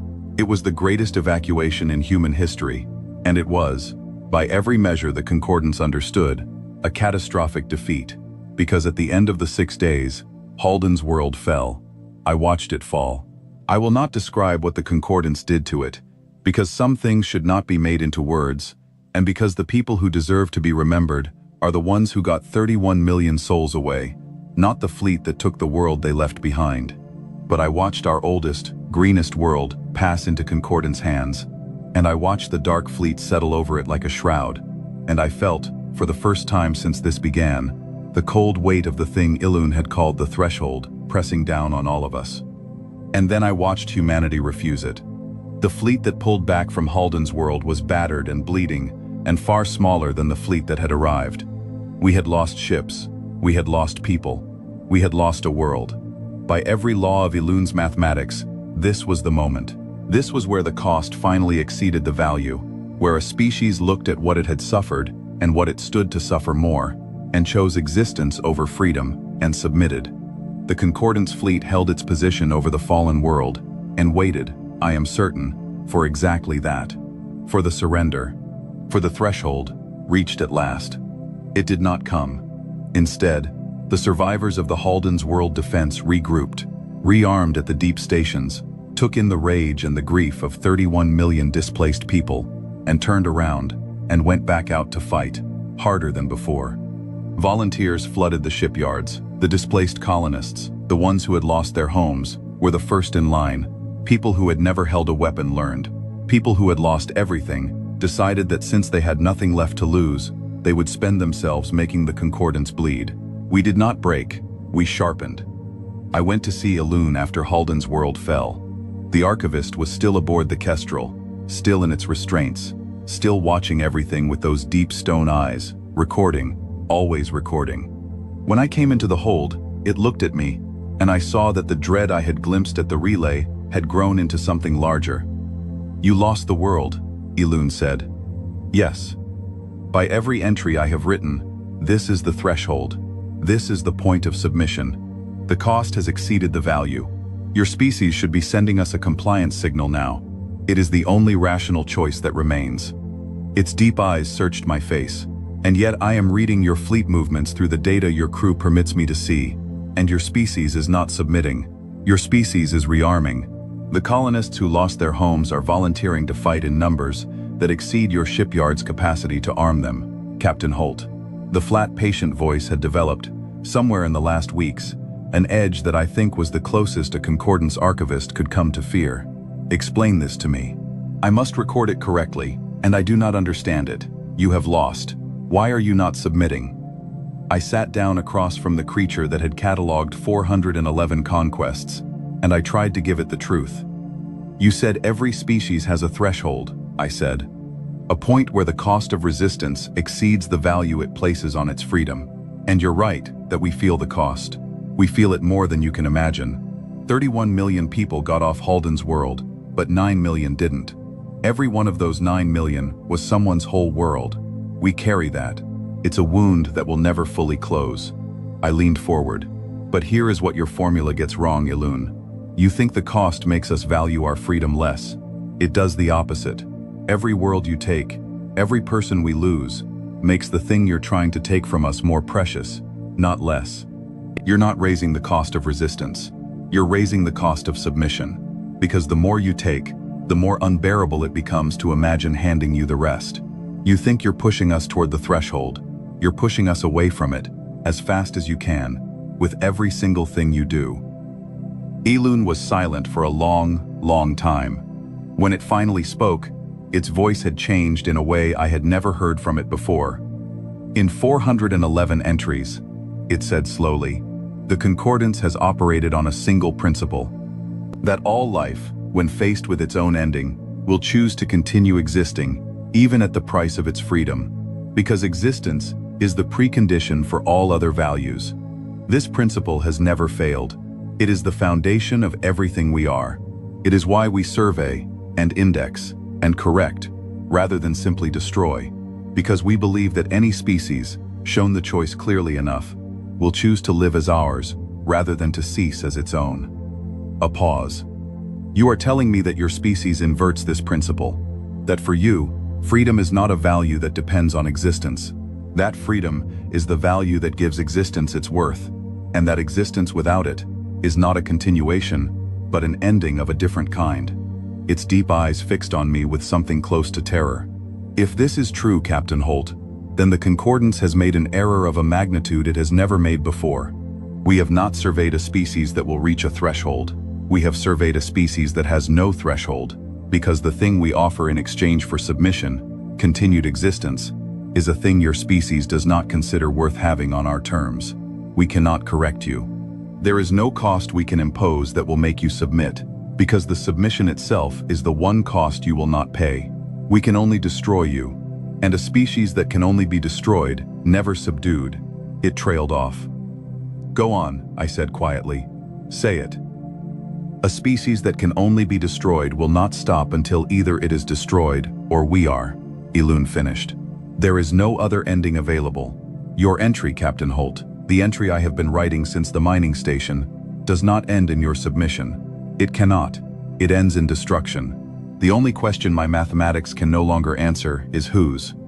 I left the hold with those words following me, and I went back to the bridge, and I found Admiral Calder's face on the main display, gray and grim, with news that turned Elune's terrible mathematics from a philosophical problem into a countdown.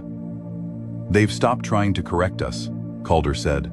Intelligence from the captured relay data, confirmed by movements our listening posts are tracking. The concordance has concluded what your prisoner has apparently concluded, that we cannot be subdued. And so they have made a decision that, in 411 entries, they have made exactly 0 times before. Her iron eyes were steady, but I could hear what it cost her to say the words. They have decided to skip the correction. They are not going to take our worlds one by one anymore. They have committed their full strength to a single objective, and they are building something to accomplish it. Something we have never seen them use, because they have never needed to, because they have never met a species they could not correct. What is it, Admiral? Our analysts are calling it the severance, she said. We don't have the full picture, but we have enough. It is not a fleet, Captain. It is a weapon. A single immense construction that the entire correction fleet is now assembling around, in the dark between the stars, beyond our reach. And from what the relay data tells us of its scale and its purpose, it is built to do to a star system what they did to Halden's world, except all at once, and from a distance, and without the need to ever land a single ship. She paused. They are building a weapon to end a solar system in a single stroke, and they are not aiming it at a frontier colony, or even at Halden's world. They are aiming it, Captain Holt, at the oldest light we have.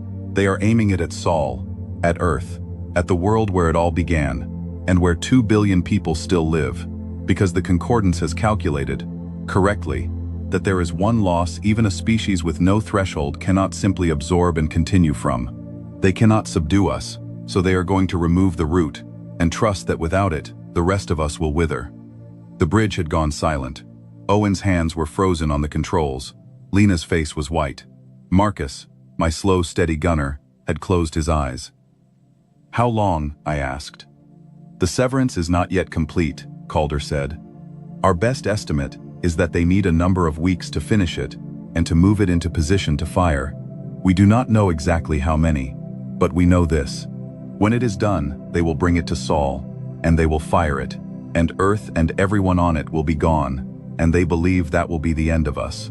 Her iron eyes found mine across the dark between our ships. "We are not going to let them finish it. We are going to find where they are building it, in the dark between the stars, and we are going to go there, and we are going to do something that no species in 411 entries has ever done. We are going to take the war to the Concordance, before they can bring their weapon to us. And Captain Holt, a breath. I need your prisoner. I need everything it knows about where the severance is, and how it can be hurt. And I need it before the clock that is now running runs out. Because if we do not stop that weapon in the dark, we will not get a second chance. There is no clever trick for a dead star. There is no cargo gun for the end of the world." The Kestrel was battered from 6 days over Halden's world, scorched and leaking and held together by Asha Reyes and her engineering crew, through what I can only describe as faith. We were tired in a way that went past the body. We had lost a world. We carried the names of the 9 million we could not save. And now we were being told that the Concordance had stopped trying to conquer us and started trying to erase us, that they were building the end of Earth in the dark, and that the only thing standing between 2 billion people and that weapon was a species with no threshold and a clock that had already begun to count down. I looked at my exhausted crew, and I thought about Ilun's terrible mathematics, the entry that could only end in destruction, the question of whose, and I made the only choice a human can make when the alternative is to hand the universe over to the dark. "Then let's go find it," I said. "Let's go find their weapon, before they bring it to us. Owen, plot a course to wherever Ilun tells us the severance is being built. Asha, I need the Kestrel ready for the longest, hardest flight she's ever made. Lena, Marcus, Sam, get some rest while you can, because once we start, we are not going to stop until that weapon is dead, or we are." I stood, and I felt the weight of it, and I felt, underneath the weight, the thing that the Concordance had never understood and never would.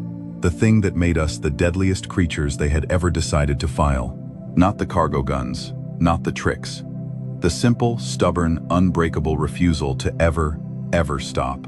"They came to correct us," I said to my crew. "They couldn't. So now they're trying to end us.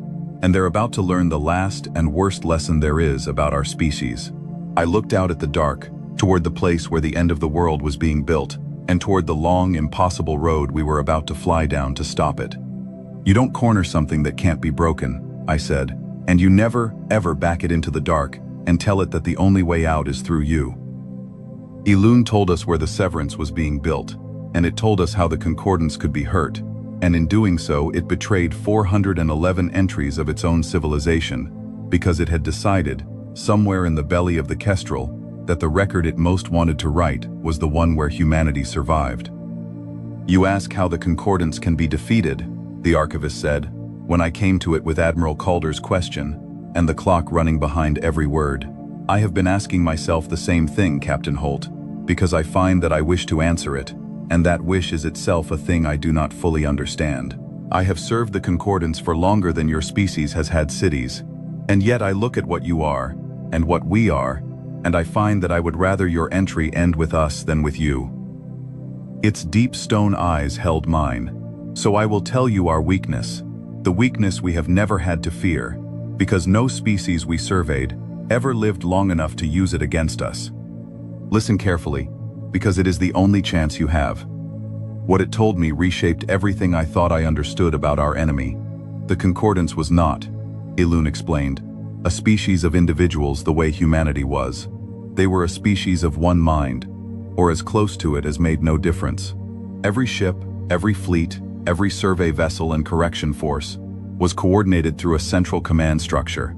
a vast nexus of processing and authority that the Concordance had built at the heart of its operations, and that node made the decisions, ran the formula, issued the corrections, and held the index of all 411 subdued peoples. The individual ships did not think for themselves. They did not need to. They received their instructions from the Nexus, executed them with perfect coordination, and reported back. It was a system of breathtaking efficiency, and it had crushed 411 species, because against a foe with a single coordinating mind, moving every piece in perfect concert, no enemy had ever stood. But it was also, Elune told me, a single point of failure, and the Concordance had never once had to fear that failure, because no enemy had ever survived long enough to reach the Nexus, let alone understand what it was. Your species is the opposite of mine, Elune said. You have no Nexus. You have no central mind. Every one of your ships thinks for itself. Every one of your captains improvises. When I watched you take the relay at the Vale, I could not understand how your flotilla coordinated, because there was no central signal directing it.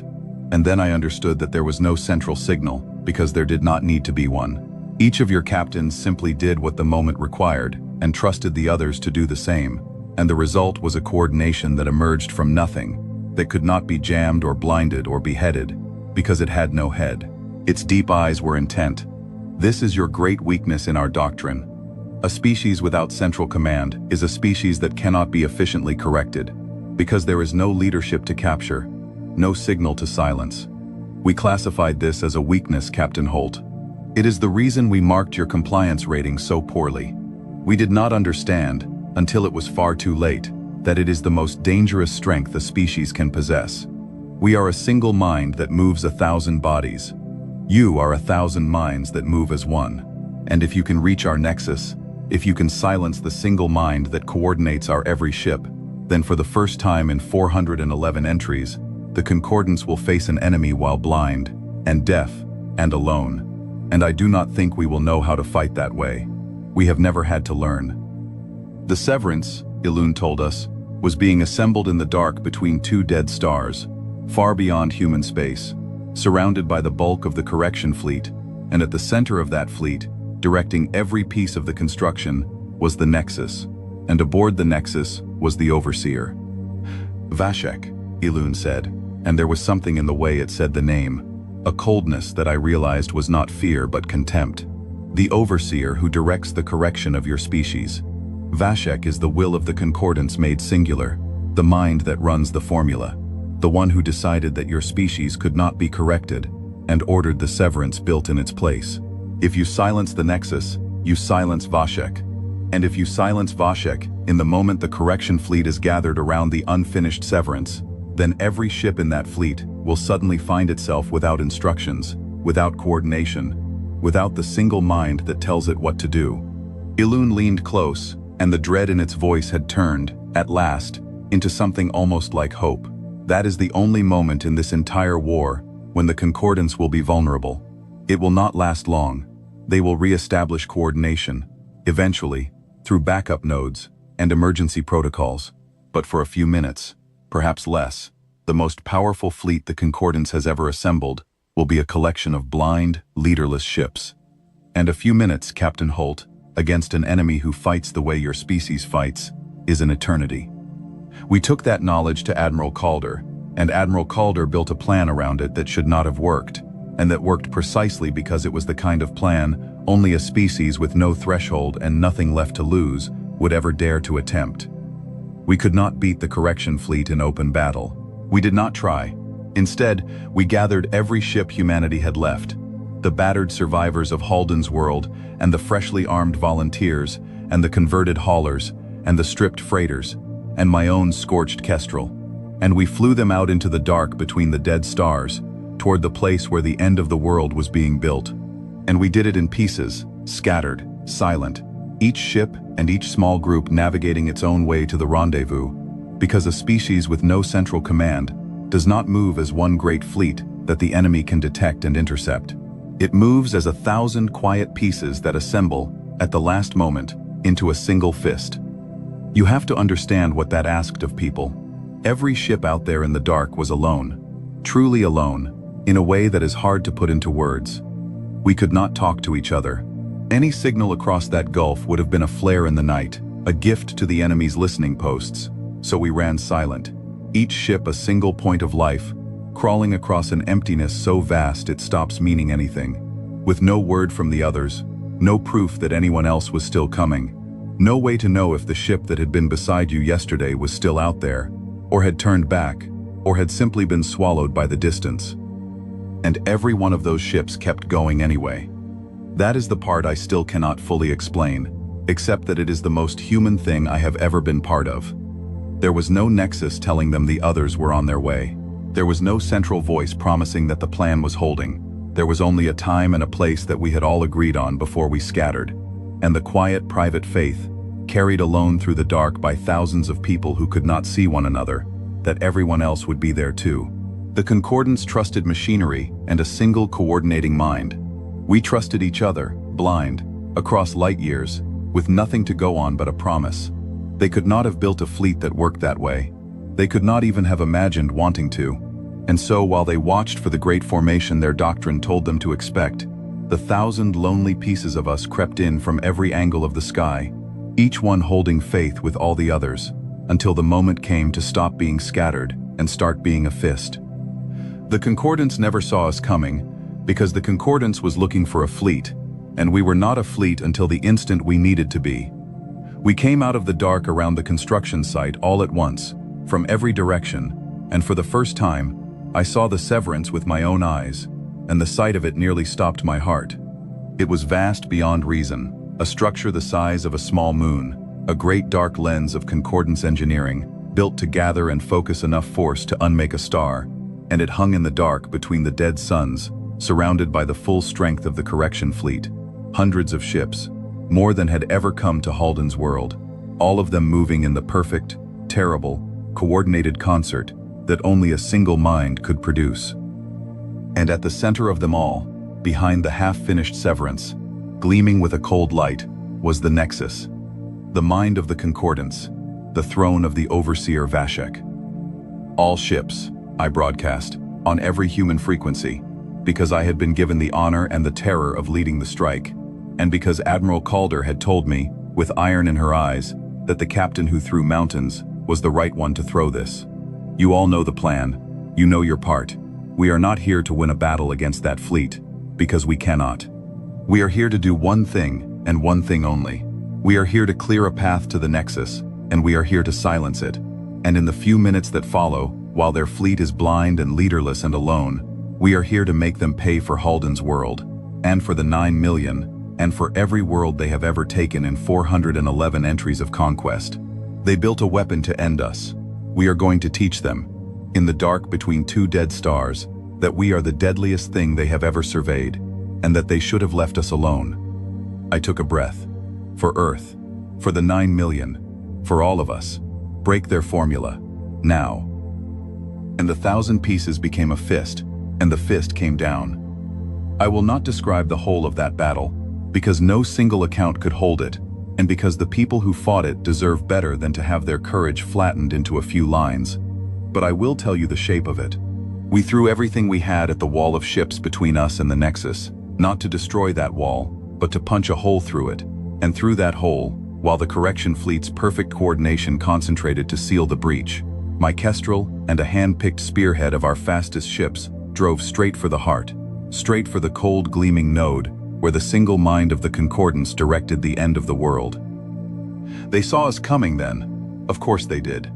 The fleet turned its perfect attention on the spearhead, and pale fire filled the dark, and we lost ships, good ships, brave crews, and I will carry their names with the 9 million for the rest of my life. But a species that fights with a single mind has a single mind to protect, and the moment we threatened the Nexus, every instinct of their coordination pulled toward defending it, which meant their attention narrowed, which meant the hole behind us widened, which meant the rest of our forces poured through and fell upon the construction site and the unfinished severance like a storm. And in the chaos, the overseer Vashek spoke to us. It came on every frequency, the way the first message above Bishop's reach had come. But the flat patience was gone now, and in its place was something I had never heard from the Concordance. something that I realized, with a fierce and terrible satisfaction, was anger. "You cannot reach the nexus," Vashek said. "You are an indexed species. You are a provisional compliance rating that should have been corrected weeks ago. You are an error in 411 entries of perfect order, and you will be removed. You have killed our ships, and you have taken our world, and you have prolonged your correction beyond all reason, but you cannot win, because you do not understand what you face. We are the concordance. We have brought order to 411 species. We are the mind that moves the stars. And you are a single fragile world's worth of short-lived creatures who have mistaken stubbornness for strength." "You're right that we're stubborn," I said, and I aimed the Kestrel straight at the heart of the cold, gleaming node. And Owen Webb, the best pilot humanity ever produced, threaded us through fire that should have ended us 100 times over. "And you're right that we're short-lived and fragile, and that you've conquered 411 species. But you got one thing wrong, Overseer. The same thing you've gotten wrong since the day you decided to give us a number. You think you're facing a single fragile world." I watched the Nexus grow in the forward window, vast and cold and undefended, now that the fleet had turned to seal the breach we had punched and reinforced. "But you stopped facing a single world the moment you took Halden's. You're not fighting Earth, or the colonies, or any one place you could put your weapon to. You're fighting 1,000 minds that move as one, with no head for you to take. And the only way you could ever beat us was to break us, and we don't break. The spearhead reached the Nexus. We just get closer." What we did to the Nexus, Elune had told us exactly how to do, and we did it with the same kind of weapon that had won us our first day above Bishop's Reach. The kind of weapon the Concordance had never built a defense against, because in 411 entries, no enemy had ever survived long enough to use it. Not energy, not fire, mass. Our spearhead emptied everything we had, every slug, every heavy hauler-fired round, into the single point that Elune had marked as the Nexus core, the place where the mind of the Concordance lived. And the cold, gleaming node had a shield tuned for energy and a baffle built against the tricks they had learned from us. But it had no answer, none at all, for a wall of solid metal, arriving all at once from a species that had decided it would rather throw mountains than die. The Nexus went dark, and in the dark between the dead stars, the most powerful fleet the Concordance had ever assembled, hundreds of ships moving in perfect coordinated concert, all at once, lost its mind. I have tried many times to describe what happened in the minutes that followed, and I have never quite managed it. The change was instant and total. One moment the correction fleet was a single weapon with hundreds of bodies, every ship moving in flawless concert, sealing breaches, concentrating fire, executing the will of the Overseer with a precision no human fleet could ever match. And the next moment, with the Nexus silenced and Vashek's voice cut off mid-sentence, every one of those ships was suddenly, utterly alone. They had no instructions. They had no coordination. They had never, in the entire history of the Concordance, had to fight without the single mind that told them what to do, and they did not know how. They drifted. They fired wild. They turned in circles. Some of them simply stopped, waiting for orders that were not coming. A species of one mind moving 1,000 bodies had become, in an instant, 1,000 bodies with no mind at all. And the species of 1,000 minds that moved as one fell upon them. We did not need orders. That was the whole of it. That was the thing Elune had understood, and Vashek never had. While the Concordance fleet floundered, blind and leaderless and alone, every single human ship in that battle simply did what the moment required, and trusted every other human ship to do the same. And out of that trust, out of 1,000 captains each making their own choice, there emerged a coordination so swift and so devastating that the great helpless fleet never recovered. We struck the unfinished severance from a dozen directions at once. We swept through the drifting ships. We turned the dark between the dead stars into the single greatest victory humanity had ever won. And we did it in the few short minutes that Elune had promised us, before the Concordance could bring its backup nodes online and remember how to think. By the time their coordination flickered back, it was over. The severance was broken, its great dark lens shattered, the end of the world unmade in the dark before it could ever be brought to light. The correction fleet was scattered and bleeding and reeling, half its strength gone, the other half fleeing into folded space, carrying home the news that the Concordance had, For the first time in 411 entries, lost. Not a battle. Battles they had lost before. To us. They had lost the thing they had never lost. They had lost their certainty that they could not be beaten, and they had lost it in the place they had thought themselves most safe, surrounded by their greatest fleet, behind the weapon they had built to erase us. I brought the Kestrel up alongside the dark and silent Nexus, and I looked at the place where the single mind of the Concordance had lived, and I let myself feel, for one moment, the enormity of what we had done. And then Vashek spoke again. The Nexus was dead, but the Overseer was not aboard it. I understood, in a cold rush, that I had made the most natural mistake in the world, that I had assumed the mind and the body were in the same place, the way they would be for a human. But Vashek was Concordance, and the Concordance separated the mind from the body, and the Overseer's voice came now from somewhere else entirely, from a single ship that detached itself from the wreckage of the fleet and turned, not toward folded space and home, but inward, toward us, toward human space, toward Saul. You have broken the Nexus, Vashek said, and the anger was gone now, and in its place was something far worse, something cold and final and beyond reason. You have broken the severance. You have done what no surveyed species has ever done, and you believe you have won. A pause, and in that pause I heard the death of 411 entries of patient order, replaced by a single creature's refusal to be the first Overseer in history to fail. You have not won, Captain Holt. You have only ensured that I will do, with the fragment that remains, what I would have done with the whole. The severance is broken, but it is not destroyed. A core remains. Enough of it remains to fire once, at close range, against a single world. I am taking that core, and I am taking it to the oldest light you have, to the world where you began, and I am going to fire it, and I am going to end Earth, and I am going to prove, with the last act available to me, that a species without a threshold can still be removed at its root. You have 1,000 minds that move as one. Let us see if they can move faster than the end of their own world.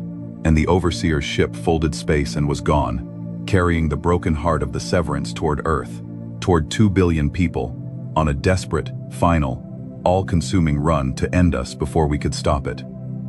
I sat in the command chair of the battered Kestrel, in the dark between 2 dead stars, surrounded by the wreckage of the greatest victory humanity had ever won, and I understood that the victory was not the end. It had never been the end. Elune had told me, weeks ago in the belly of my own ship, that our entry could only end in destruction, and that the only question was whose. We had not answered that question in the dark between the dead stars. We had only earned the right to answer it at home, at Sol, at Earth, in one final race between a single creature's refusal to lose and a species' refusal to break. Owen, I said, and my voice was steady, because there was no more room for anything but steadiness now. Plot a course to Sol, burn everything she has. Asha, I need every scrap of speed the Kestrel can give us, and I need it now, because the Overseer has a head start and the broken core of a weapon that can end the world, and we are the only ones close enough to matter. I opened a channel to every human ship that could hear me, scattered across the dark, victorious and bleeding, and not yet aware that the war was not over. All ships, this is Holt. We won the battle, but Vashek has escaped with enough of the severance to end Earth, and the Overseer is making a run for Sol right now. Every ship that can reach home, reach it. Every defense we have, ready it.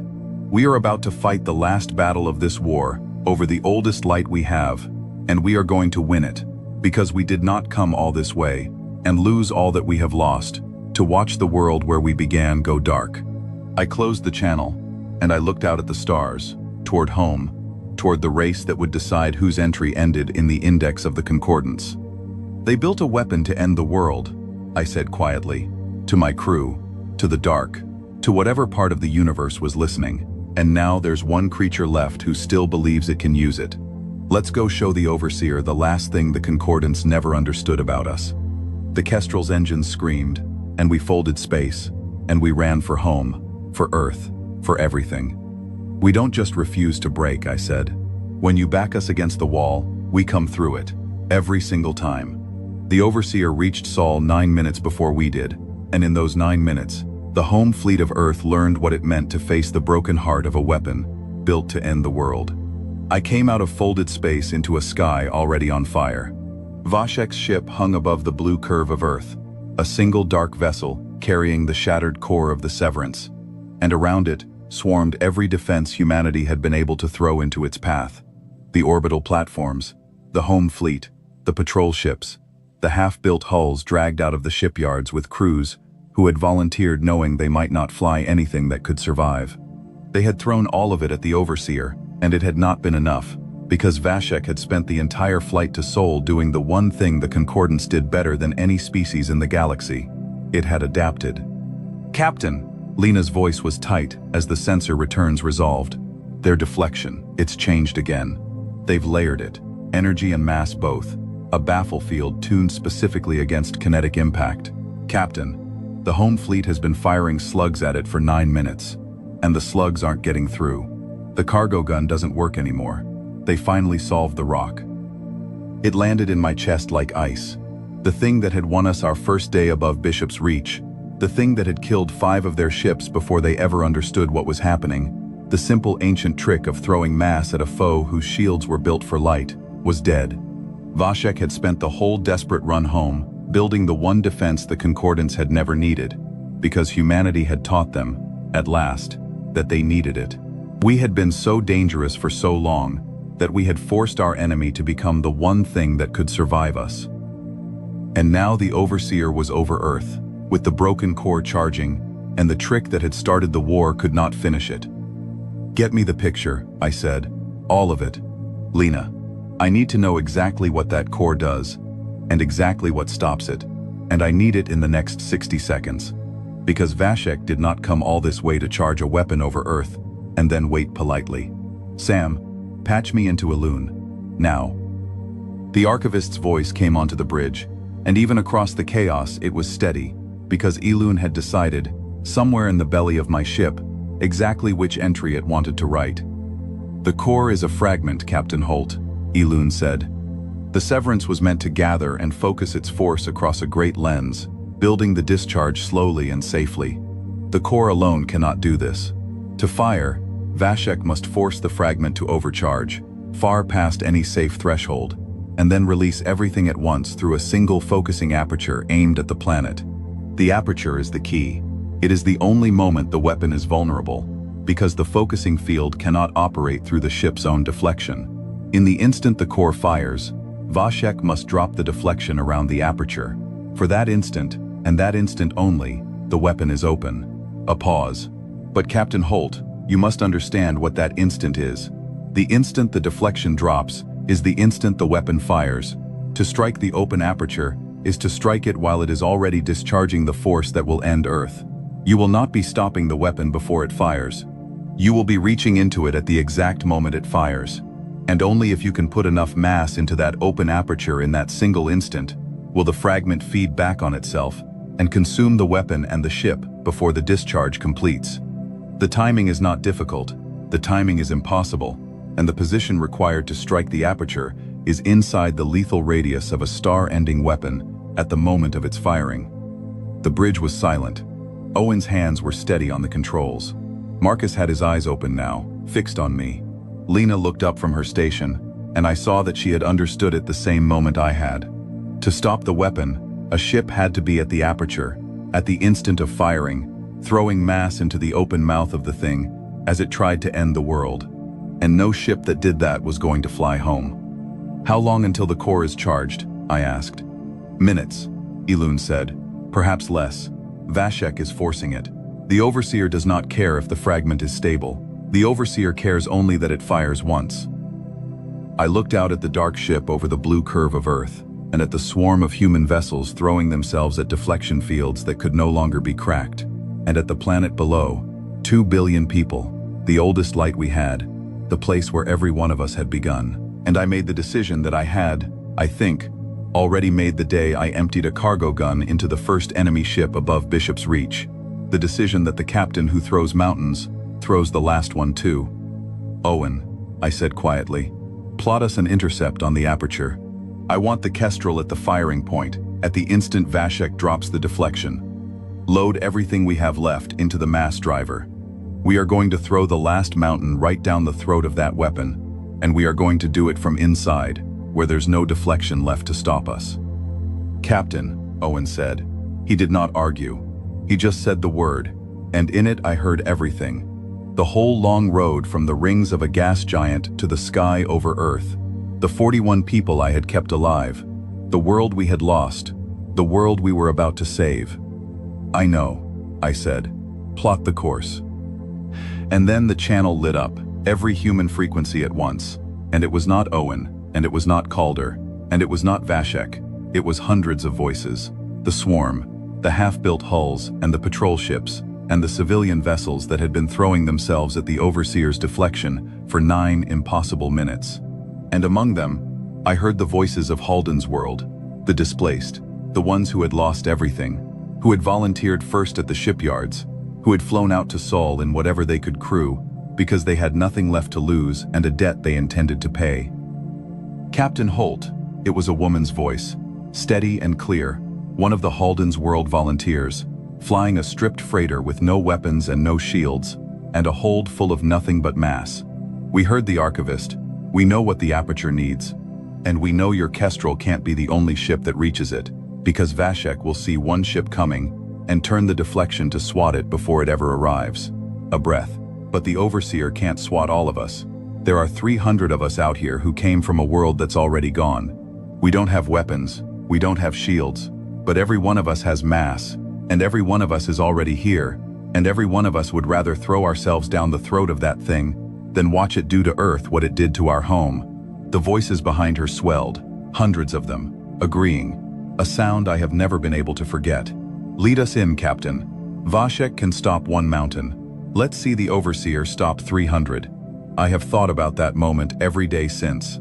About what it must have looked like to Vashek, watching from the dark ship over Earth, as 300 unarmed human vessels, freighters and shuttles and half-finished hulls, formed up not to flee, not to fire, but to fly straight into the open mouth of a weapon that could end a world, throwing nothing but themselves and the mass they carried, because they had calculated, in the cold, clear human way, that 300 ships could not all be stopped, and that the price of Earth was worth whatever it cost. The Concordance had a formula for everything. They had a column for resistance, and a column for submission, and a threshold where one became the other. They had no column for this.